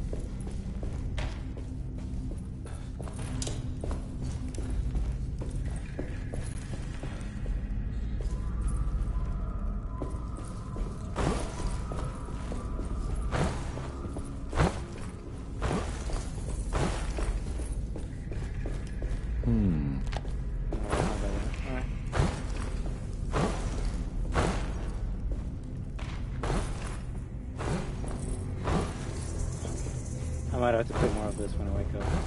That's alright. We're getting this shit fucking platinum today. I give you that. I give you that.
Unless they have good pathing, they won't be able to fall.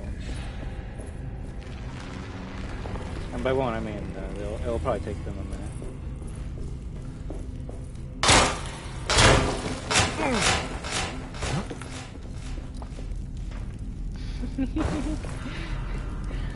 Fucking comical echoes.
Someone could say, why aren't you just running?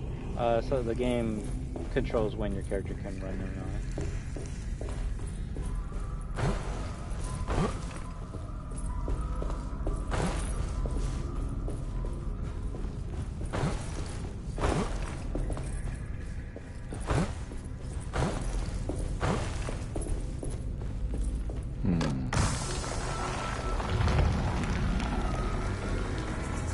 Oh, can't aim it down? Oh.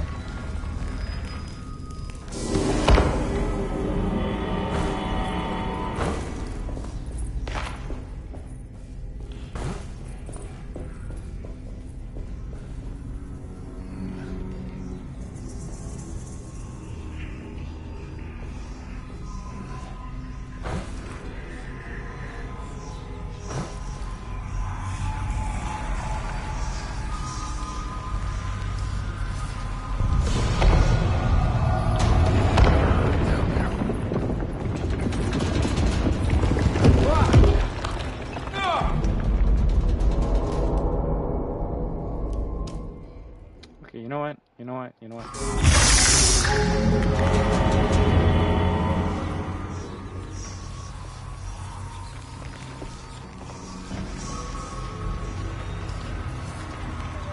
I mean, I guess it's obvious, but I didn't know. I guess last time I just immediately ran through, right?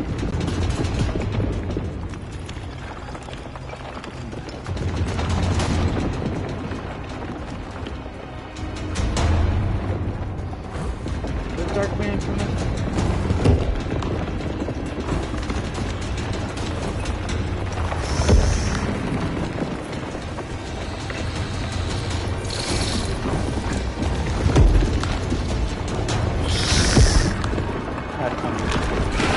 That's also funny.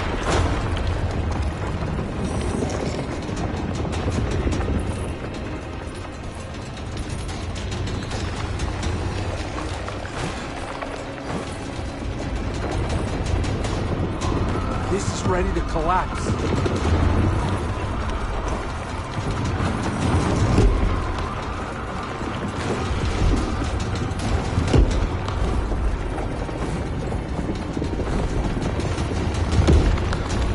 Oh, that fell down good.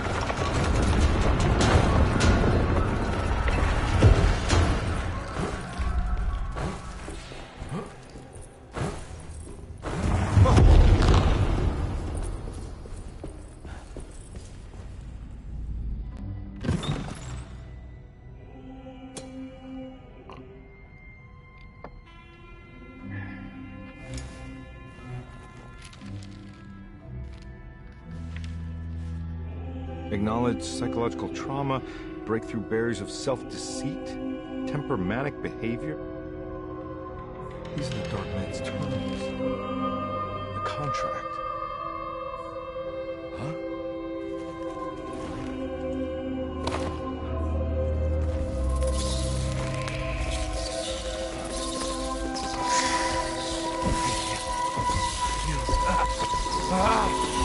How come these ones don't kill him?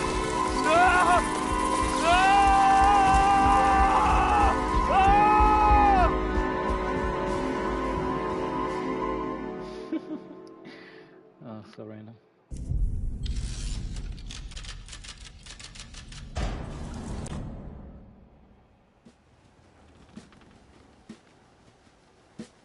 Hey.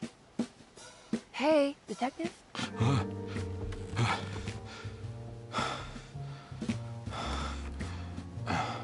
What are you doing? Oh, I found something. Great. Was it alcohol? God, no, I just got the wind knocked out of me. I think I know how to break the contract with the Dark Man. What exactly does that mean? Everything going back to normal. All right. I found some more information on Derceto and the patients. There are some seriously strange things going on here. I'm pretty sure 2 of the patients are dead, and maybe even the clerk. Oh, yeah. I kind of just gave up on worrying about that. Well, just keep your eyes open, I suppose. What were you doing again? Jeremy made a pact with the Dark Man to keep all the madness locked inside Derceto. All right. I'm gonna break it. I just have to... Where is it? Where's the talisman? It's around your neck? Ah! Ah! I I worry, Detective. Don't, I'm fine. I worry that you're not much help on this case. At least you're a good distraction. Trust me, you're getting your money's worth. At this rate, I'm an absolute bargain.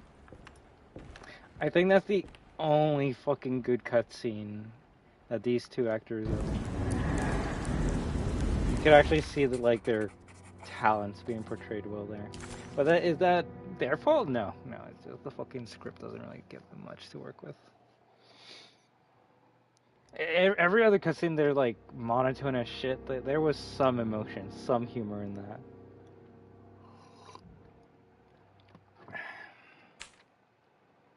He must first acknowledge psychological trauma in order to proceed. The lying must stop. Medicine has failed me. Nothing can be done to dispel the hardwood curse. Only the sacrificial dagger may release the despair from Jacob's eye. Yet, doing so would be the doom of Derceto. Let this curse of mine be a weapon for once. I accept your demands. Oh, crawling chaos. Build your prison around this godforsaken hospital. When evil has been starved, I will stay buried forever.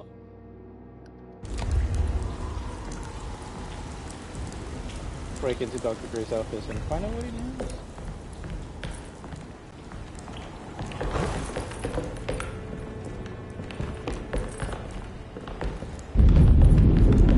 Just what this evening needed. Some ambiance.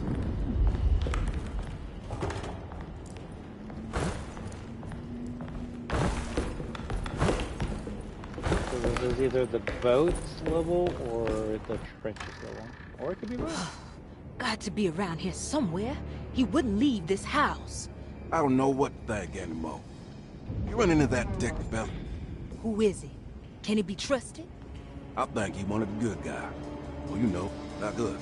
Will he be all right with her coming? Praise the mother. You don't need to know about all that. Just help the journey. Just calm down. It ain't time yet. God, it hurts. As far as I can tell, Detective Comby seems to be solving problems, not causing them.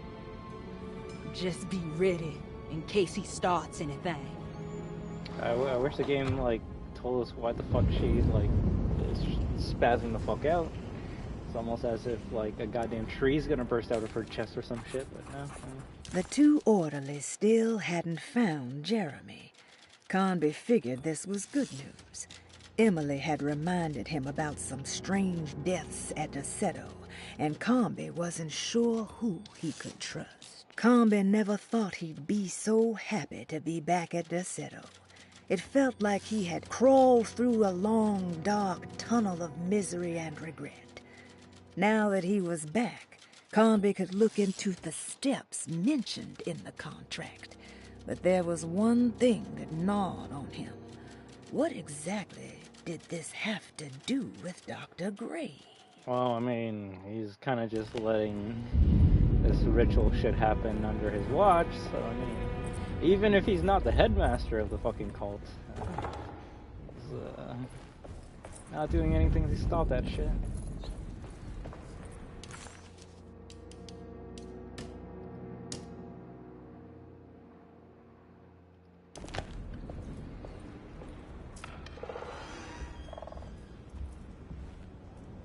See, is this real, or is this in our imagination?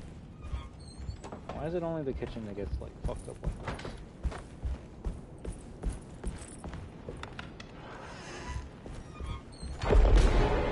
Christ, what the hell was that? Right? It's blocked.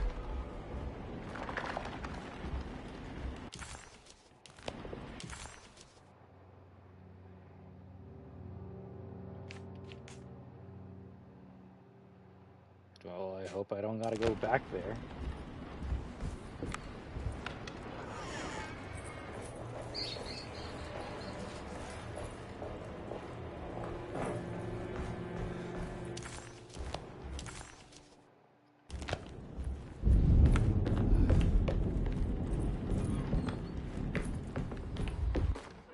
We must have faith that Jeremy's pact with the Dark Man is a bluff.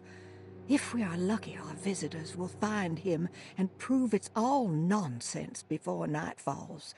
What is true is our attempt to call on her.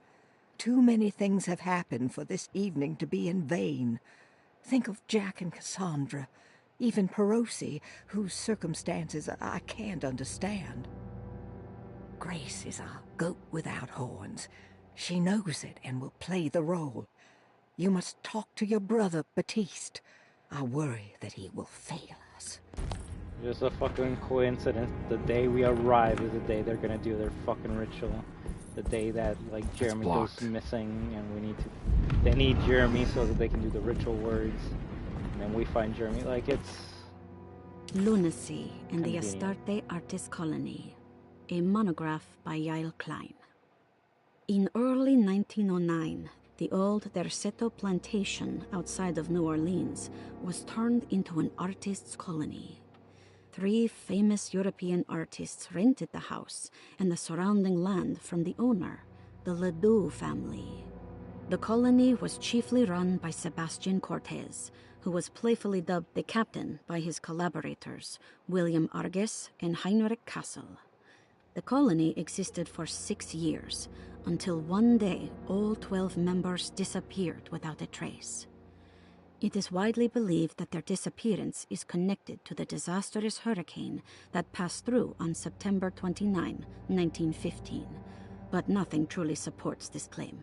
So What is known is their frequent participation in New Orleans nightlife, their love for hosting parties, and their elaborate contributions to the Mardi Gras parades as the Pirates of Pontchartrain. Accounts of their lifestyle can be found in almost every gossip column. It can effectively be summed up as carefree and bohemian. In late June 1909, the name Astarte first appeared in the newspapers. Cortez said the name came to him as he was painting. There is never any claim to knowing about the ancient Phoenician fertility goddess with the same name before this time. His fellow colonist Heinrich Kassel did know, because he later produced sculptures that show clear references to ancient idols of the goddess. This is going to be on a test.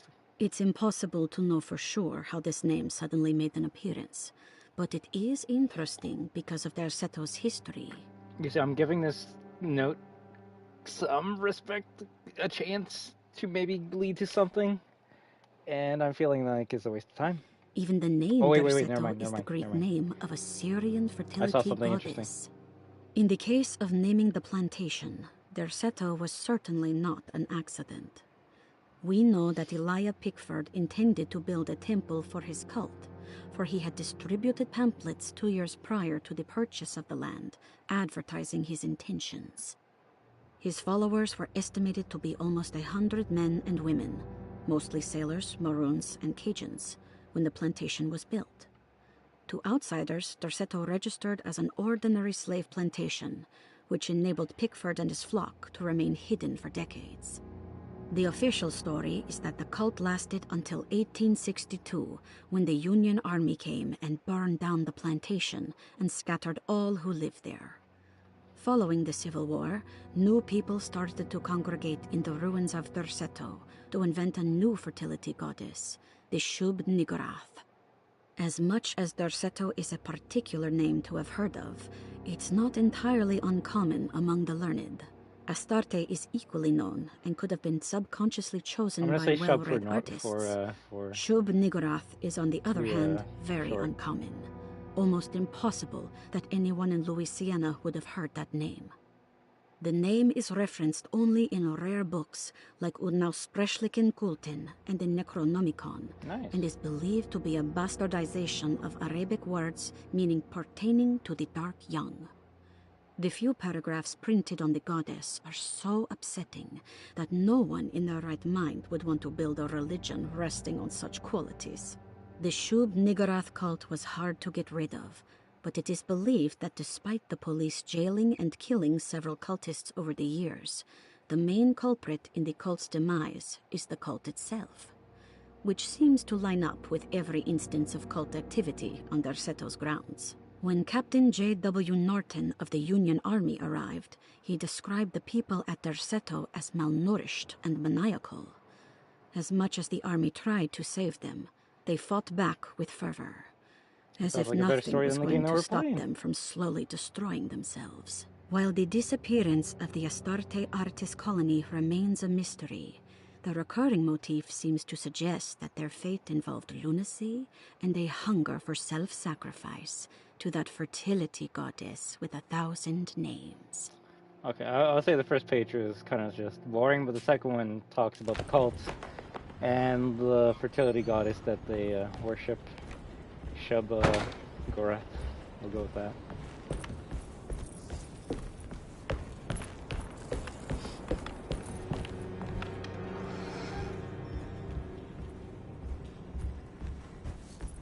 I don't think I can say that name accurately. I would fuck it up.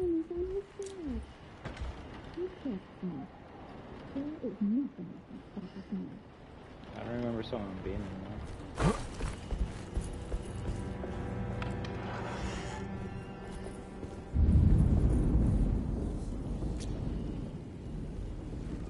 I'm gonna kill you, Shub.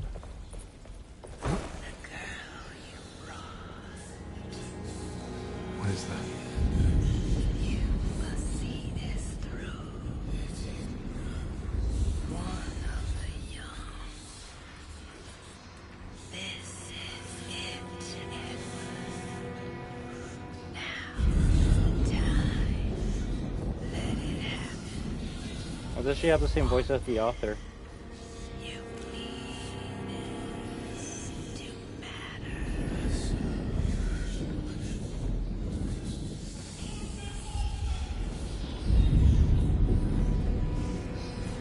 See, it's shit like this that makes the game interesting. A talking tree. That's actually kind of scary. Fucking swamp people? Boring. Show me something I've never seen before. Surprise.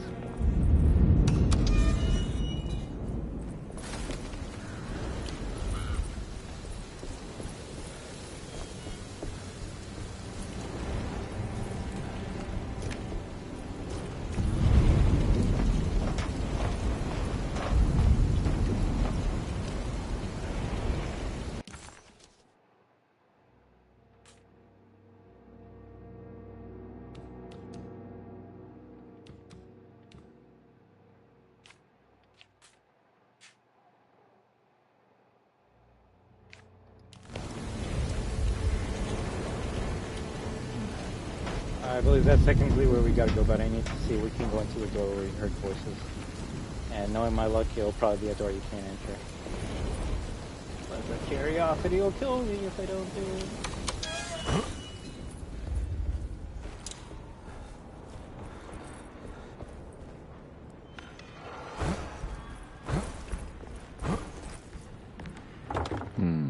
Love it.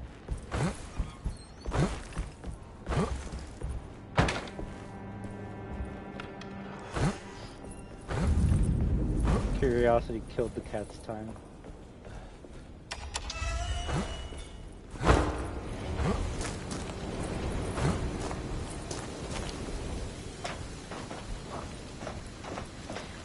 I'm just laughing at the thought that, like, I almost was gonna save this for, like, October. Whoa! Oh, this broke? Yeah. Well, you know, we should play the spooky, scary games during October. You know, this is obviously going to be the spookiest game.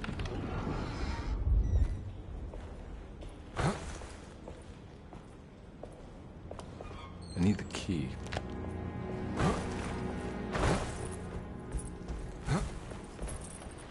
I can't leave. I got a job to do.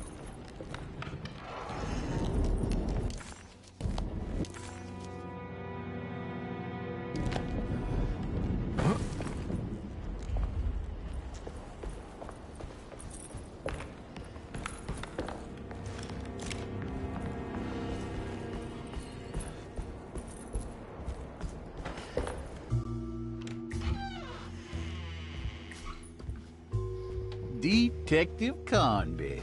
Good to see you again. Solved your case yet? I'm trying. Hey, Grace, you okay? Oh, she is just peachy, Detective. Are you looking forward to the Feast of St. John, Grace? I can't wait. Kids, ain't they great? What exactly are you planning for tonight? Oh, not much. We eat, we drink, we pay tribute to the wishing tree in the conservatory. The usual. Then why all the excitement? There is just something about tonight. Something's different. I think we all feel it. Besides, we got ourselves some new words for the prayer thanks to your buddy Jeremy. She'll come and turn the world inside out, and things will begin again. That sounds strangely threatening. You should come.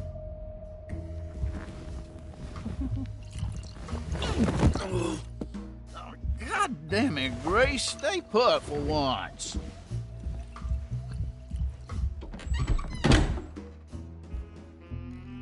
So if we didn't kill that tree fucking thing, it would have just taken over the world? And by taking over the world, I mean, I guess, just, like, kill everyone.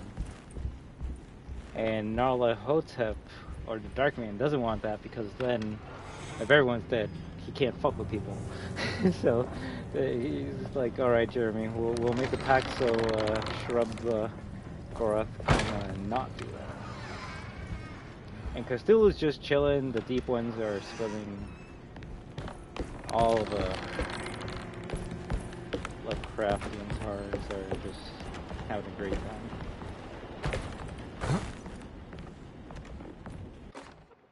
Jeremy knew that the only one who could help him now was the guest in room number 3. The room seemed to have been empty for so long. But that wasn't allowed to be true. The story needed to be different. To include something from the outside, he would bring the guest back to room 3 and show them what was in that safe. 913. But those were not the right numbers. That was the combination for the safe in the clerk's office.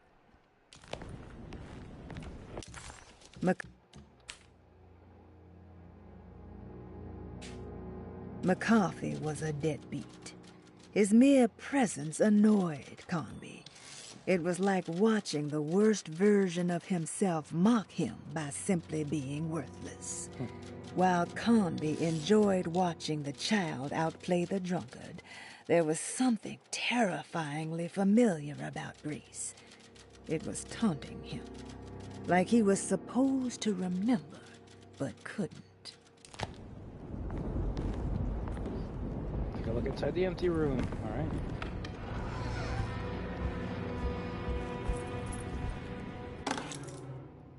First floor hall key. Better hold on to these. Wouldn't want them to get lost.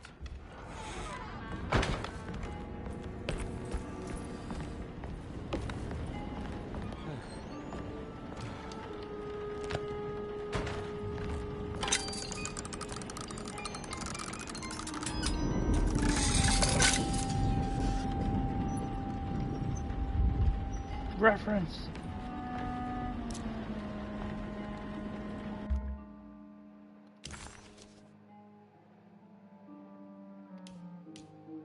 Did I not already have this one? What a terrible thing to recognize that your betterment was an illusion. That you are so infatuated by the virtue of struggling that despite all your hard work, you made no real efforts to ever become well. Or that the treatment becomes such an obsession that instead of letting your wounds heal over time, you tear at the flesh in the hope that it will heal better and faster. If only it would bleed in the way you wanted. Do we ever become well? What do you think, Dr. Gray?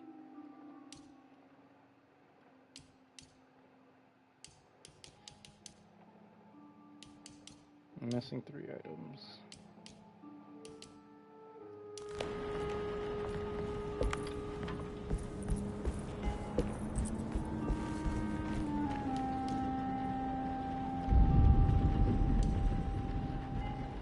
I thought we grabbed a paint, like a picture in the beginning of the game. Can we not use that?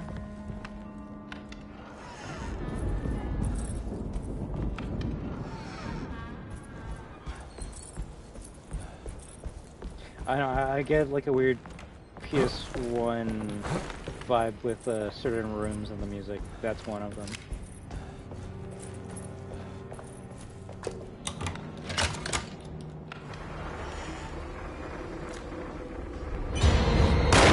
No, it has to stop! I gotta make it stop!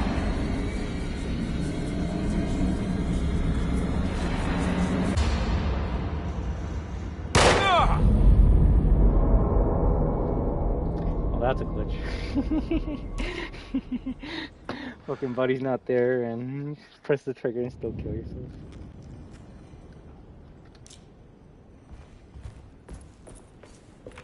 I like how the game's like, nah, you need to do this first. There must be a spare key to Dr. Gray's office in here somewhere. I don't have the combination for this. Or maybe Jeremy did.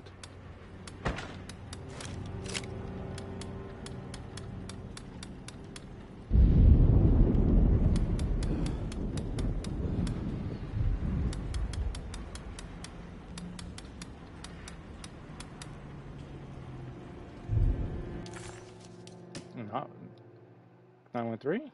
Yeah. Oh.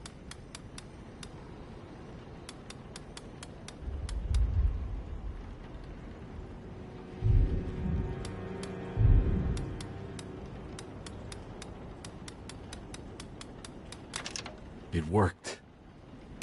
I know it's usual, but don't worry. The last guest in the empty room suffered from severe maladaptation. I must write this down, because if I understand the condition sufficiently, it could make me deny this fact at a later date. And there is reason for me to think I may come to suffer the consequences from this dysfunction, as some who came in contact with the guest seemed to adopt a new worldview in which everything was predetermined but broken.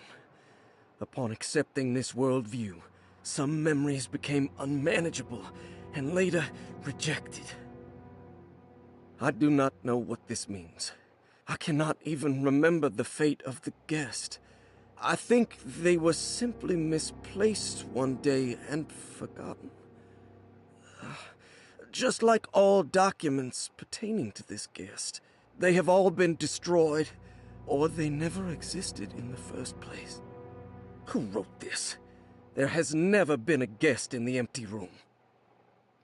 Okay, first time I read that, I was like, okay, what the fuck are they talking about? Now knowing that the empty room is technically the room that either Emily Hartwood or fucking Edward Carnby were in, it makes some sense. Granted, how the fuck, like, these two were at this place and they don't remember that they were here, and no one else remembers that they were here. Like, that's like all Lovecraftian horror. You can just say, oh yeah, like, you know, Cthulhu from the sea, he was like brainwashing these guys, so that's why they didn't remember any of this shit. And the thing is, that could actually work. That actually could be the fucking reason why no one remembers any of this shit. Because Lovecraftian horror is just chaotic. It's cosmic. It just happens.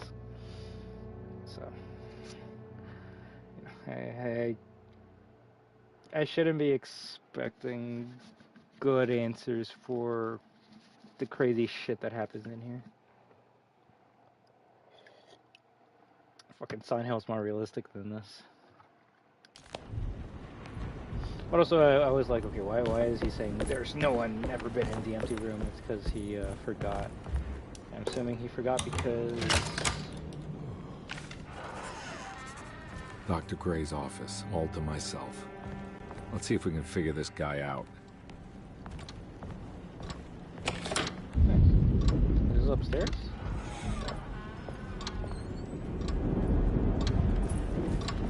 I guess the curse at their Citadel was just making everyone go crazy.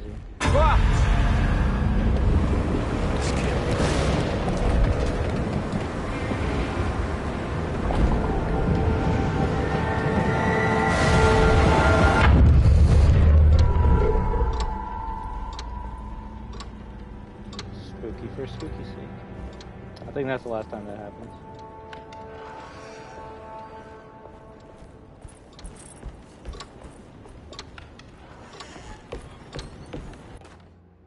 I have finished tidying up Miss Beauregard's belongings.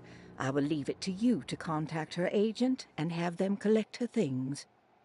I found one of Grace's drawings she might want back, along with this key in her room, which I believe you've been looking for.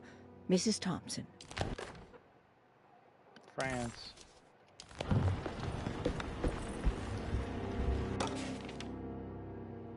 Coffee's a pirate treasure? Clue? This is where McCarthy has hidden my favorite young.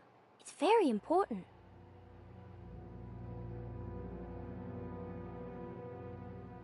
That should be easy to find. Look for the treasure increases drawing? Sure.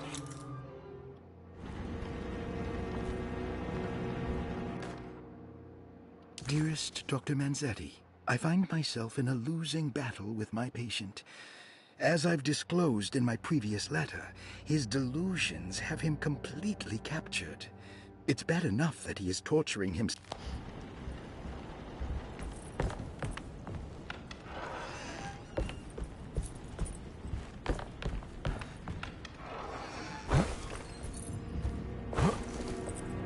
Okay, so we got that hallway, but also what else? Dr. Gray was somehow mixed up in this business with the Dark Man, Detective Conway decided. He had to be. Either Dr. Gray was using the idea of the Dark Man to manipulate and torture Jeremy, or the Dark Man was an actual powerful being possessing Jeremy. And in that case, Dr. Gray was simply a stooge. Maybe both could be true at once. Conby felt his mind racing in all directions. No matter what, he had to find a way to break the pact. That was what Jeremy said was needed. It didn't even matter what was true or not. If Jeremy wouldn't leave Deseto before the contract was broken, then Conby had to make it happen. He just wished the steps on the contract made a little more sense. Well, that would be too fucking easy. So, infirmary down the stairwell, or do this? Might as well do this.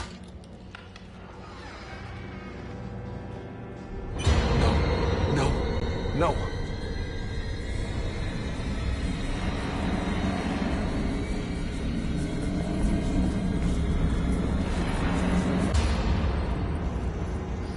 Chloe just pops in. I guess there's three things we can do right now. Infirmary, that hallway, or France. And we're gonna go to France.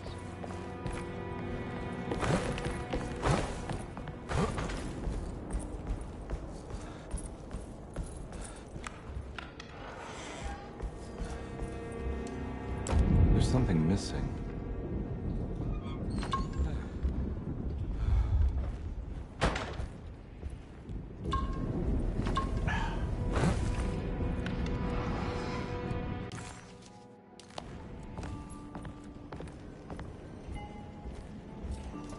I'm assuming there's going to be an interactive with the wall.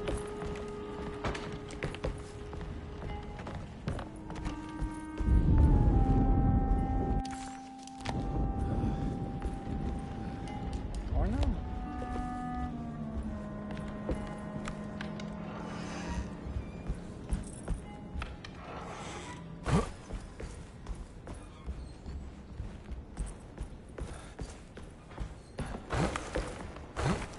I guess the only music you hear in this game is in the cutscenes, that jazz music, which sounds nice. Then while you're roaming around, just spooky ambiance.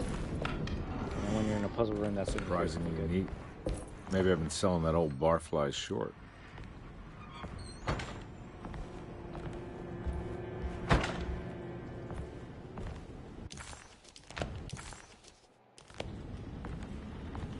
Looks like McCarthy has something hidden inside. Okay, that's different. Moment of clarity. Sometimes I think this place makes me worse. That Deseto might be my grave. A coffin made of ostentatious architecture. A Taj Mahal for the drunken depressed. There's something about Deseto. Something about Dr. Gray. Like we all pretend that we're here to get better, when in fact we are here to be forgotten.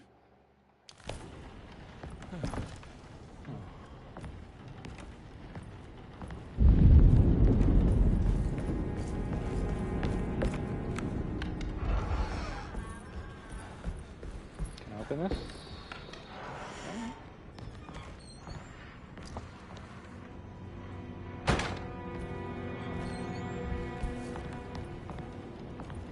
There's the camera that takes us to the trenches.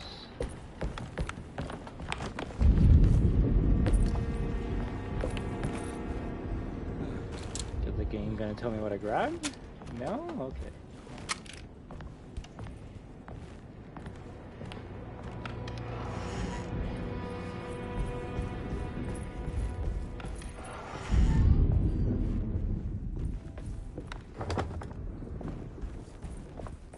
I can't take this much more. This has to end.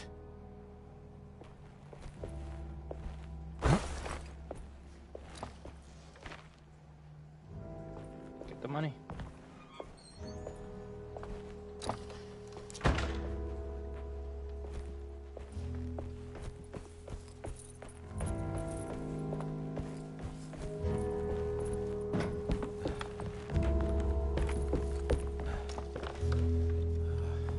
Nothing.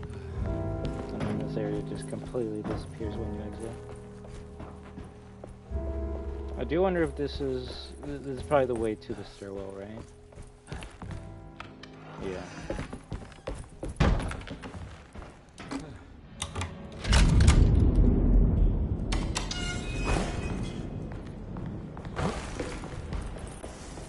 See this section here?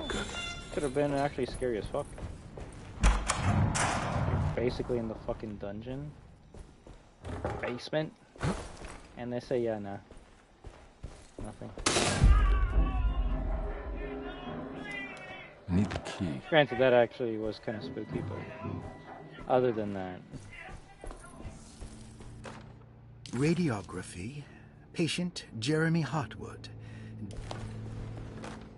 Hypothetical psychosurgery based on the idea. Yeah, lobotomy.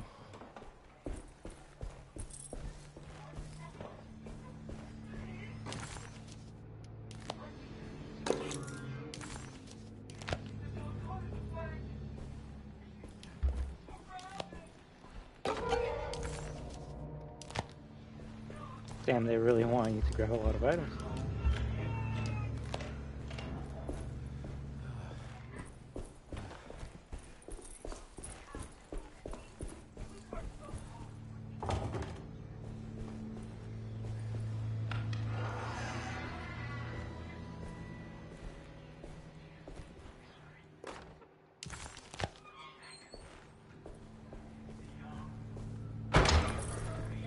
I wonder how they found out that, like, Jeremy knew the words.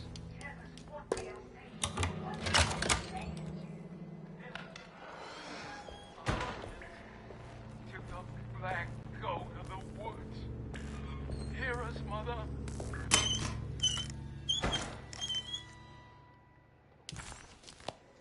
Don't mind if I do. There's a reason why you can beat this game in under 3 hours.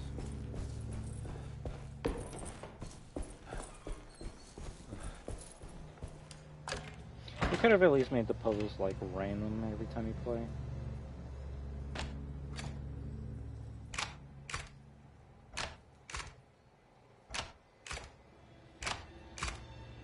Okay. Alright.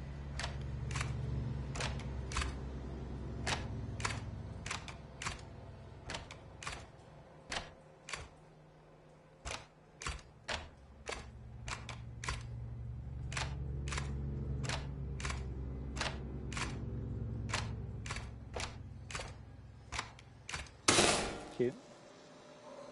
That's better.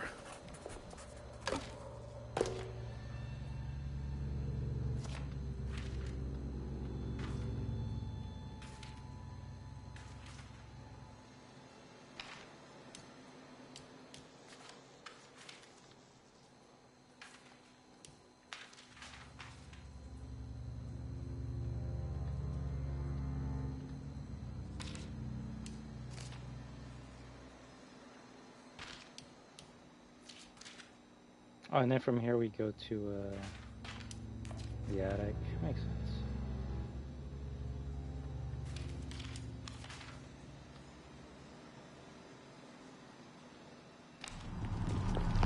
Oh, I just gotta close in the fucking game does it for you. Cool.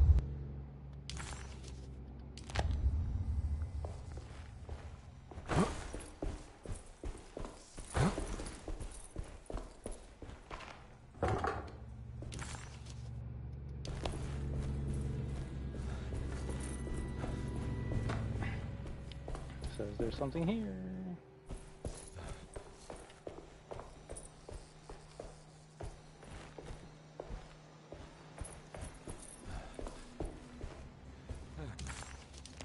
Oh, whatever, maybe we come back here.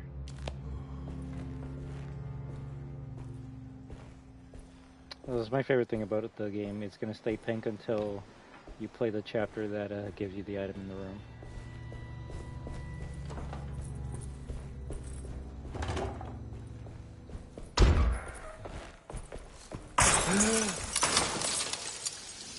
Why does this keep happening? What am I supposed to do?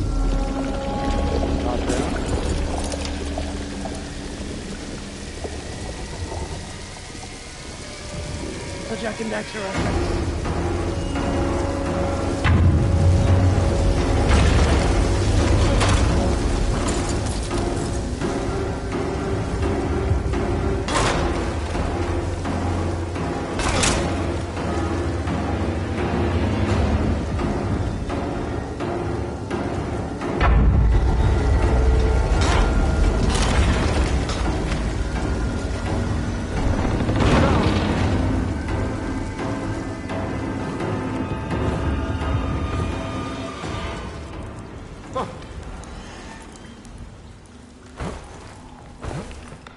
And we're back here. Well, perfect time to have a look around this place. You should have checked it when you woke up. Debris. What is that? Alcohol? The one thing I can praise this game, and it's not even a good praise, is it doesn't give you that much health. Granted, maybe it could have adaptive difficulty, and that's why it's not giving me that much health. At least on classic difficulty, it just barely gives you enough to get by. It gives you it just gives you enough. It basically expects you to know what you're doing. You can't just be like, oh fuck, this guy took away all my health. We'll drink 3 to get to full health. Stay at low health at that point.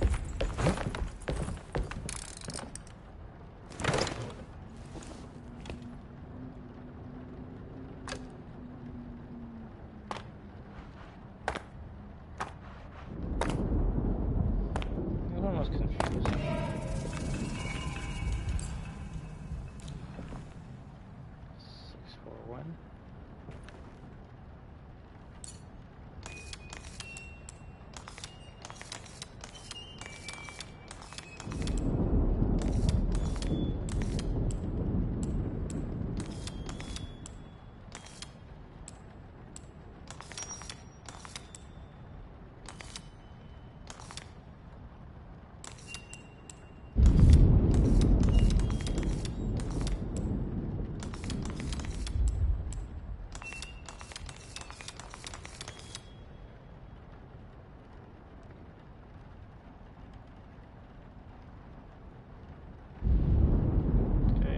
To look at the window.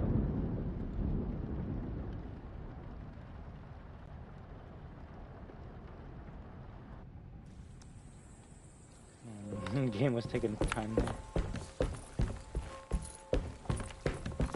I don't think that noose was there before.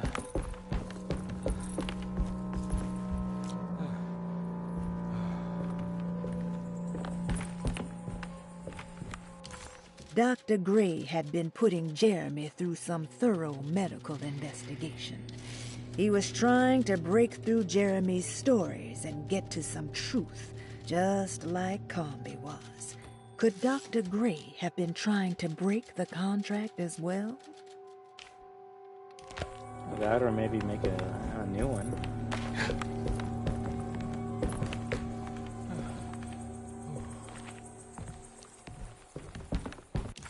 Like, am I supposed to get a cutscene here or some shit?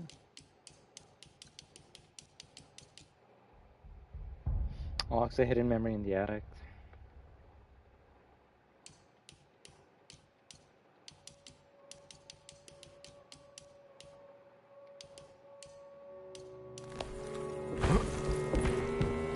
I'm gonna beat this game and not find those 3 items. Just watch. Just watch.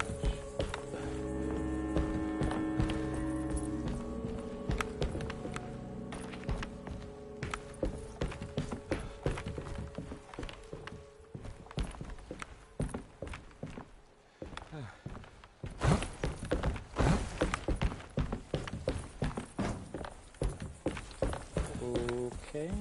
Oh, there we go. Oh, it's because we're here. This is where Jeremy's hiding, right? Hello? Is anyone there? Jeremy? I need help! Wait. Can you hear me? I'm stuck in the mud and the fire is taking Jeremy, me. where are you? The motor is dead. I can't do anything more. Hang on, Jeremy. I'll figure something out. I'll get the boat running.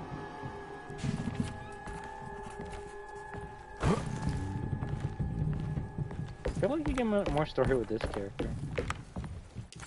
Jeremy was calling out for help, but Combi couldn't figure out where the voice was coming from. For a moment, Combi wondered if the boat itself was Jeremy, or if he was below it somehow. It didn't matter right now. Jeremy was clear on one thing. He wanted Combi to get the steamboat running and out of the mud.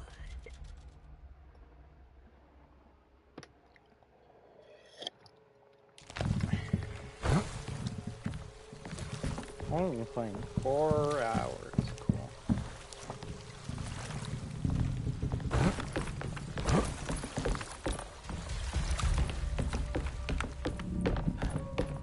Also, apparently, for the beat the game without drinking a health drink, you gotta do it with this character. So, I gotta finish this game today, so then I can quickly do a speed run of no death run under 3 hours. Or I guess I can just can't heal.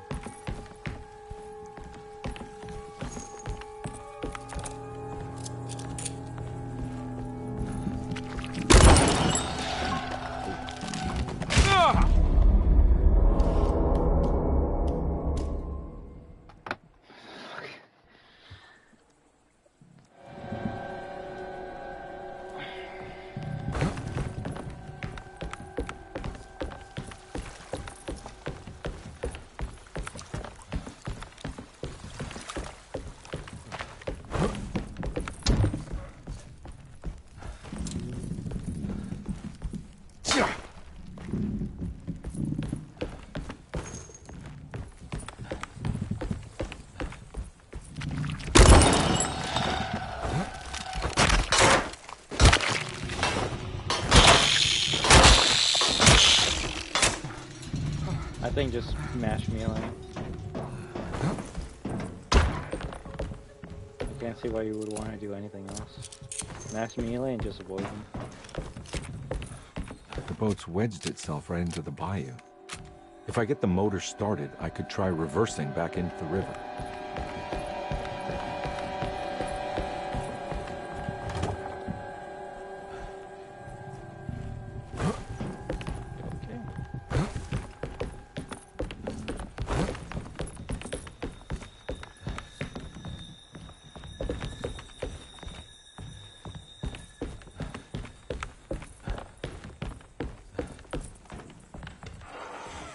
Jeremy, where are you? I'm here.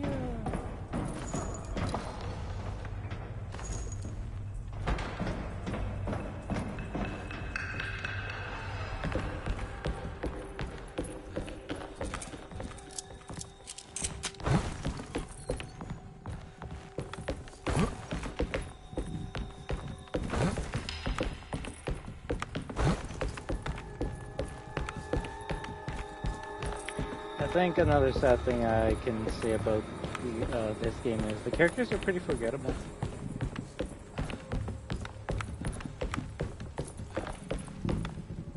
Like, he drinks and Emily smokes. I guess that's their character trait.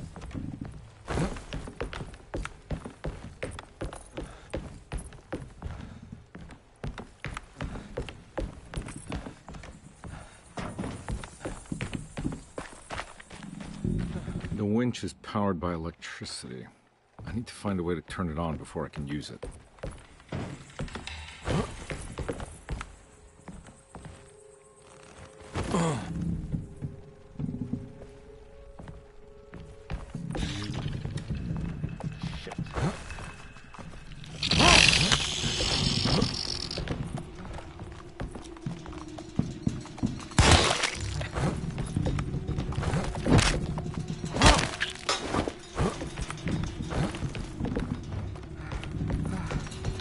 Fucking disappeared.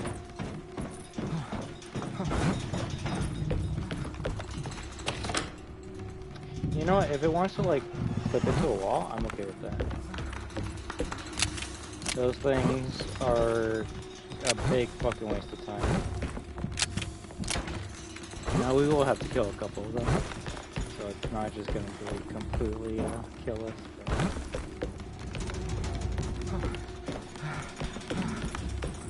leave it to this game to have a dumb enemy be the most annoying one.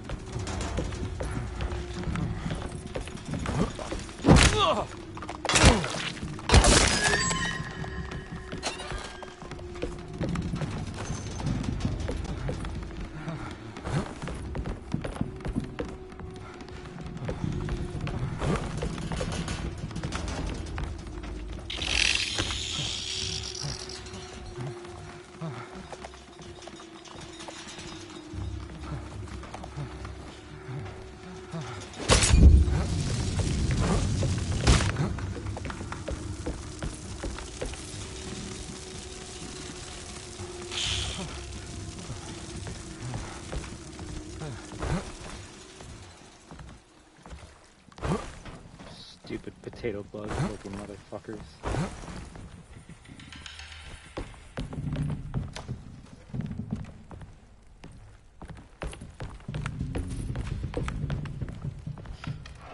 Fucking boat's starting to sound like my stomach.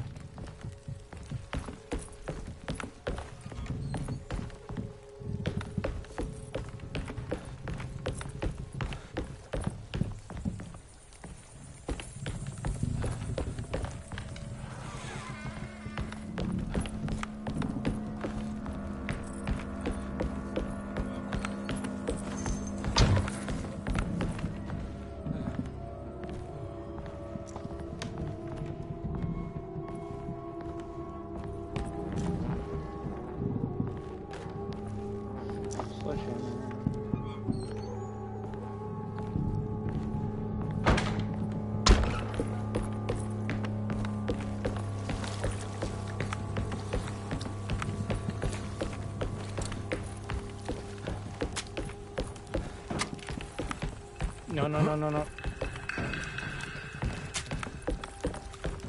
The best part is I press circle to cancel the animation, which actually, like, fucking removes a heal from me entirely.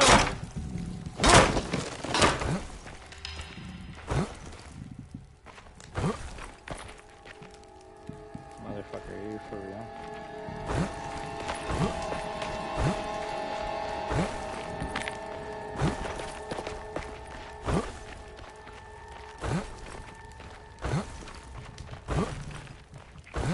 Try speed running the game, you're actually going to find more glitches than anything else.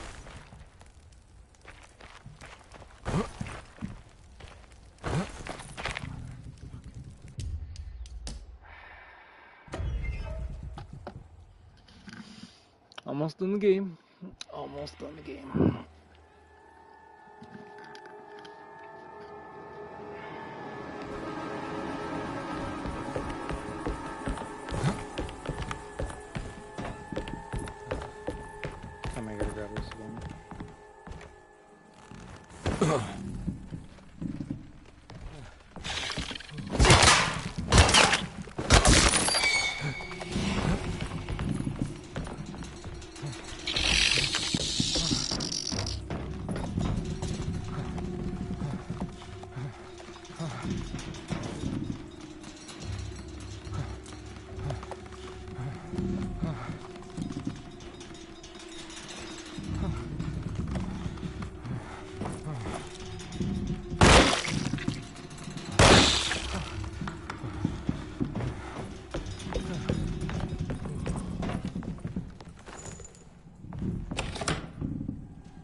I'm gonna stop wasting time and going through these sections. I come down here to shoot at that enemy, and my reward is 2 fucking bullets. Yeah. The thing is, if I'm skipping the enemies, then I'm just speedrunning.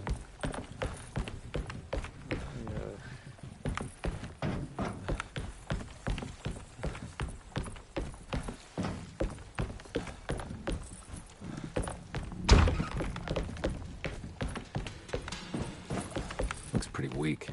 I just need something to break it.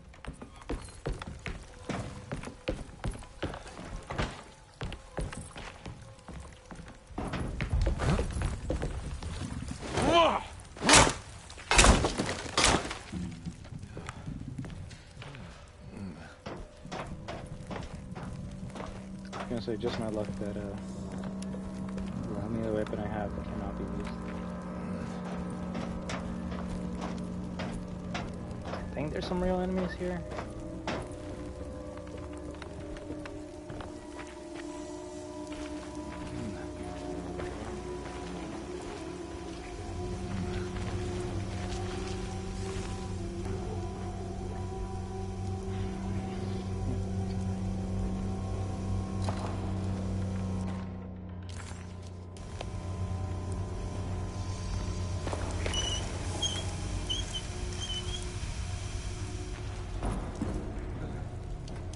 This definitely needs fuel.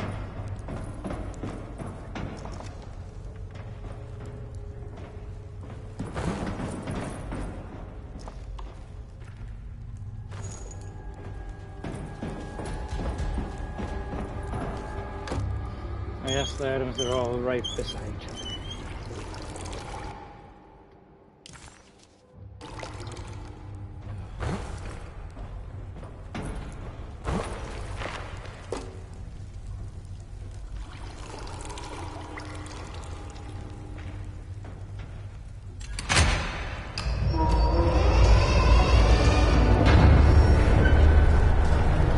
Literally the same sound effect you hear in Fortnite Paranormal Ghost Investigator when you turn on the power.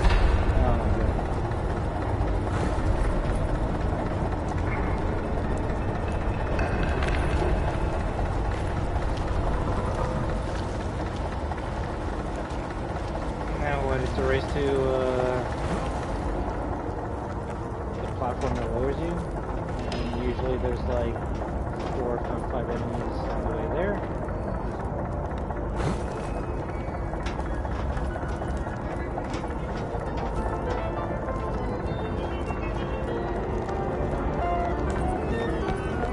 This is the same music that they use for fucking Springtrap's goddamn background. Dead by Daylight.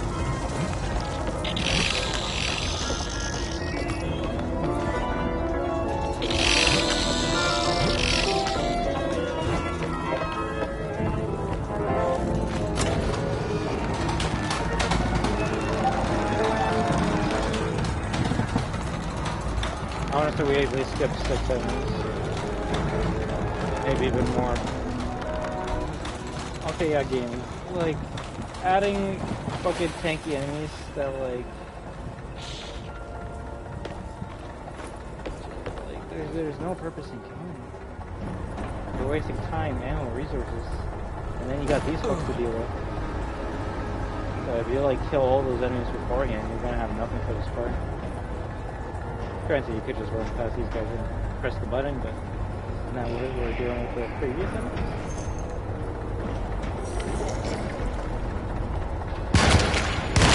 Oh, what was that? What was that animation? Ooh, that's really I'll give you that.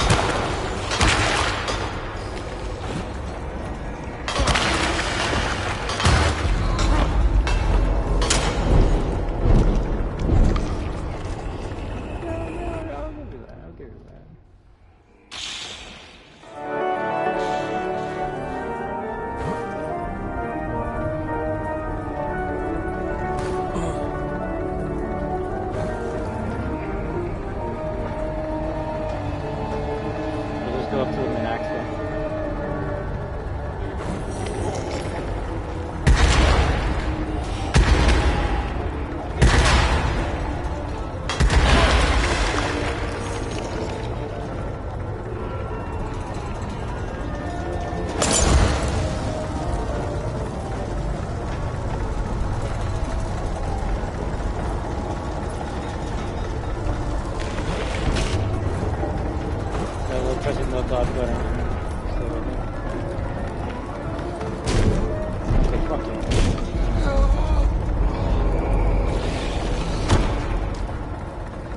See the other enemies, they like they attack you. These ones, they go landing fast.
Whoa!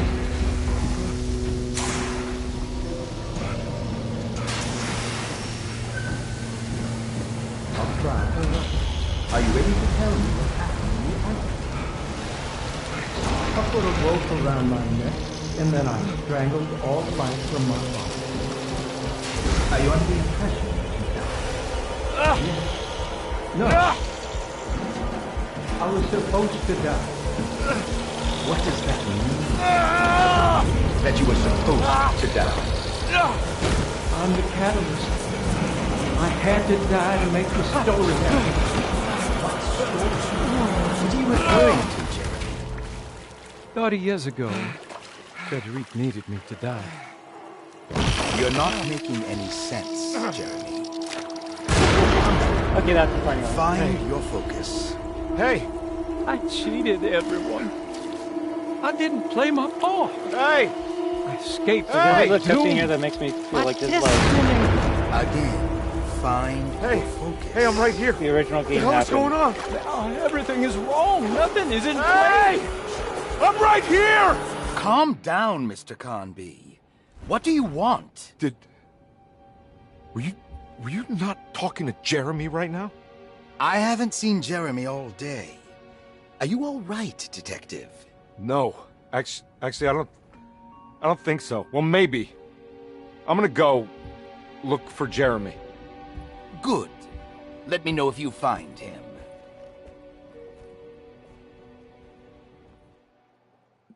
Fucking going crazy. Jeremy was calling out for help, but Conby couldn't figure out where the voice was coming from. For a moment, Conby wondered if the boat itself was Jeremy, or if he was below it somehow. It didn't matter right now. Jeremy was clear on one thing. He wanted Conby to get the steamboat running. I guess and everyone out hasn't of the loaded in mud. yet? Conby entered some new, mucky dreamland of Jeremy's, a long-abandoned steamboat aground in the bayou.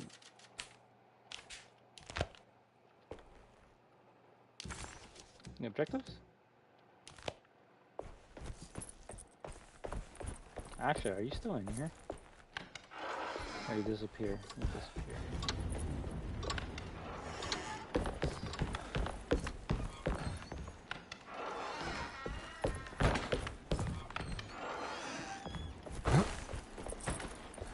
Well, the game wouldn't allow me into the secret room, so now I guess we can.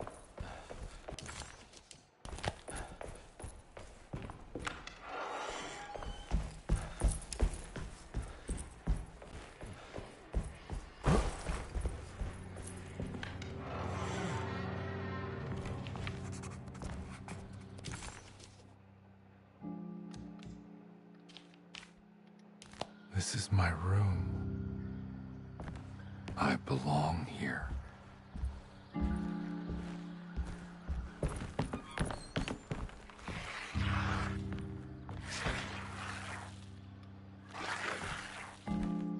should come. I can't believe I didn't recognize you. Is any of this real? I know that number. Where's that from? I did this.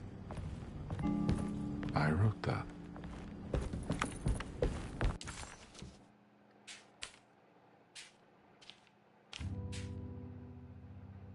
I feel like we should be getting new ones, but they're not showing up right now. I'm just gonna look it up.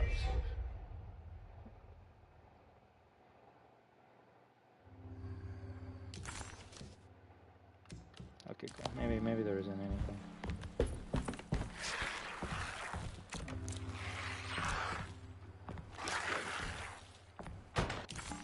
Well, for Emily, it was the ring.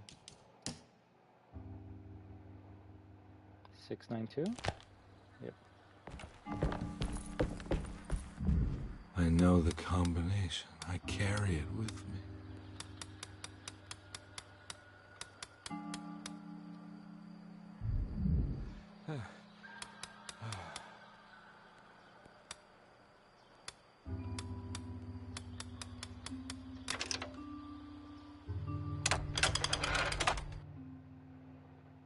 Picayune?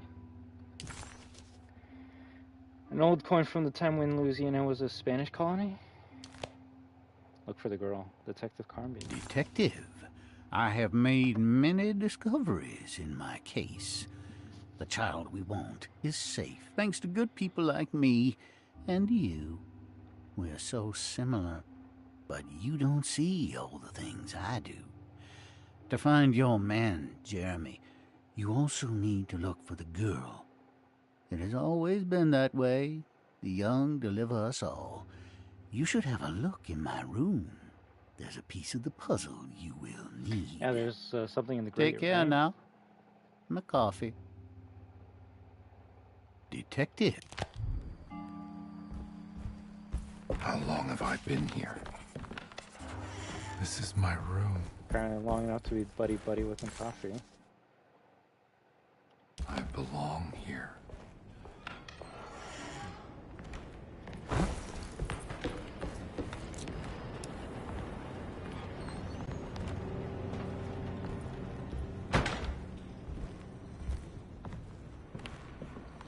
I'm just bleeding all over the place.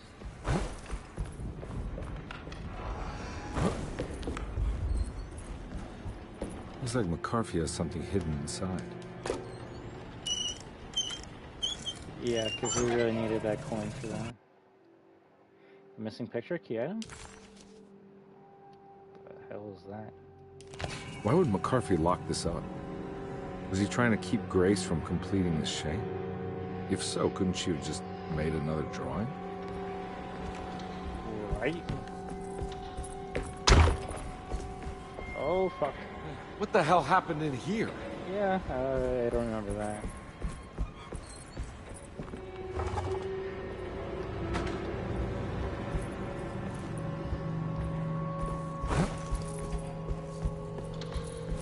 Technically, when we go in the room with Emily, it takes us to World War I trenches. So I'm assuming... I already fucking got stuck again. God.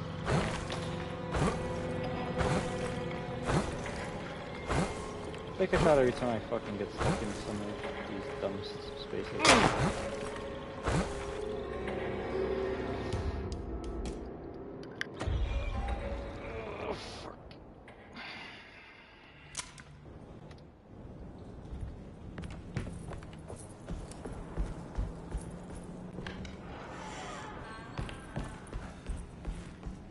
Looks like McCarthy has something hidden inside. Risky. Why would McCarthy lock this up? Was he trying to keep Grace from completing the shape? If so, couldn't she have just made another drawing? What the hell happened in here? Oh, wow. This area that you see here is used in the demo for Alone in the Dark.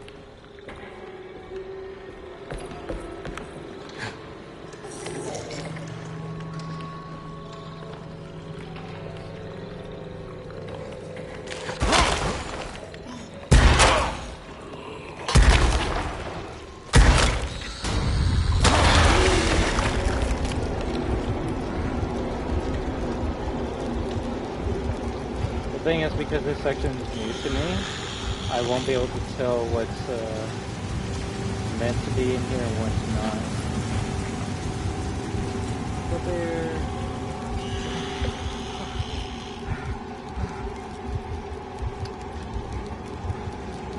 Yeah, that's a lot of bad. I was gonna say, can I attack them?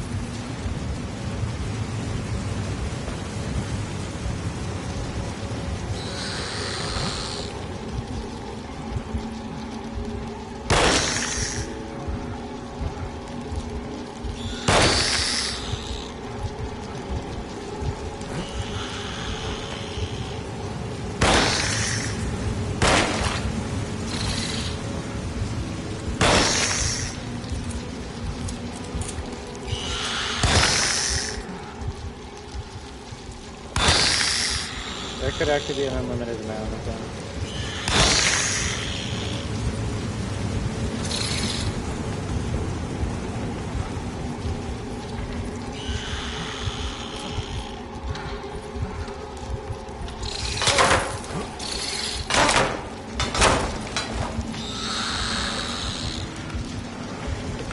Yeah, I think I realized too late that I was just wasting my ammo at that point.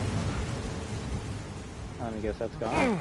Bro, that was probably the most interesting fucking, like, ship in the whole entire game. And it was something that they did in the demo. Fuck. Real shit, if you're like, huh, I wonder if I'll like this game, play the demo. It's free. It actually is scarier than the main game itself. It's actually funny how if you buy, like, deluxe version of this game, it comes with a demo.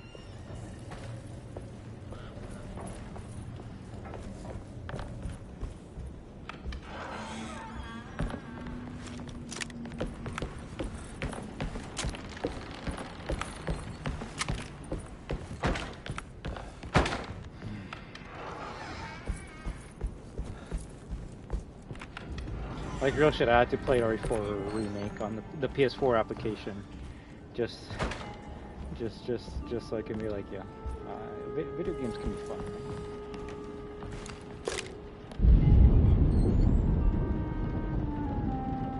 Can I flip it? I was gonna use this shit.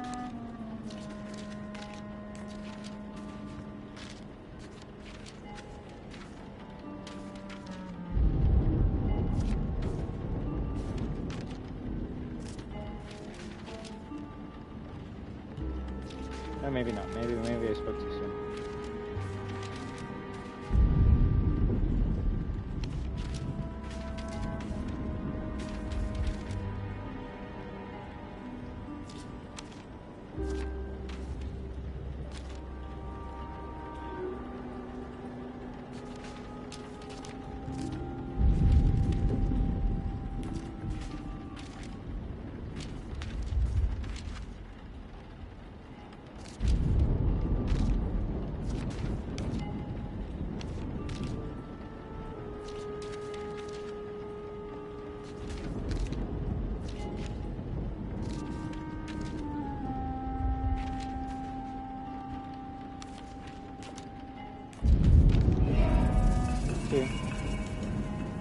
Huh?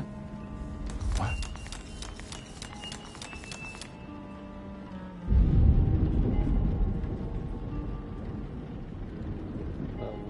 Lamp?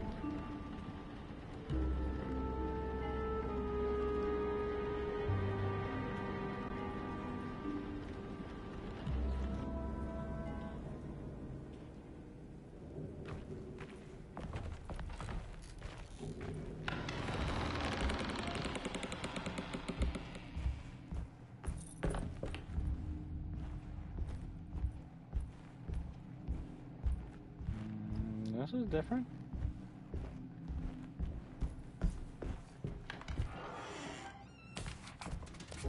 This looks familiar.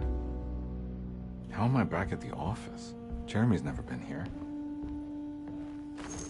Okay, I guess we're going through your mind now? That's me, isn't it?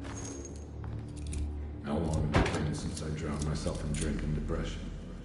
It all felt so peaceful, slipping away into oblivion.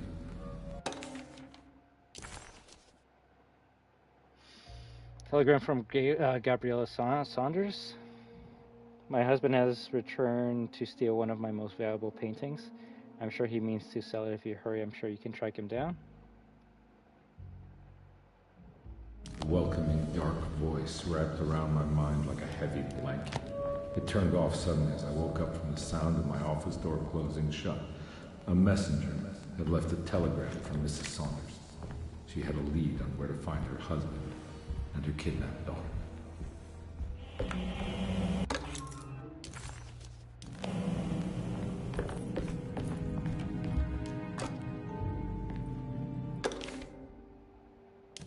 Newspaper clippings.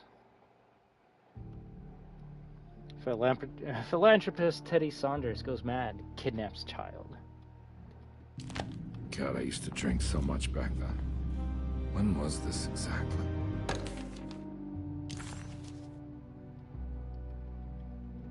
What case was I working?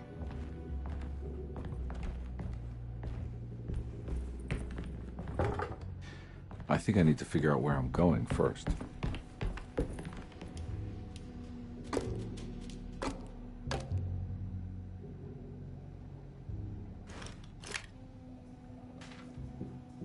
Check out Thornhill. The little toy shop burglarized. Bassin Street portraits.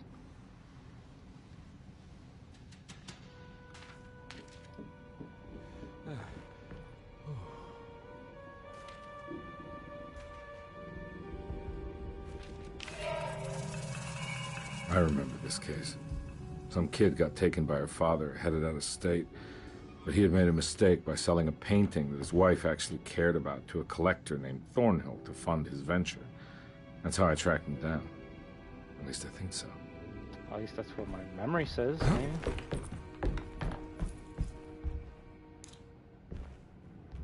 No, it's the belt.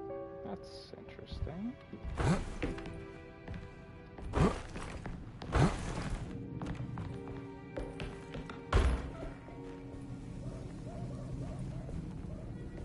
Oh fuck, we're back here again.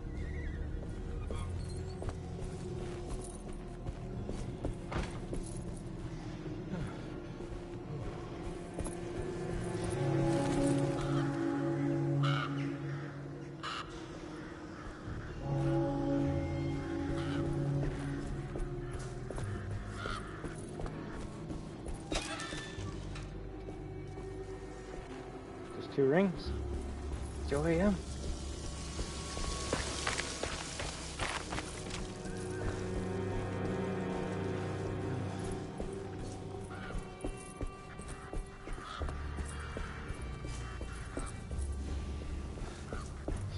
Assuming that's where I gotta go.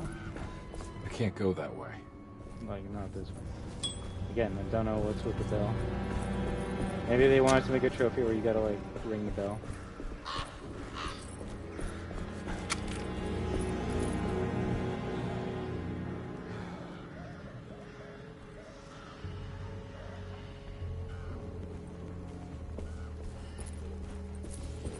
Thornhill wasn't a bad man, but he had principles keeping him from handing out information about his deals. So he needed some convincing.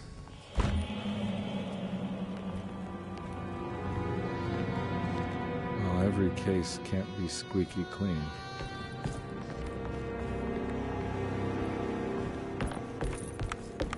Police brutality. That guy is actually the most shotgun shows I've ever seen in my life. For this one. I guess they wanted to use a shotgun.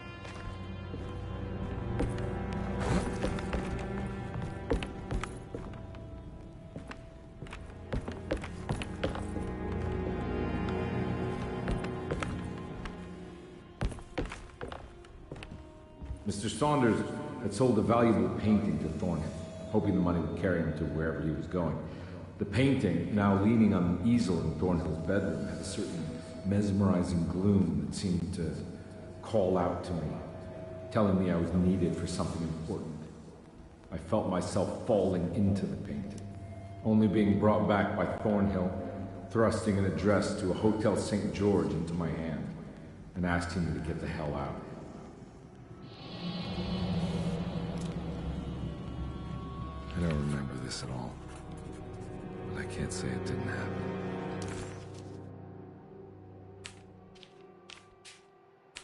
It was the empty room, the steam. Okay, so the new audio lines for some reason are like whatever. The steamboat was a hideaway that Jeremy had built over the last few days.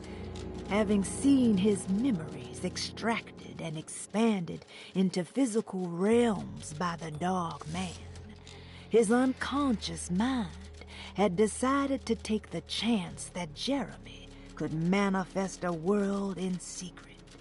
A world that wasn't sanctioned by the Dog Man. Deploying his own self-deceit as a gambit against his dog master. The empty room always felt familiar. It had a mild fragrance of crushed leaves and wet sand that somehow convinced visitors that they belonged. It wasn't real, of course, but it was more real than many other things you could find.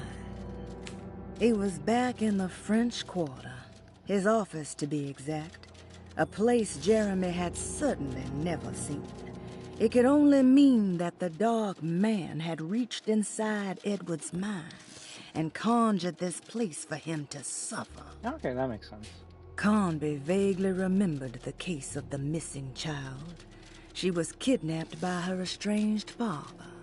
There was some connection to a gallerist named Thornhill, a painting sold to pay for a getaway. The kidnapper had sold a painting to Thornhill, the collector, to pay for a car and enough gas to get out of Louisiana.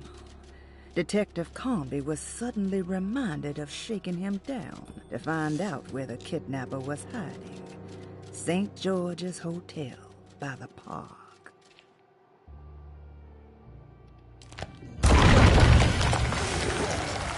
Okay, what's up?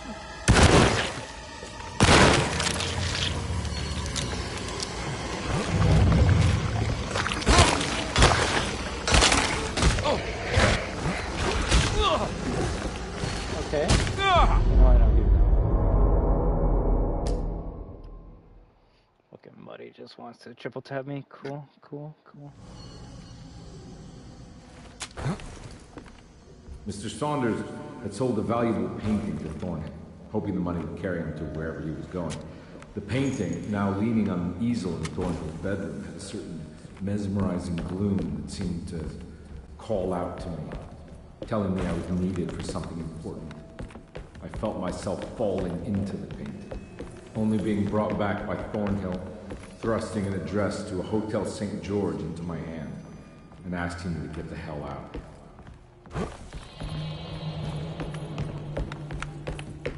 I don't remember this at all, but I can't say it didn't happen.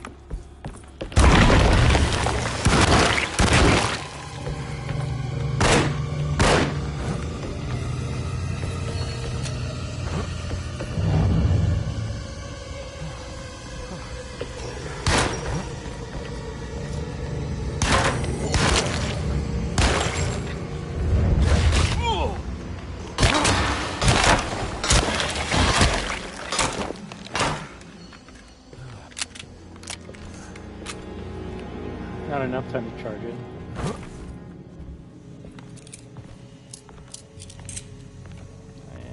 You gotta have an enemy break through the wall, right?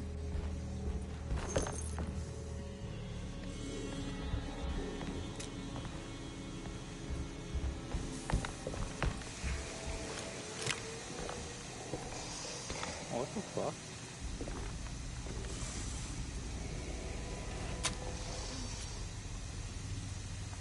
Oh, it's these folks.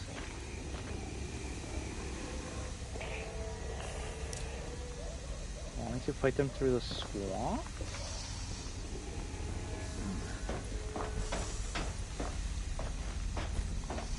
Break, break, break.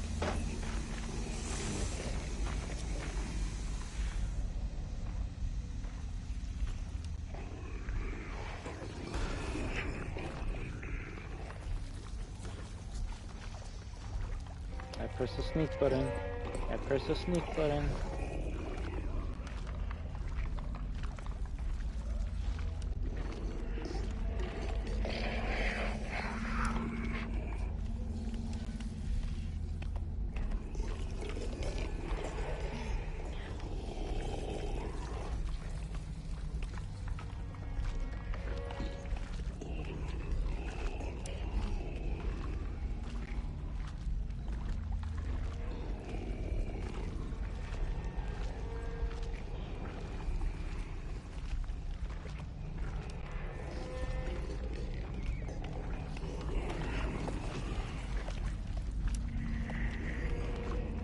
I think you're actually supposed to sneak through this section.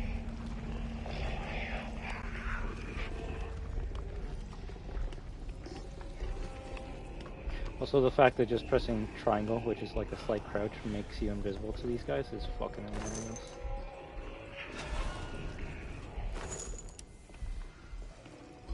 It's like the enemies are programmed to... you're completely invisible if you press that button.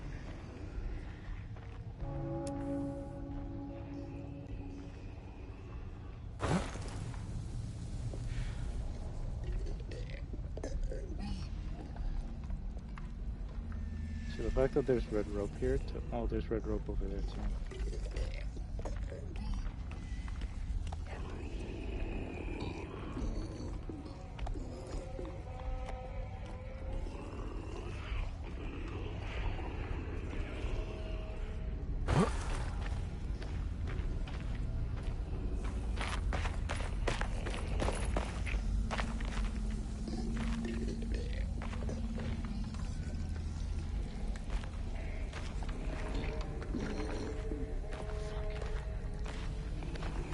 I'm gonna press the button and make a left.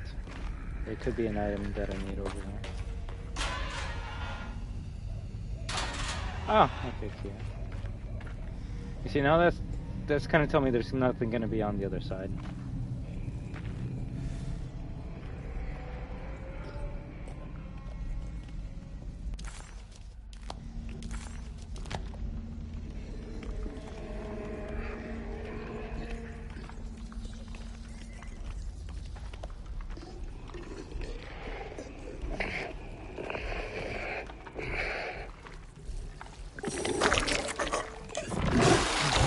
Okay,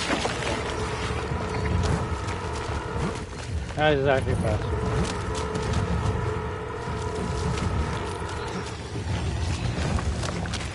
I can't go that way.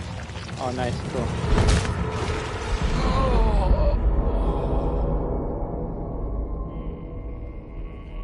Get a little invisible walls.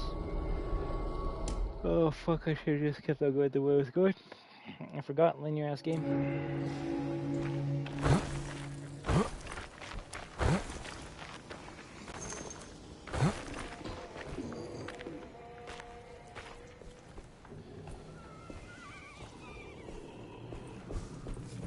I can't go that way.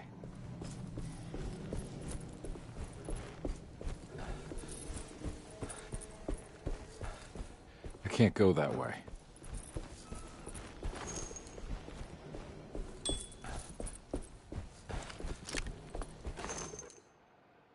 Candlestick? If this weapon could set enemies on fire, that actually would be hilarious.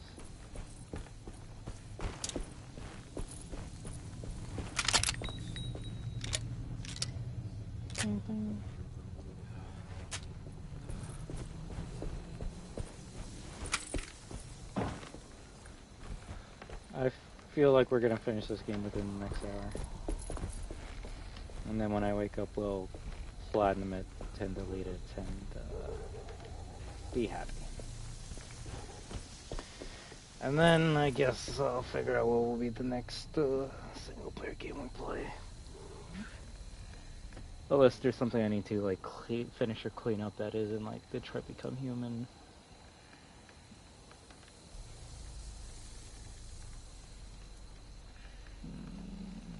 Yeah, nothing's coming to my mind. Resident Evil 2 and 3 will play it on the fucking official anniversary. I guess there's gonna be a demo for Crossworld soon, so we can play that.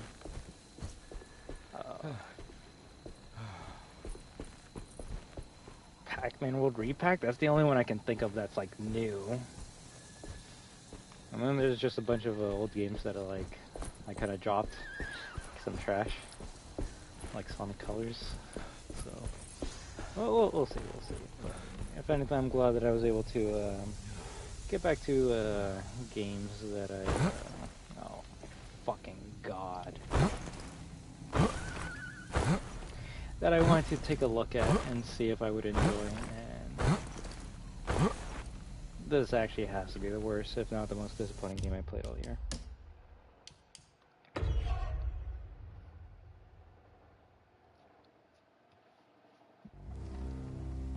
I really need to see what else came out during this month, because whatever I bought that month saved my time and money from this shit. I almost bought this day one.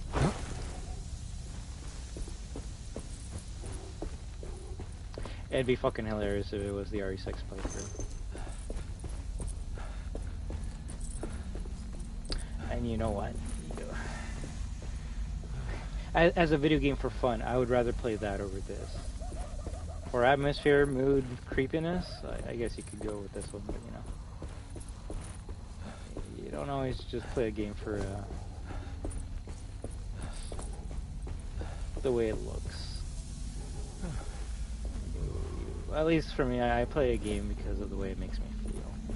And if this game makes me feel bored, tired, wasting my time, RE3 clock tower, it just makes me go, huh, well, why am I not playing something else? And at this point, it's, well, one, I need to see what happens with this guy's story, but two, I would say it's the trophy. The trophies are what's scaring me. Get the platinum, delete it, never look back.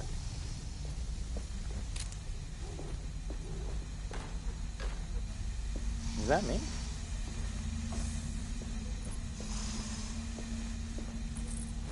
You know what? I should probably stick to the main path, because I'm gonna get stuck.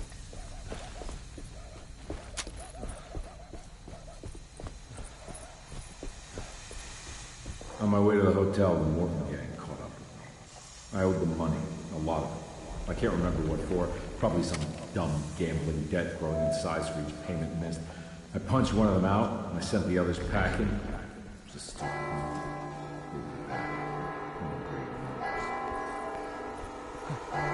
Don't do it, Jay. I know you want to, don't do it. Oh, fuck me.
Hell, a little bit long there.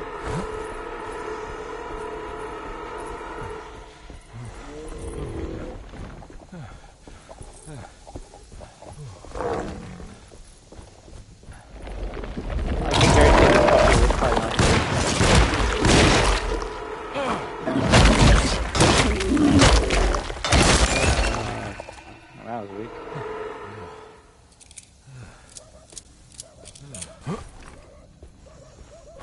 Considering how they just added, like, leaper dogs to previous sections, I'm assuming that's all they did to this one.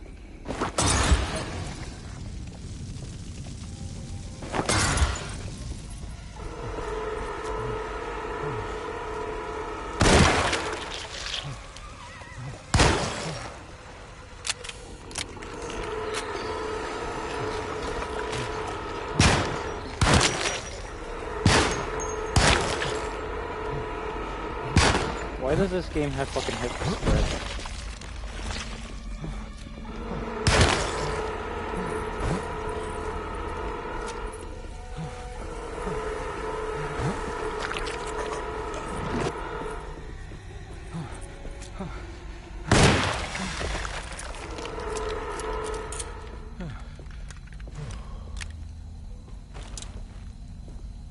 I'm just thinking about the conversations I'm gonna have with my friend about this game, and I'm gonna feel like a fucking dick.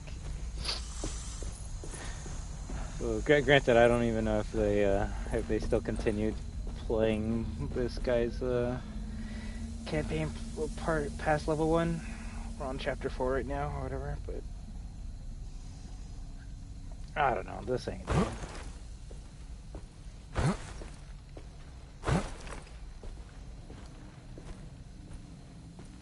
You know, there's caveats to reviewing a game or talking about a game or experiencing a game. My experience will never be anyone else's because everyone else is normal compared to me. I'm a fucking freak. I can admit that. But I don't know. Like my friend who's enjoying this game and saying like it's spooky, they also didn't like finish R2 remake either. Playthroughs. So things make a bit more sense. I just have no life and play too many of these survival horror games. I know what to expect. I have a... What is it? Pretentious? Asshole? Probably asshole of me, but I kind of have a standard when it comes to survival horror games. And this would definitely be a high standard for a normal person, but for me...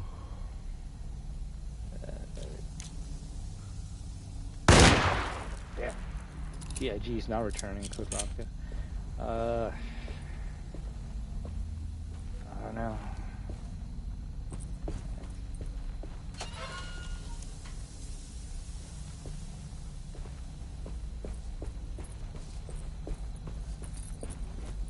All I can say is I've played many indie games this year that have scared me more and have made the experience more enjoyable than this.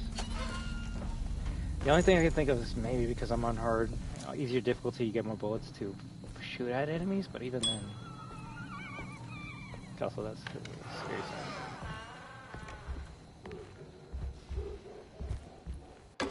The enemies that I want to fight are in fucking New Game Plus, and New Game Plus doesn't give you the ammo to fight them. Oh, okay, so that gives us one of the alternate endings. Just need 2 more and then we're done with that.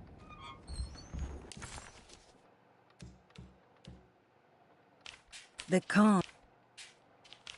can't be the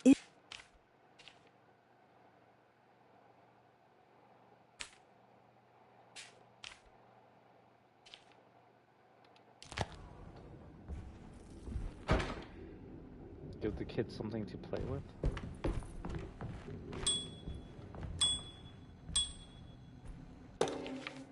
Hotel bill. Single room. Telegram.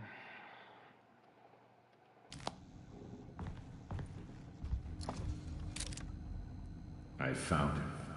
In the hotel ledger, I recognized the handwriting of the signature. Ted Stryker. It was him. I could feel it. It was the kidnapper I was hunting. I put on my knuckles and hurried up to his room.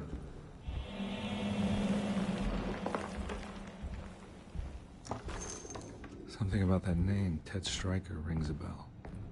Feels vaguely familiar.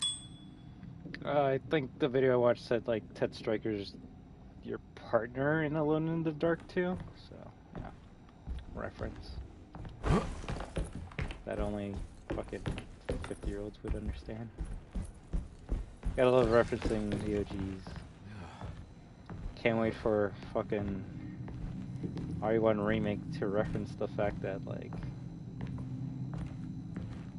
Basement sounds like shit in director's cut when they release that in the year 2045, and then I'll be like, I remember that reference. Fucking original version of Resident Evil 1 when I was like a kid. It's a joke, but it actually will happen. That's the fucking scary thing. That's the scary thing. We're all gonna grow old, and we're gonna be like, fuck. Why? There?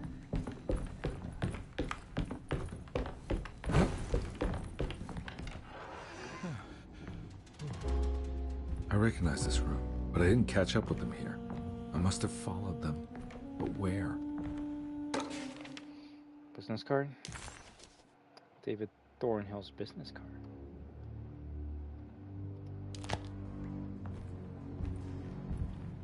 Also, I guess this is why you don't get the trophy to unlock to get all the documents with one of the characters, DeWitt, Booker DeWitt.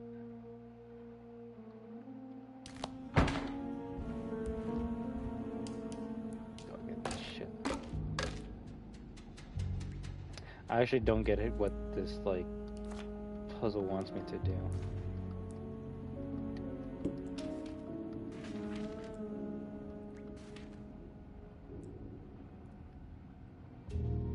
Oh, Tallahassee, Florida. Cool.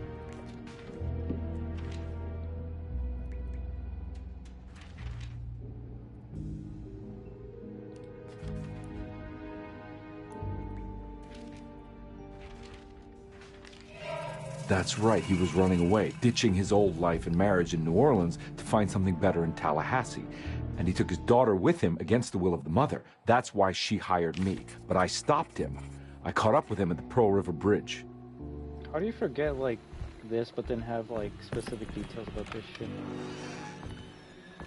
Oh, it's the bridge. I see a lot in trailers. This is where I caught up with him. This is what the Dark Man wanted me to revisit. But I'm still not seeing it. What am I forgetting? Reshoot the water 6 times.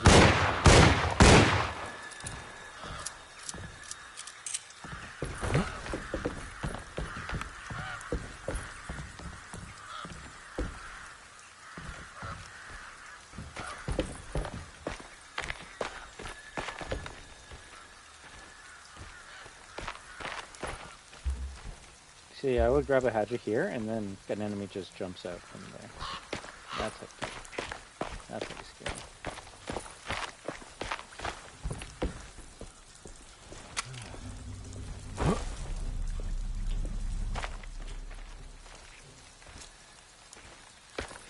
Okay, should throw another dog in here. Fuck it, why not?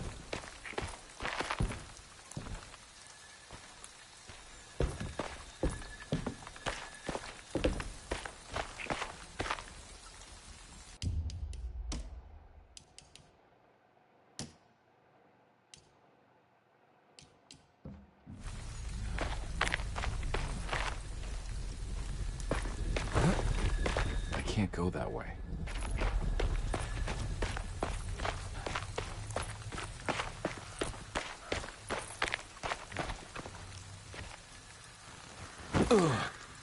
Interesting that you can come back here.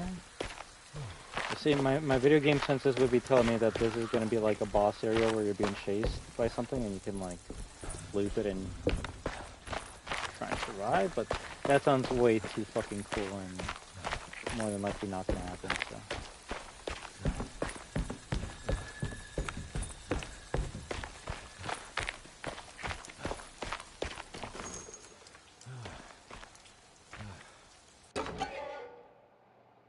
Profane totem? Edward had heard the whispers for years.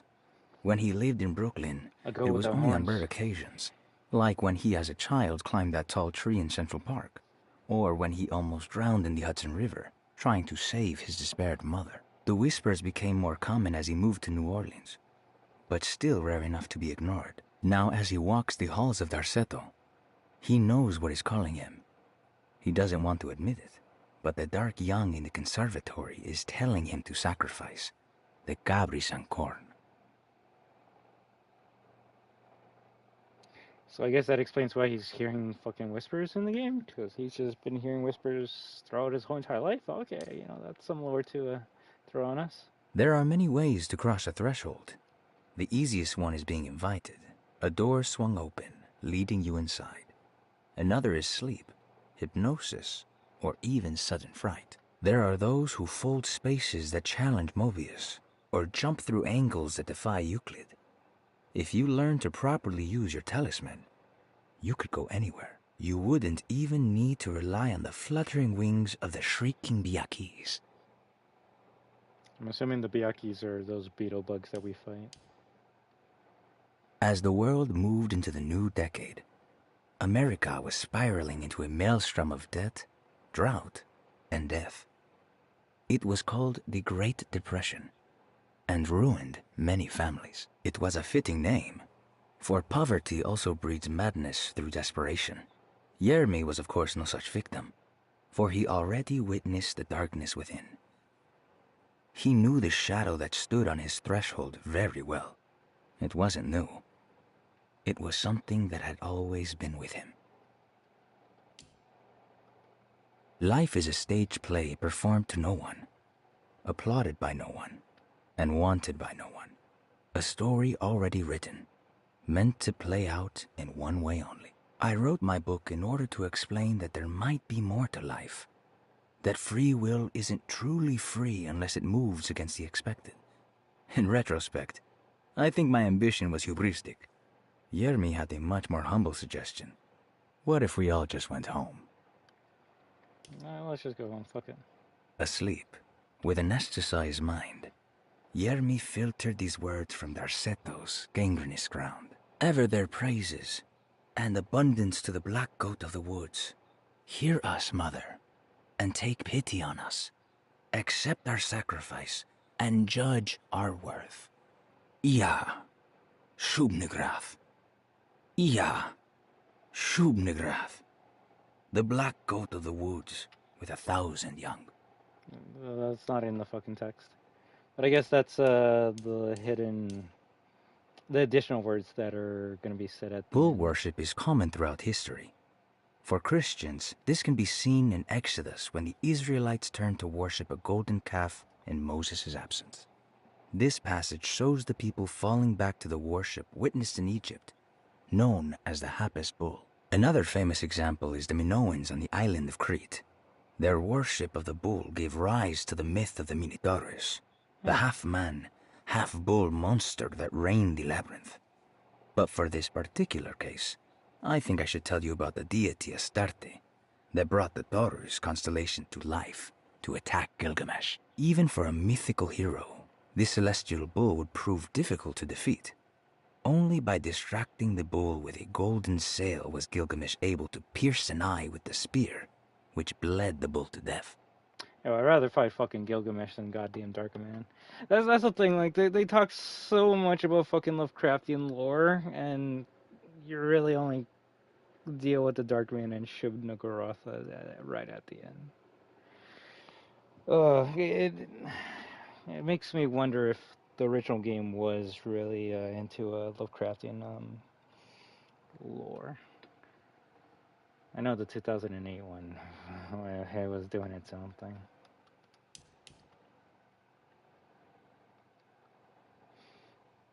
But Taurus is used a lot in this game. How you can see most of the enemies that we fight have like horns. What did you expect from them? You created too much.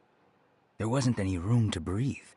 Your reification rendered all possible worlds void. You took everything they could imagine and constrained it into something that you didn't even care about. Or maybe you did.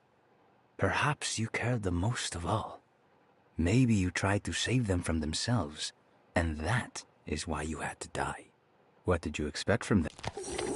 Oh shit. I was reading that.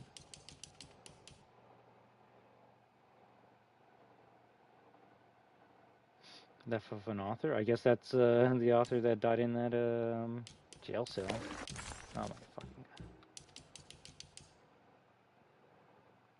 The sign resembles a blessing, save that the first and little fingers are both folded beneath the thumb, whilst the second and third fingers are held up. This dark blessing is said to protect against evil, much like the sign of the horns, which is quite similar, but has a reverse schema. The truth is that the dark blessing is a sign of submission, a complete capitulation to our lesser selves. The sign only protects from evil in the sense that you become a part of it. Don't kill me, I'm evil too. The lone and the lost walk a land of fear. When there is nothing you recognize, or no one to trust, you prepare for the worst. Something is coming, and you best be ready. Take the gun in the parlor. Give them hell. I love how this extra The lore's lone- just fucking... Yeah, this is how you get the shotgun. I don't get the reference of the stamp, dog color, and pen, but you know.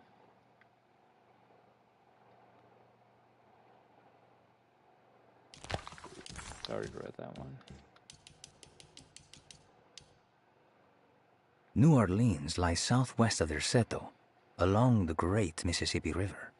Its old town, the French Quarter, or the Vieux Carré, is home of the proud and often rich Creoles. Wrapped around this center, you will find a large and eclectic city full of people, including the most mundane dock workers, reckless gangsters, jazz-crazed flappers, and of course, the mysterious voodoo people. At night, you can stand on the lakeside of Derceto and watch New Orleans glow like embers on the horizon. Howard Curse, that's the last one I need.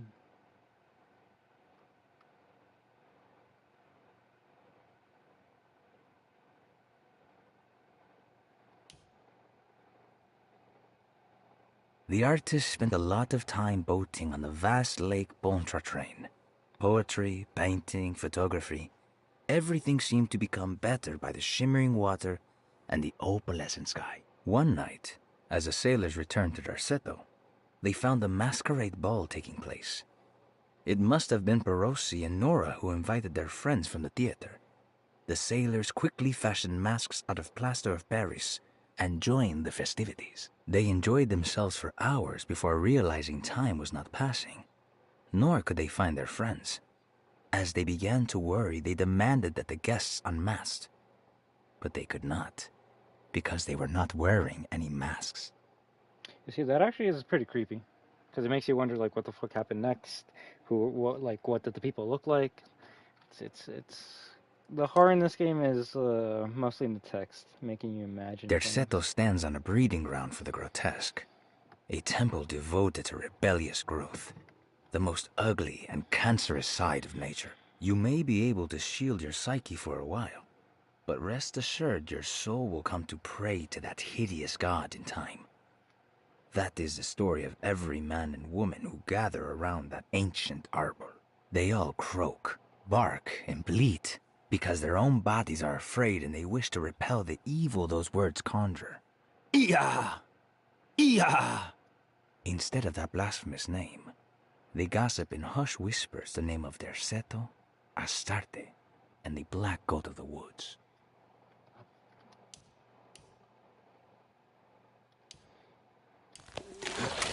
I was gonna say, there's like something about that.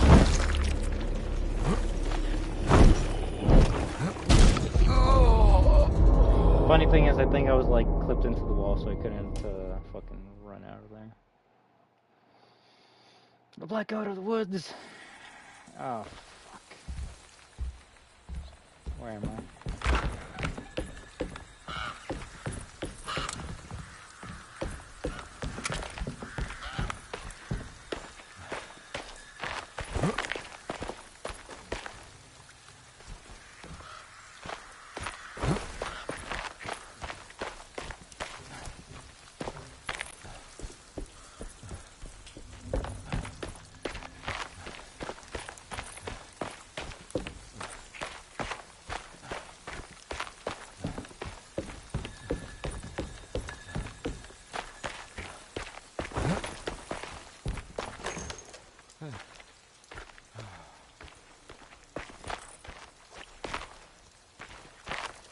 So this enemy only appears when you grab this item, and if it's gone, then it goes away forever. Cool, love it.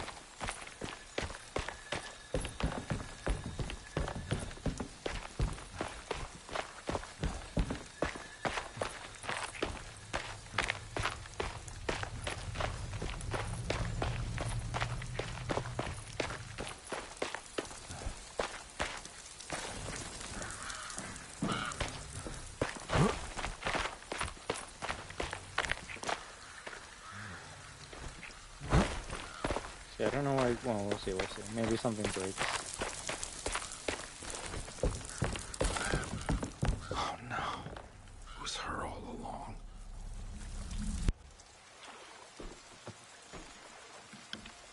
Lord.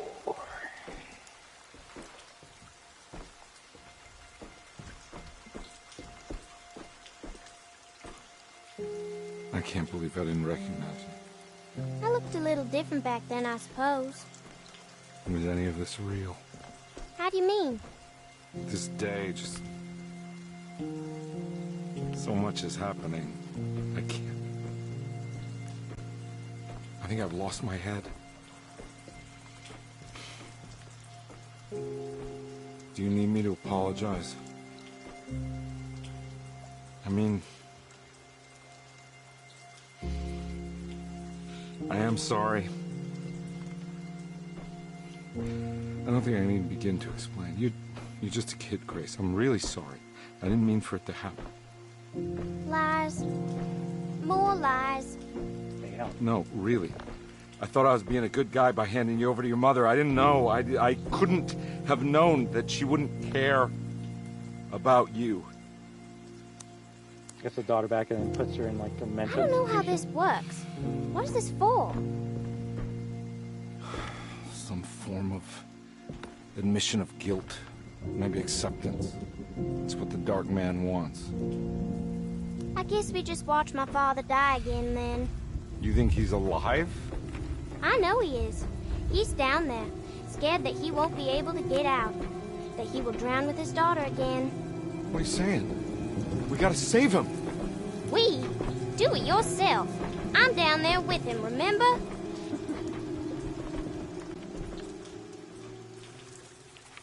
Can I really save them? This all happened so long ago. I have to find a way to get down there. I have to see it with my own eyes. There was a boat at the house where I entered. If I can raise the bridge, I should be able to get to the car. Okay, so that's why you can go back.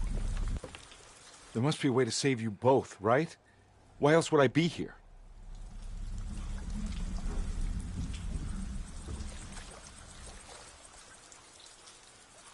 She doesn't give a fuck. Don't worry, kid. I'll think of something.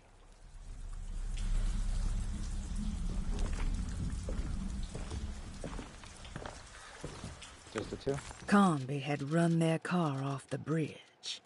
He pulled Grace out of the sinking car, but left her father to drown. He could have saved him. There was time. He just chose not to. Instead, he took Grace back to New Orleans and collected his paycheck.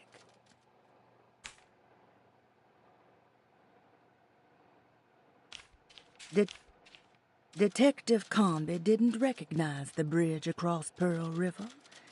It was firmly obfuscated by trauma, events that had left Comby scarred for life.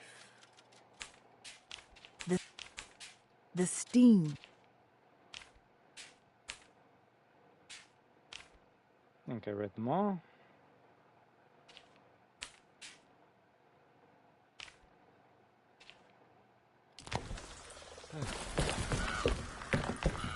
We're gonna say this is the wrong way.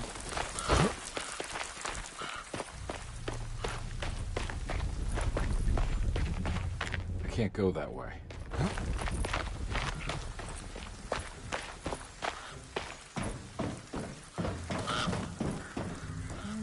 Looking at fuck ton of furs.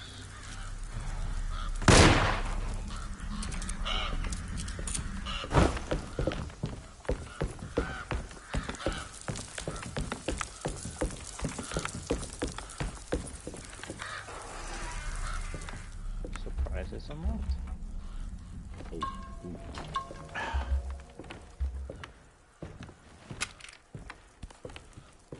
This must be where the bridge is operated. I'll either need a key or a fuse. Or nothing. Nothing's happening. It's like something's holding it back. Oh, what the fuck is that?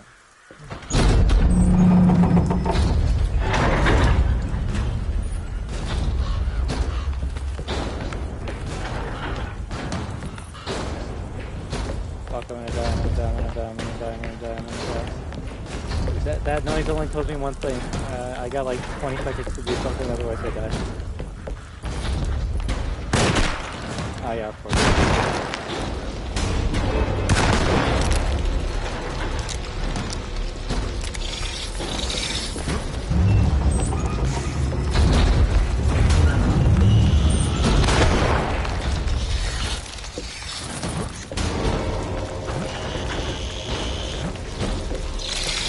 There we go.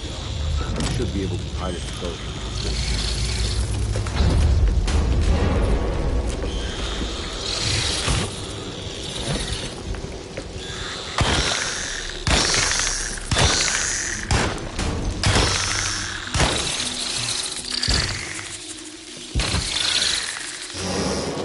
Okay, now you got a key.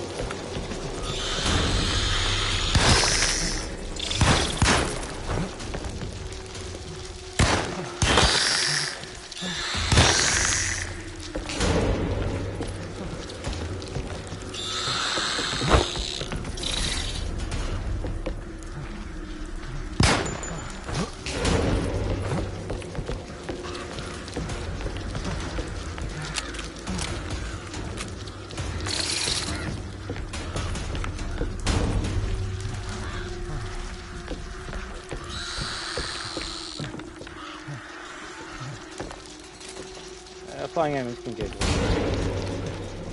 Maybe there's a reason why I would stop putting them in games.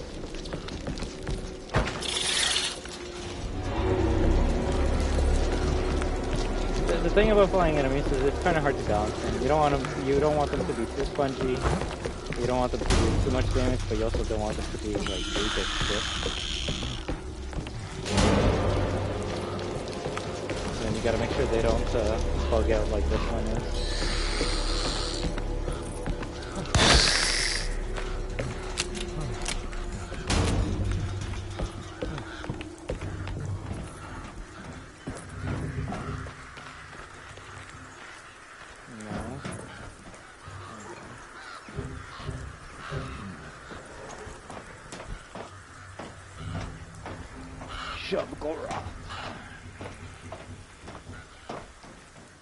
The sad thing is, this game actually does have one of the coolest like final bosses I've seen in a while.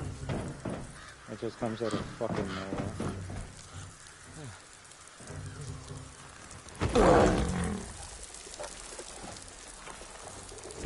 Yeah, I'm gonna fucking dodge those.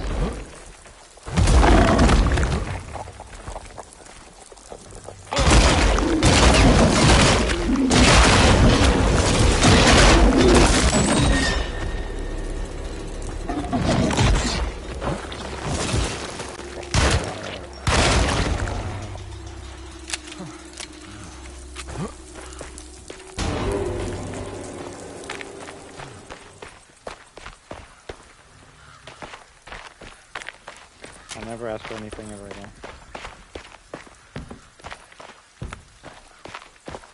I even was like, yo, I hope there's like an extra weapon.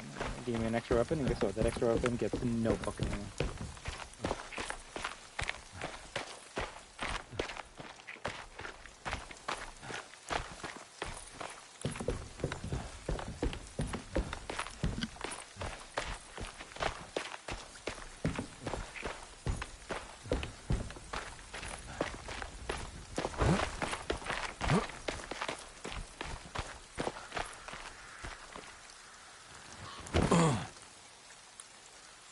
There's an axe here because there's probably gonna be more bullshit.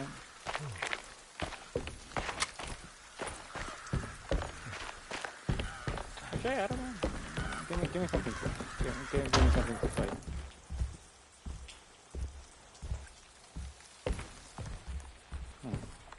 Thought I would have to get gas. No, everything's all good. Fucking make Story 4 Remake more realistic.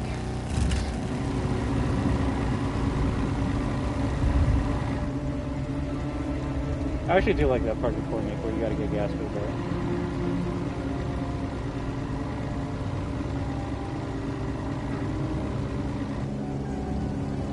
Was that a dead body that just fell? Oh, okay.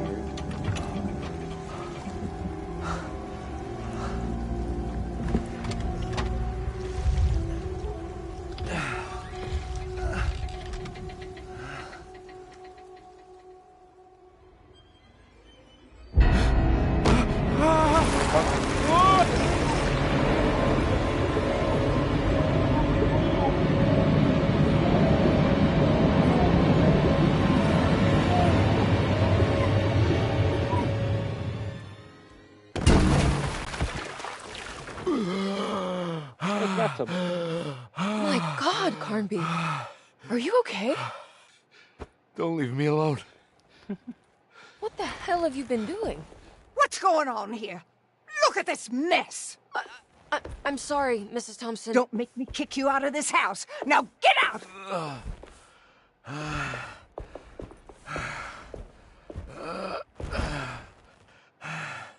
Hey, Detective. Mr. Carnby. I'm really worried about you. I'm okay. I just need to catch my breath for a moment. This place? There are some very disturbed figures around here.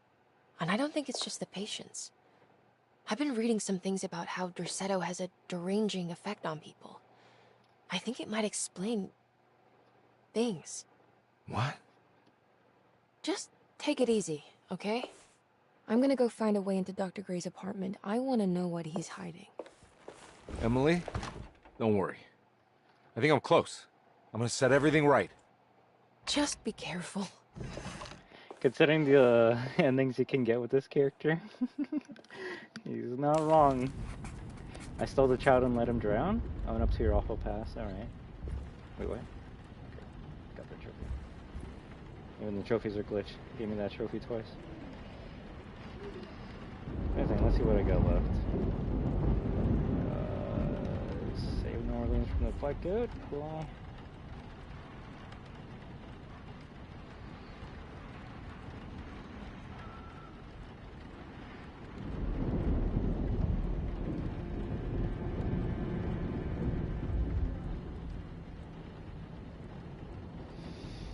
I'm really hoping we get Librarian soon.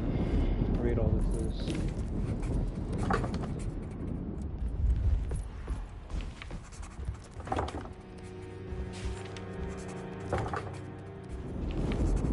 I'm not going in there. She's clearly had enough of me. Okay, how much fucking like... It wasn't clear to detect. It wasn't the dog. The fucking 7, 8, 9, 10, 11, 12, they're the same fucking... It wasn't clear to Detective Conby that he Even had the mission actually objectives are breaking. accomplished anything. But he had the distinct feeling that he was making progress. The steamboat must have been what the self-deceit was referring to, and clearly the business with Grace was psychological trauma. Out of the 3 steps on the dog man's contract, only one thing seemed to remain: temper-manic behavior. Conby was getting sick of guessing. It was time to pay Dr. Gray a visit in his apartment.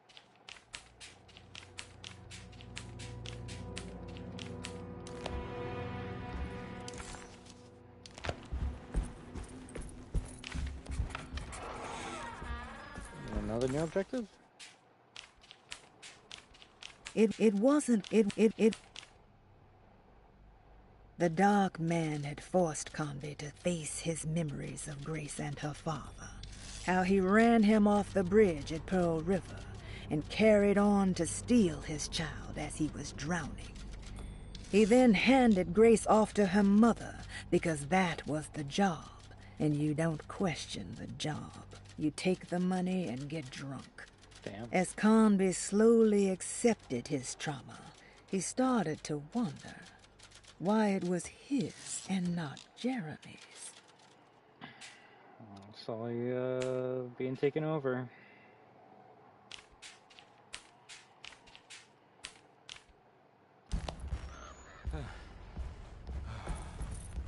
I'll be right back. Just gonna get some coffee.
let's continue this.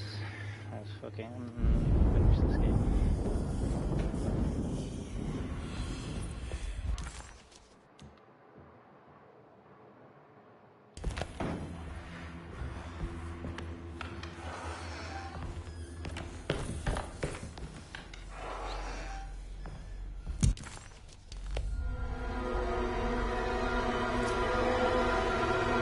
It has to stop! I gotta make it stop!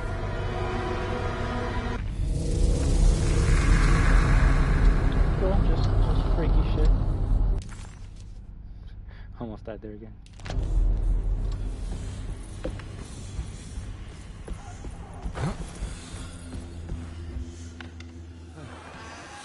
Detective, am I glad to see you. Lock the door, will you? I don't think Dr. Gray would appreciate us snooping around. What's going on here? This feels so strange. Detective Conby felt removed from himself. Like driving drunk, he carefully tried to navigate his environment. What the hell was going on? Was he finally losing his mind? At least Emily was here to call the police if he went off the deep end.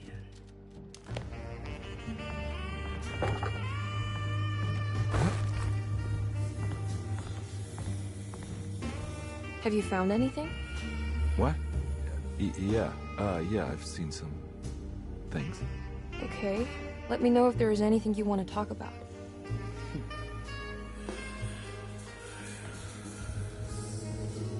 You don't find this place strange? Derceto is certainly one of the stranger places I've been to.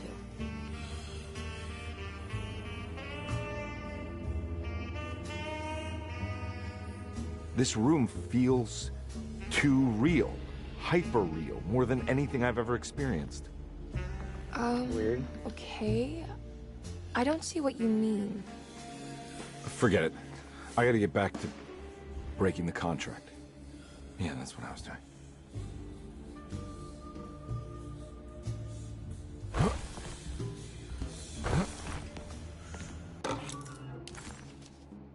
It's a hollow book. There's a book missing. Put it right there. We're gonna fucking write this up. What did you do? I was just rearranging the books. Well, come on, let's check it out.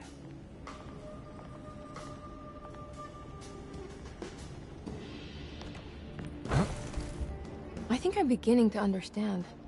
Dr. Gray is dealing with some kind of mass delusion. I think we're actually like 15 minutes away from the ending. What were you saying about mass delusion? Derceto seems to have a deranging effect on people living close by. It has a history of creating cults devoted to some nature goddess. Even the name Derceto refers to the cult existing here before the Civil War. Derceto was the name of an ancient fertility goddess worshipped in Syria. Dr. Gray and his friends, however, seem to prefer the black goat of the woods with 1,000 young, or Shub-Nigroth. And that name can only have come from my uncle's twisted mind. That's a lot of lore to take in right there. You think all of them are in this cult business? Even Jeremy? I'm not sure any of them have a choice at this point. We just need to find a way to stop all of this.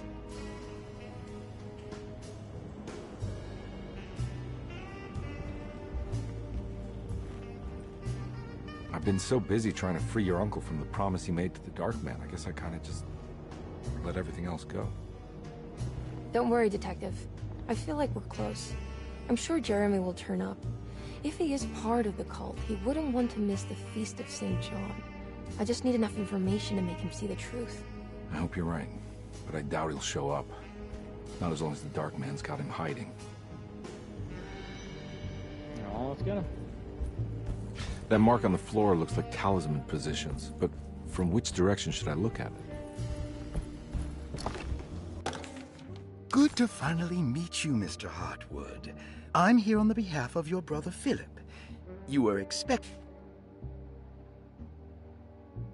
So like, oh, we're making our first breakthrough? Yeah.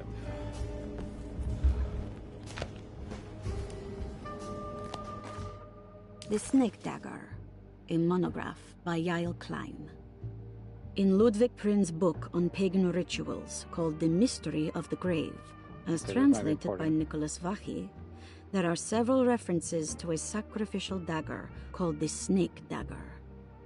It has long been thought of as a poor translation of the original text, that it would be more appropriate with worm dagger from the Latin vermis cultrum.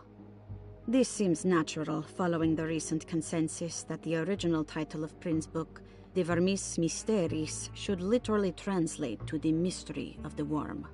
However, this would take away from Vachy's great effort at translating the underlying meaning of the words and revealing several cultural beliefs. While Prin certainly was using the term worm as a symbol or synecdoche for death and the dead, which is made clear by the contents of the book, in the case of the dagger, we shouldn't be too hasty to dismiss his translation. Reading through Vachy's correspondence with his patron, it appears that he had more than just the Latin text at his disposal. Vachy had dug up Prin's living relatives and uncovered several cross-referenced historical texts and an actual snake dagger.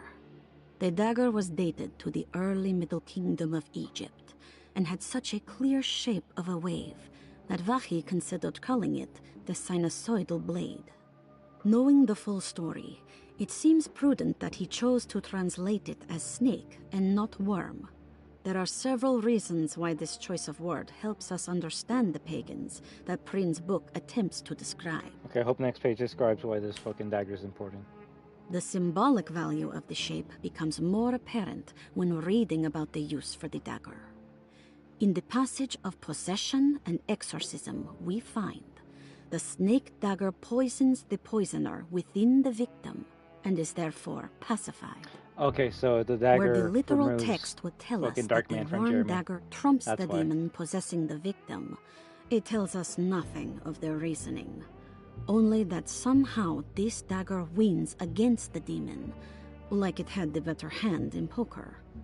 Vachy's translation allows us to follow the underlying logic to the ritual magic that is being performed. Poison the poisoner sounds like fighting fire with fire. That to hurt the demon possessing its victim, the priests would have to fight back with a power that is known to the evil they are fighting. The snake dagger is therefore not only a good way to describe its form, but it also helps us understand how it could be thought of as a useful tool for exorcism. Finally, it also helps us understand their relationship to lunacy, that it was thought of as something poisoning the mind rather than controlling it. What is also interesting to note is that the possessed are always considered poisoned in their head and not their heart. The snake dagger always went to the eye of the possessed, leaving them partially blind, if they had the good luck to survive. So the dagger will either kill the possessor and the possessed, or they'll be lucky and it will just kill the possessed, and then they'll be lobotomized. I love it. Something over here.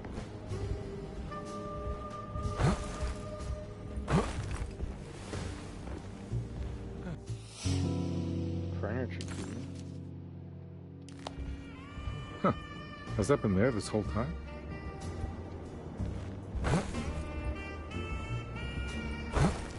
Assuming you need it for this.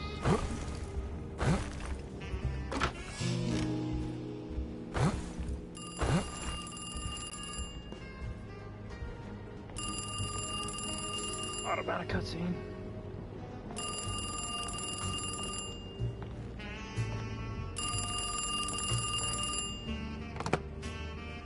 Hello? Detective Convey? Who is this? Jeremy? Jeremy is with the Dark Man. You can't save him. Well, I've done everything you wanted so far, and there's just one more thing on the list. I expect him to keep his promise and return Jeremy unharmed. Get out, Detective, while you still can.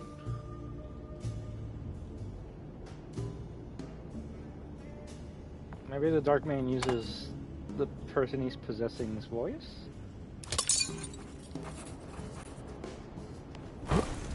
Detective Conby wanted nothing more than to make sense of it all. But clearly, that was not in the cards right now.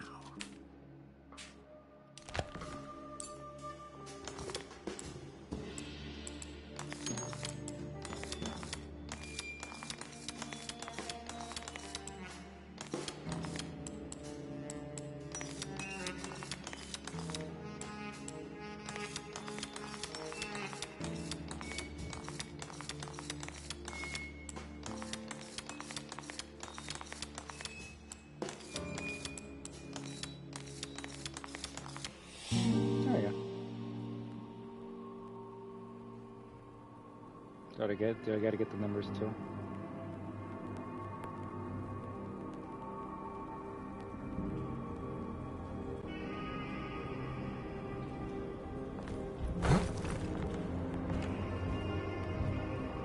You okay?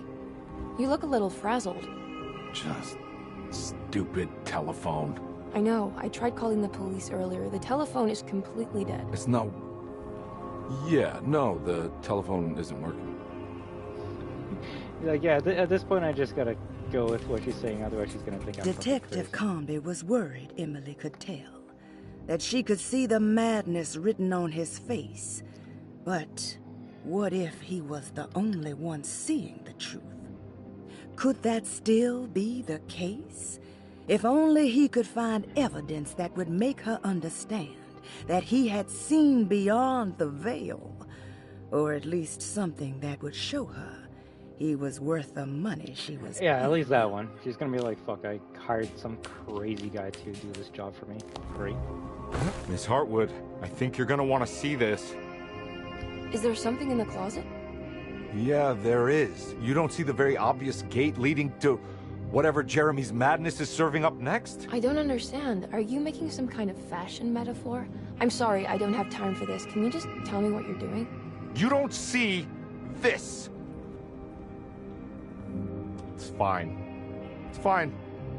Catch you later. Are you going inside the closet? Yeah. Got a problem with that? No. Do what you think is right, Detective. Sorry. I don't know why they didn't say, like, just watch me disappear. Goodbye, or Miss whatever. Hartwood. Yeah, no, she thinks you're crazy, and she's not gonna pay you.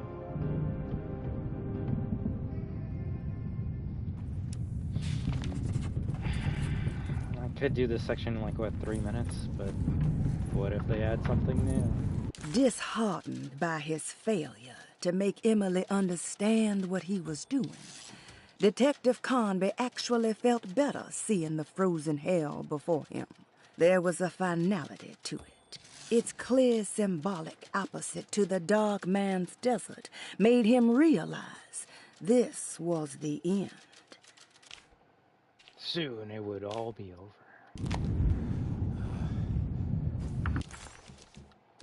Although if I don't find that last Lampigne...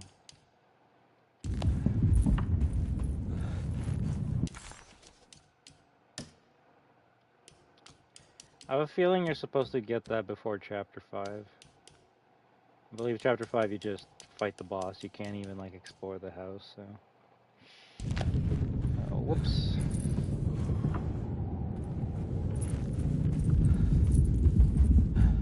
Can't wait to play this again tomorrow, today, when I wake up later.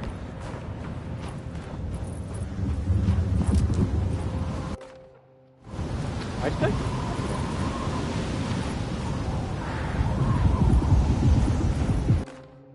We found the ancient stellarium perched. It sounds like they got the Doctor Strange voice actor to say some of these things. Oh, okay. That's new.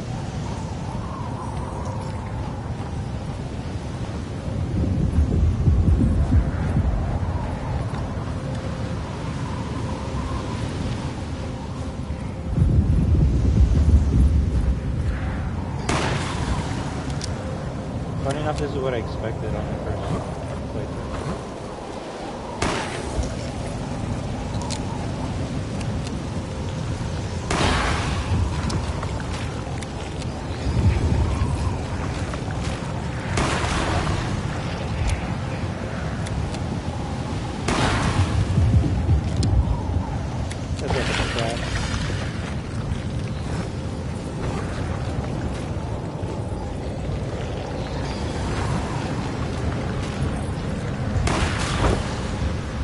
Maybe I shouldn't. I should just get out of here before the fucking game just blows up.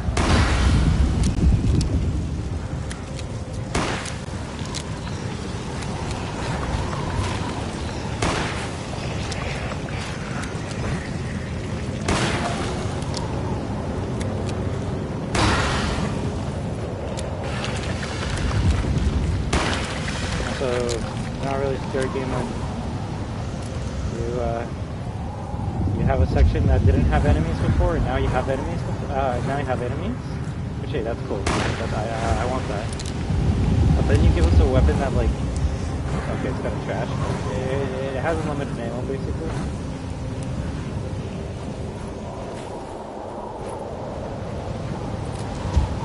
We're just gonna skip that.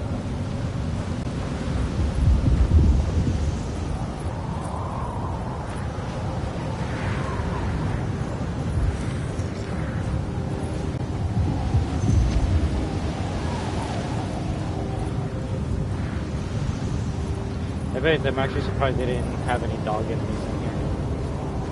Throw the fuckers now. Okay.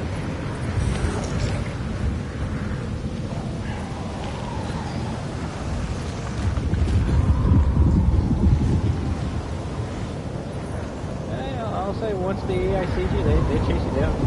That's cool.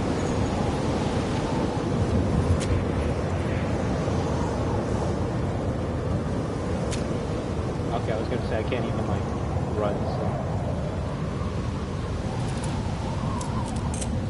so I realize you have 2 boss fights right at the end of the game.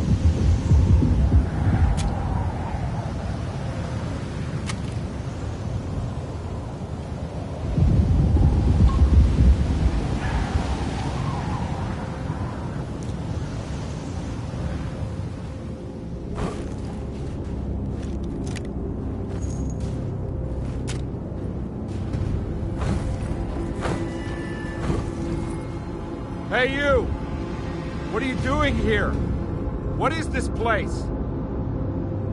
Turn back, detective. You're not wanted here. Whoa, take it easy. I'm not your enemy. Oh, you're wrong, detective. You're wrong.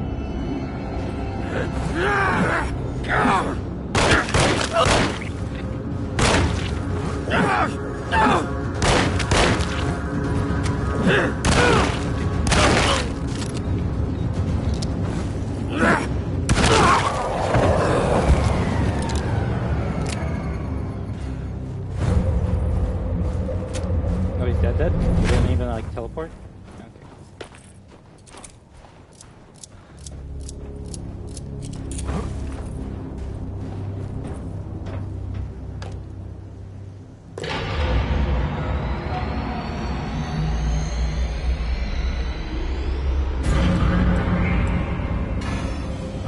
Of course, the Taurus. I figured you wouldn't want your stars aligned, Jeremy. Maybe that is what you need to temper that mania of yours.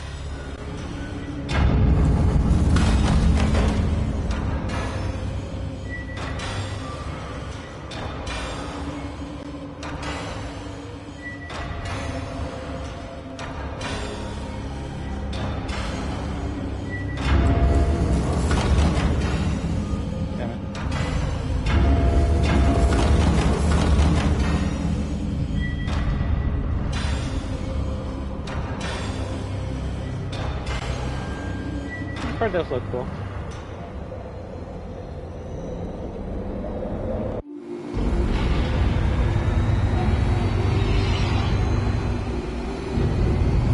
So this is something that exists in the Antarctic?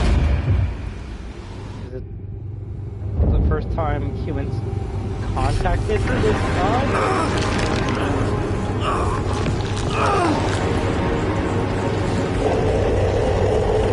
Oh no, he's elongated.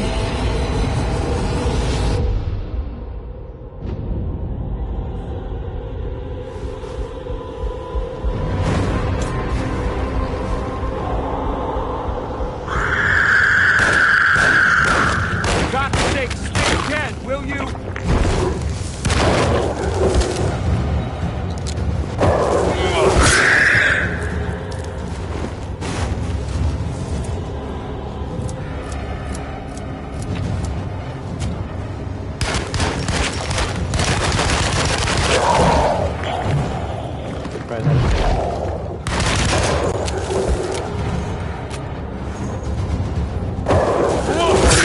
back up, sure. Just make it easy. Just make it easy.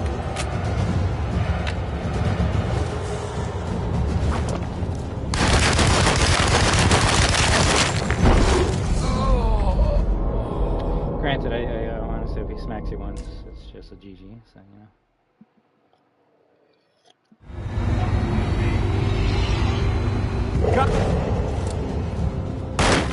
God's sake, stay dead, will you?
Jeremy?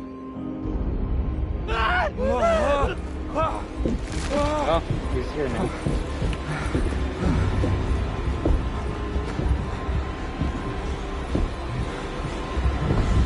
We did everything! Aren't you happy? Stupid charlatan! What more do you want from me? You want me to lose my mind? Oh, my lord! Doctor! Baptiste! Quick! Jesus. What are you thinking, compadre? That was interesting.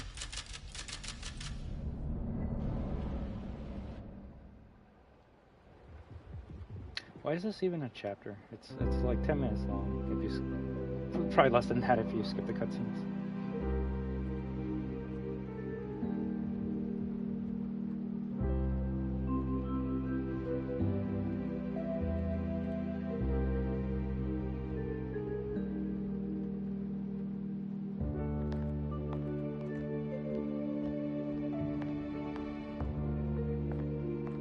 You awake? You are awake. Mr. Conby's up. Hey, buddy. I thought you'd be knocked out for the rest of the night. Come on out and join us, will you? I'll save you some gumbo. Good to have you back. You gave us all a good scare. What happened? You had a psychological breakdown. Sorry for manhandling you, but you were being violent. You stabbed Jeremy and then punched Dr. Gray. Are they okay? Jeremy's a little strange, but everything's back to normal. Really? All thanks to you, combat. You want to try standing up?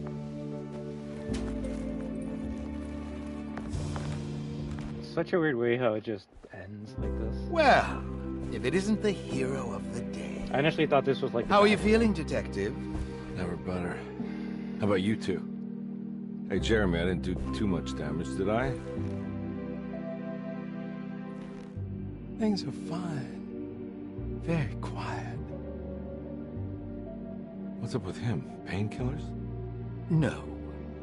You see, despite you having the finesse of a one-eyed butcher, you managed to lobotomize dear Jeremy. I did what? It's actually quite impressive.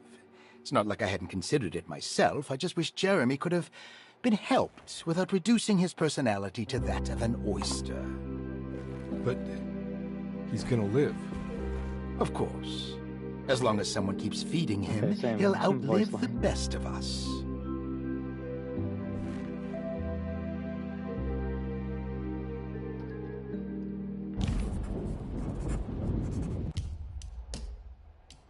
Let's make another save, and then we'll get one ending, and tomorrow we'll get the rest of the endings. Does Emily know about Jeremy's condition? Yes.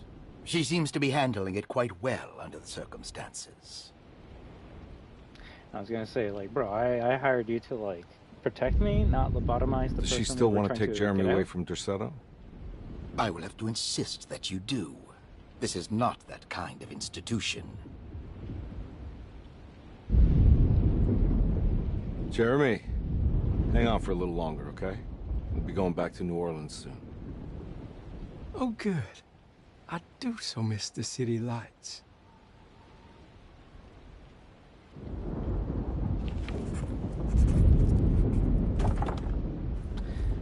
Yeah, so I fucked up by not getting that piece that goes to the attic. Nice. I'll pick it up on my fucking speedrun playthrough. Hey, Ruth. Glad to see you made it back to Derceto. You too, Detective. Make sure to stay for the festivities. It's no Mardi Gras, but it ain't bad.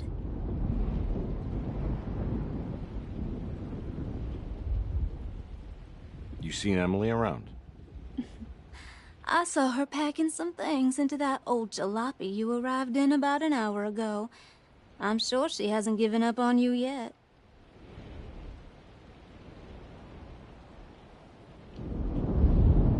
Catch you later. Looking forward to it, Detective.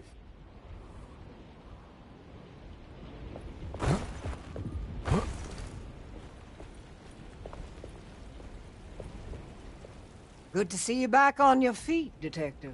Have some gumbo. Thanks. I'll save it for later.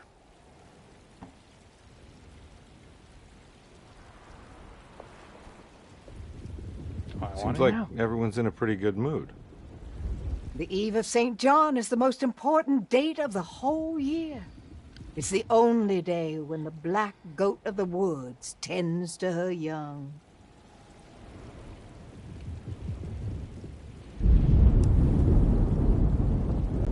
I'm gonna go look for Emily. Don't worry about her. She wouldn't leave without you, would she? I mean, I think it's my car, so I don't think she can. What are you looking for? Just keeping an eye out for the storm. Radio says it could be a wild one.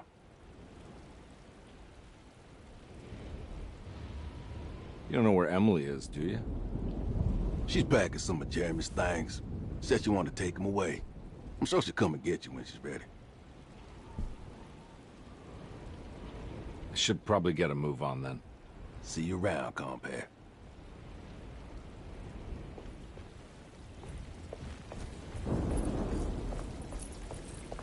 Not yet.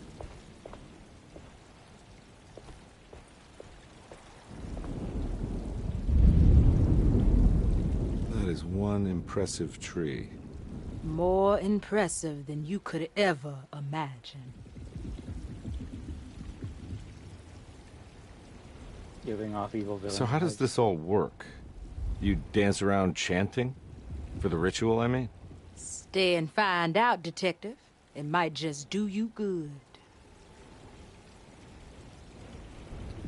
You haven't seen Emily, have you? No, Detective. I haven't.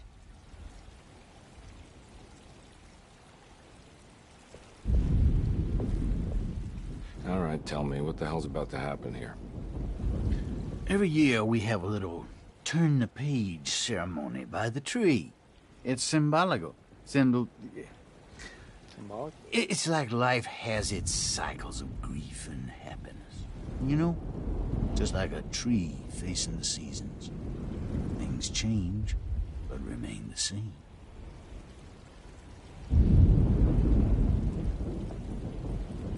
So this is basically New Year's Eve, but with a tree metaphor. Exactly. You're so smart. It's about starting again. I mean, who could use a positive message like that more than a bunch of lunatics like us?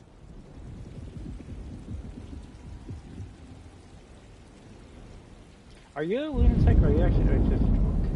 I get the feeling some of you think this year is going to be special. Any idea why? Well, we got some new words, thanks to your buddy Jeremy, and some other changes to the program. Let's just say we're all in this year.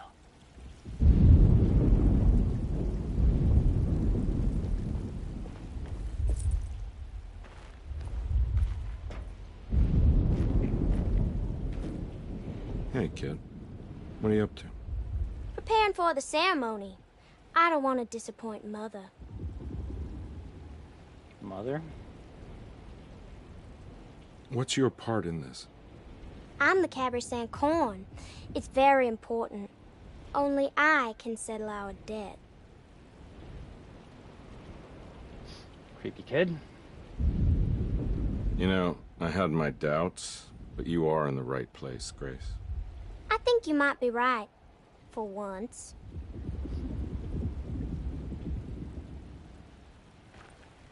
Cool. I was gonna say if that Chatterbox trophy doesn't pop, fuck. That's for talking everyone in the game. So I'm assuming that's one ending, that's second ending. We already saved? Yeah, I already saved. So we'll just get the normal ending and then when I wake up, we can get the rest. Everyone knows what to do? Y'all know the new words. Plus I actually do want to fight the boss. We talked about this. I'm not sure everyone is comfortable. Doctor, I insist. This is important. We've waited for so long, Doctor. Let's just go with the old song. Not every change is an improvement. Boss, good or bad, we need to move forward. All in, Doc. Let's bet it all. But we don't know what we're dealing with. It'll be okay, Doctor. Better even. I guess this is the part where the crazies convince the doctor to be crazy himself.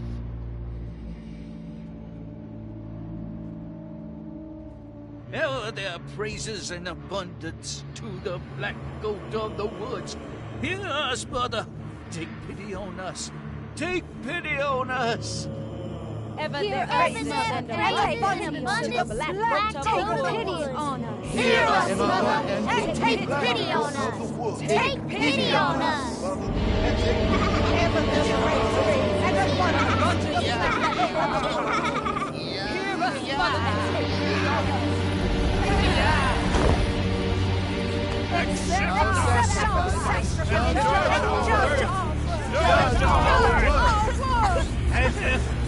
Stop!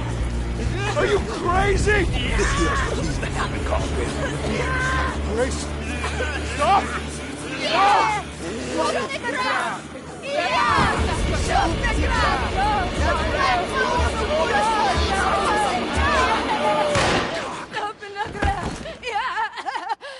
Detective, get my uncle out of here. Jeremy, come with me! But you could totally see that tree opening its mouth. Jeremy, come Straight up with killed me! him. Jeremy, come here! No! There has to be another one! Is it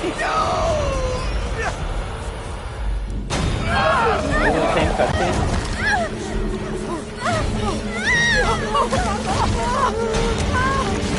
Jeremy!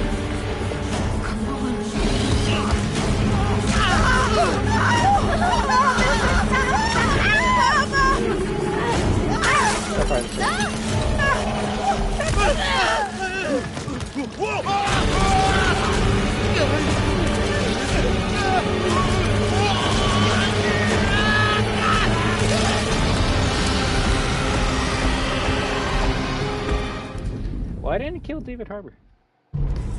I also would be just shocked. That honestly, for as shit as this game is, that I can't let cutscene that alone- monster leave Derceto. I have to stop it. Like, if you can get someone to, like, play this and see their reaction at the end, it's worth it. It's worth it just for that. Need more bullets. I was gonna say her eye just popped.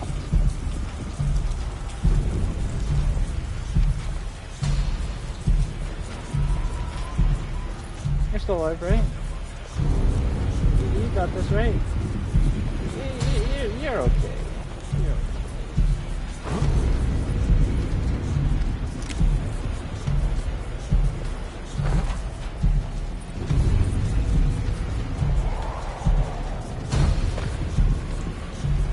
I was gonna say, did I already get stuck?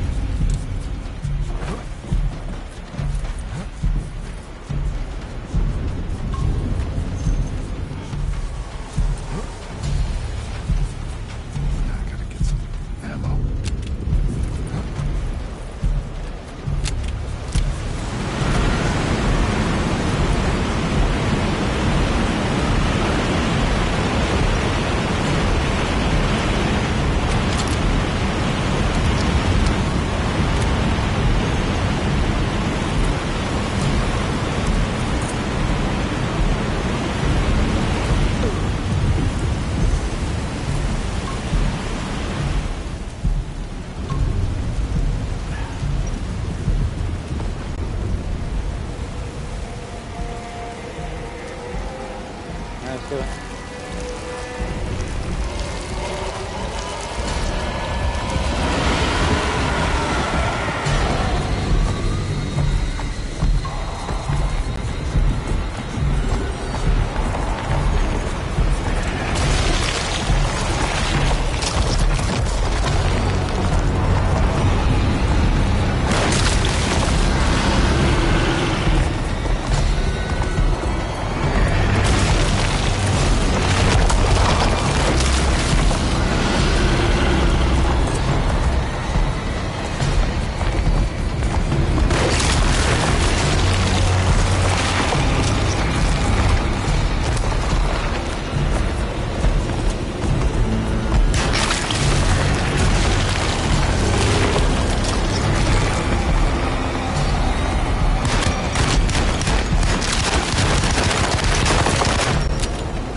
So they die instantly while they're spawning.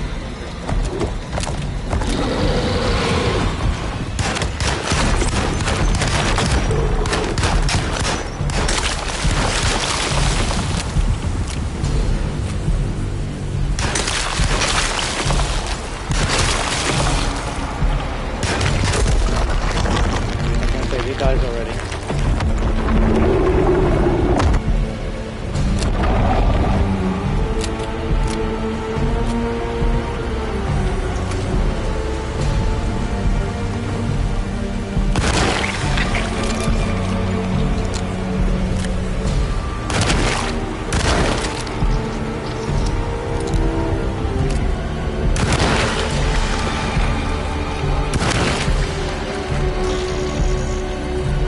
I'm all out of bullets.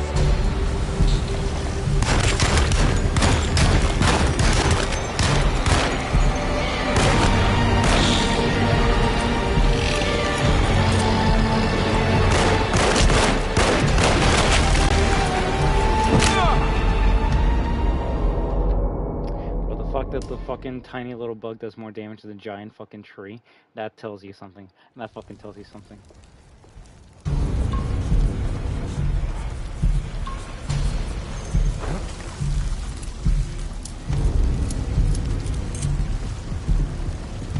We're right there too.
little help.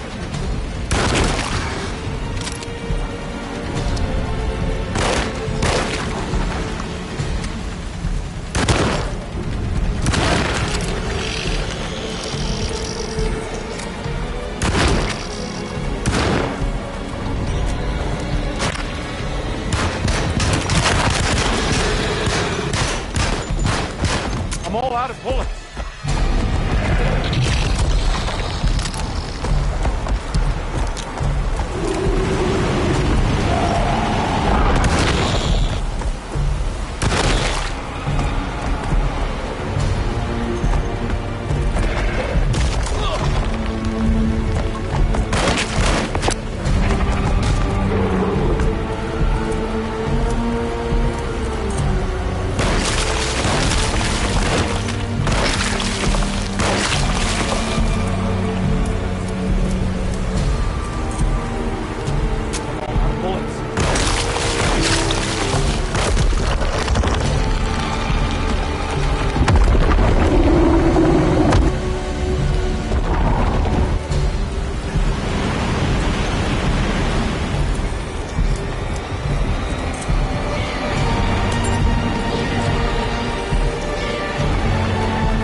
This fight actually might be good. But it's only good because it drops those fucking potato bug fucks.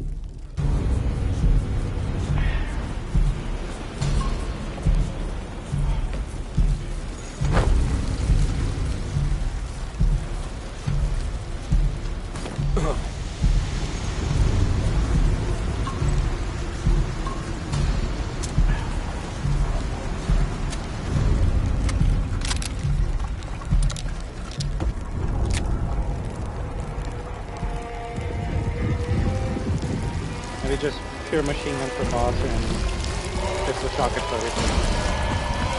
Right there, I forgot I had to.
Hawkins computer breach ass bullshit. Probably could have kept running around and shot people. I'm playing this for 6 hours. Not very good. 7 hours.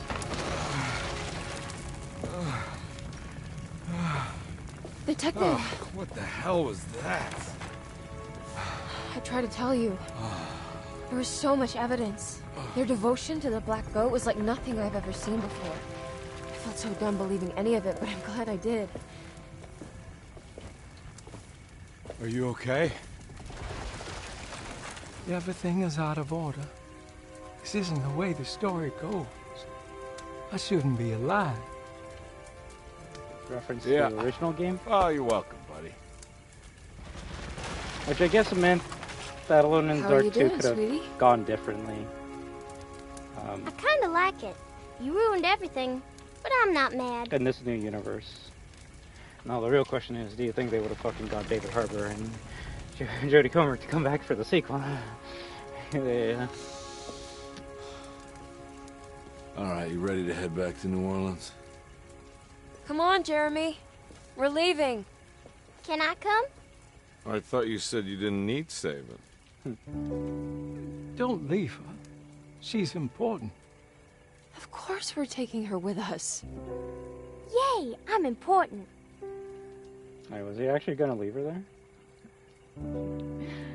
Oh. Yeah, it doesn't really seem to be much of a difference between the two campaigns, like enemy-wise, weapon-wise, sadly.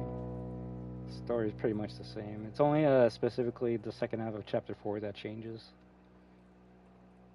For Emily Harwood, you're in like the trenches of World War I fighting those weird hey, case closed. Demon fucking things that look cool as shit, and you don't fight at all in Edward Carnby's playthrough. And he goes through a Louisiana bridge where you fight more bats. Amazing. Alright, so what are the remaining trophies we have left for this amazing game?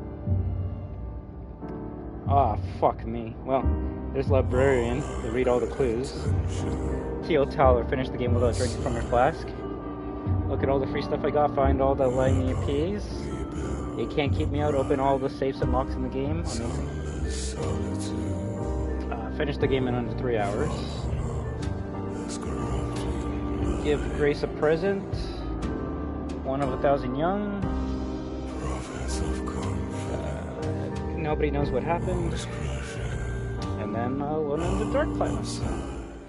I sadly think I'm gonna have like maybe 2 if not 3 more playthroughs I gotta do. Now whether I'm gonna do them on YouTube or Twitch, I don't know, maybe I might just play it off stream and get this platinum done as soon as possible so then I can delete it. So then I can get how much gigs? There's like 32 gigs, right?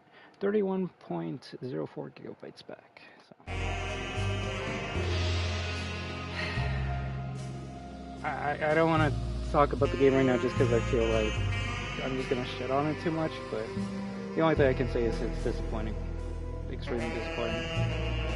Even the 10 out of 10 ending can't really justify playing the whole entire thing. But if you need it, I guess an easy, hard game to get your friends into. They can get it for free or cheap as well. I guess this is a good one to start off with, but when you when they play something that's better than this, like RE2 Remake, they're probably gonna be like, yo, why the fuck did you make me play this shit? This is bad. Gameplay's just meh. Story, fuck, I need to replay it so many times and watch videos to understand what's going on, and at least for me, I just don't find it fun. The main reason why I play video games is for the fun and enjoyment you get from playing said game. And if I'm not having fun while playing a game, what's the fucking point? Right?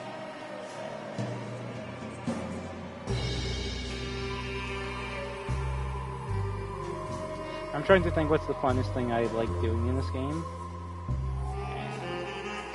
And other than the puzzles, that's first time enjoyment and then not really fun ever again. Unless you have a game that randomizes the puzzles. Or G3.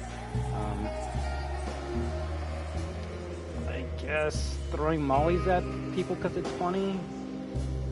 more so just it's easier and faster and better to just kill them by throwing throwables than using up ammo. And I guess meleeing them to death is pretty funny, but other than that, meh. Now this game has DLC, retro costume, oh, so documentary? I think that would be cool, but I would just rather watch that on YouTube. And I think like a black and white noir filter, which, come on guys, that should be something you unlock for at least beating New Game Plus. Speaking of which, what do you get for beating New Game Plus? Nothing. So, New Game Plus just makes things harder by adding more enemies. I don't really think it's better. I guess you could say for me, New Game Plus should be the standard hardcore classic difficulty. The best parts about this game: atmosphere, music, setting. The things that I would just watch someone else play this game for. Alright guys, we're gonna leave it off there and I'll come back later. So I would like to thank each and every one of you amazing destroyers and you lurking viewers for stopping by tonight.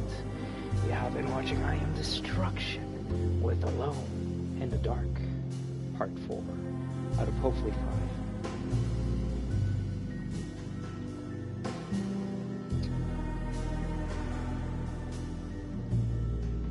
But you're all destroyers, therefore, you are destruction.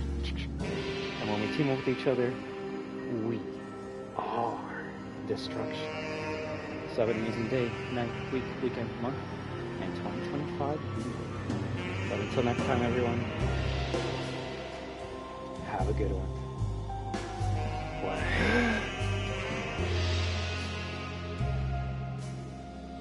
Take care, y'all. Hope you finish this game next time. Until then, live your best life.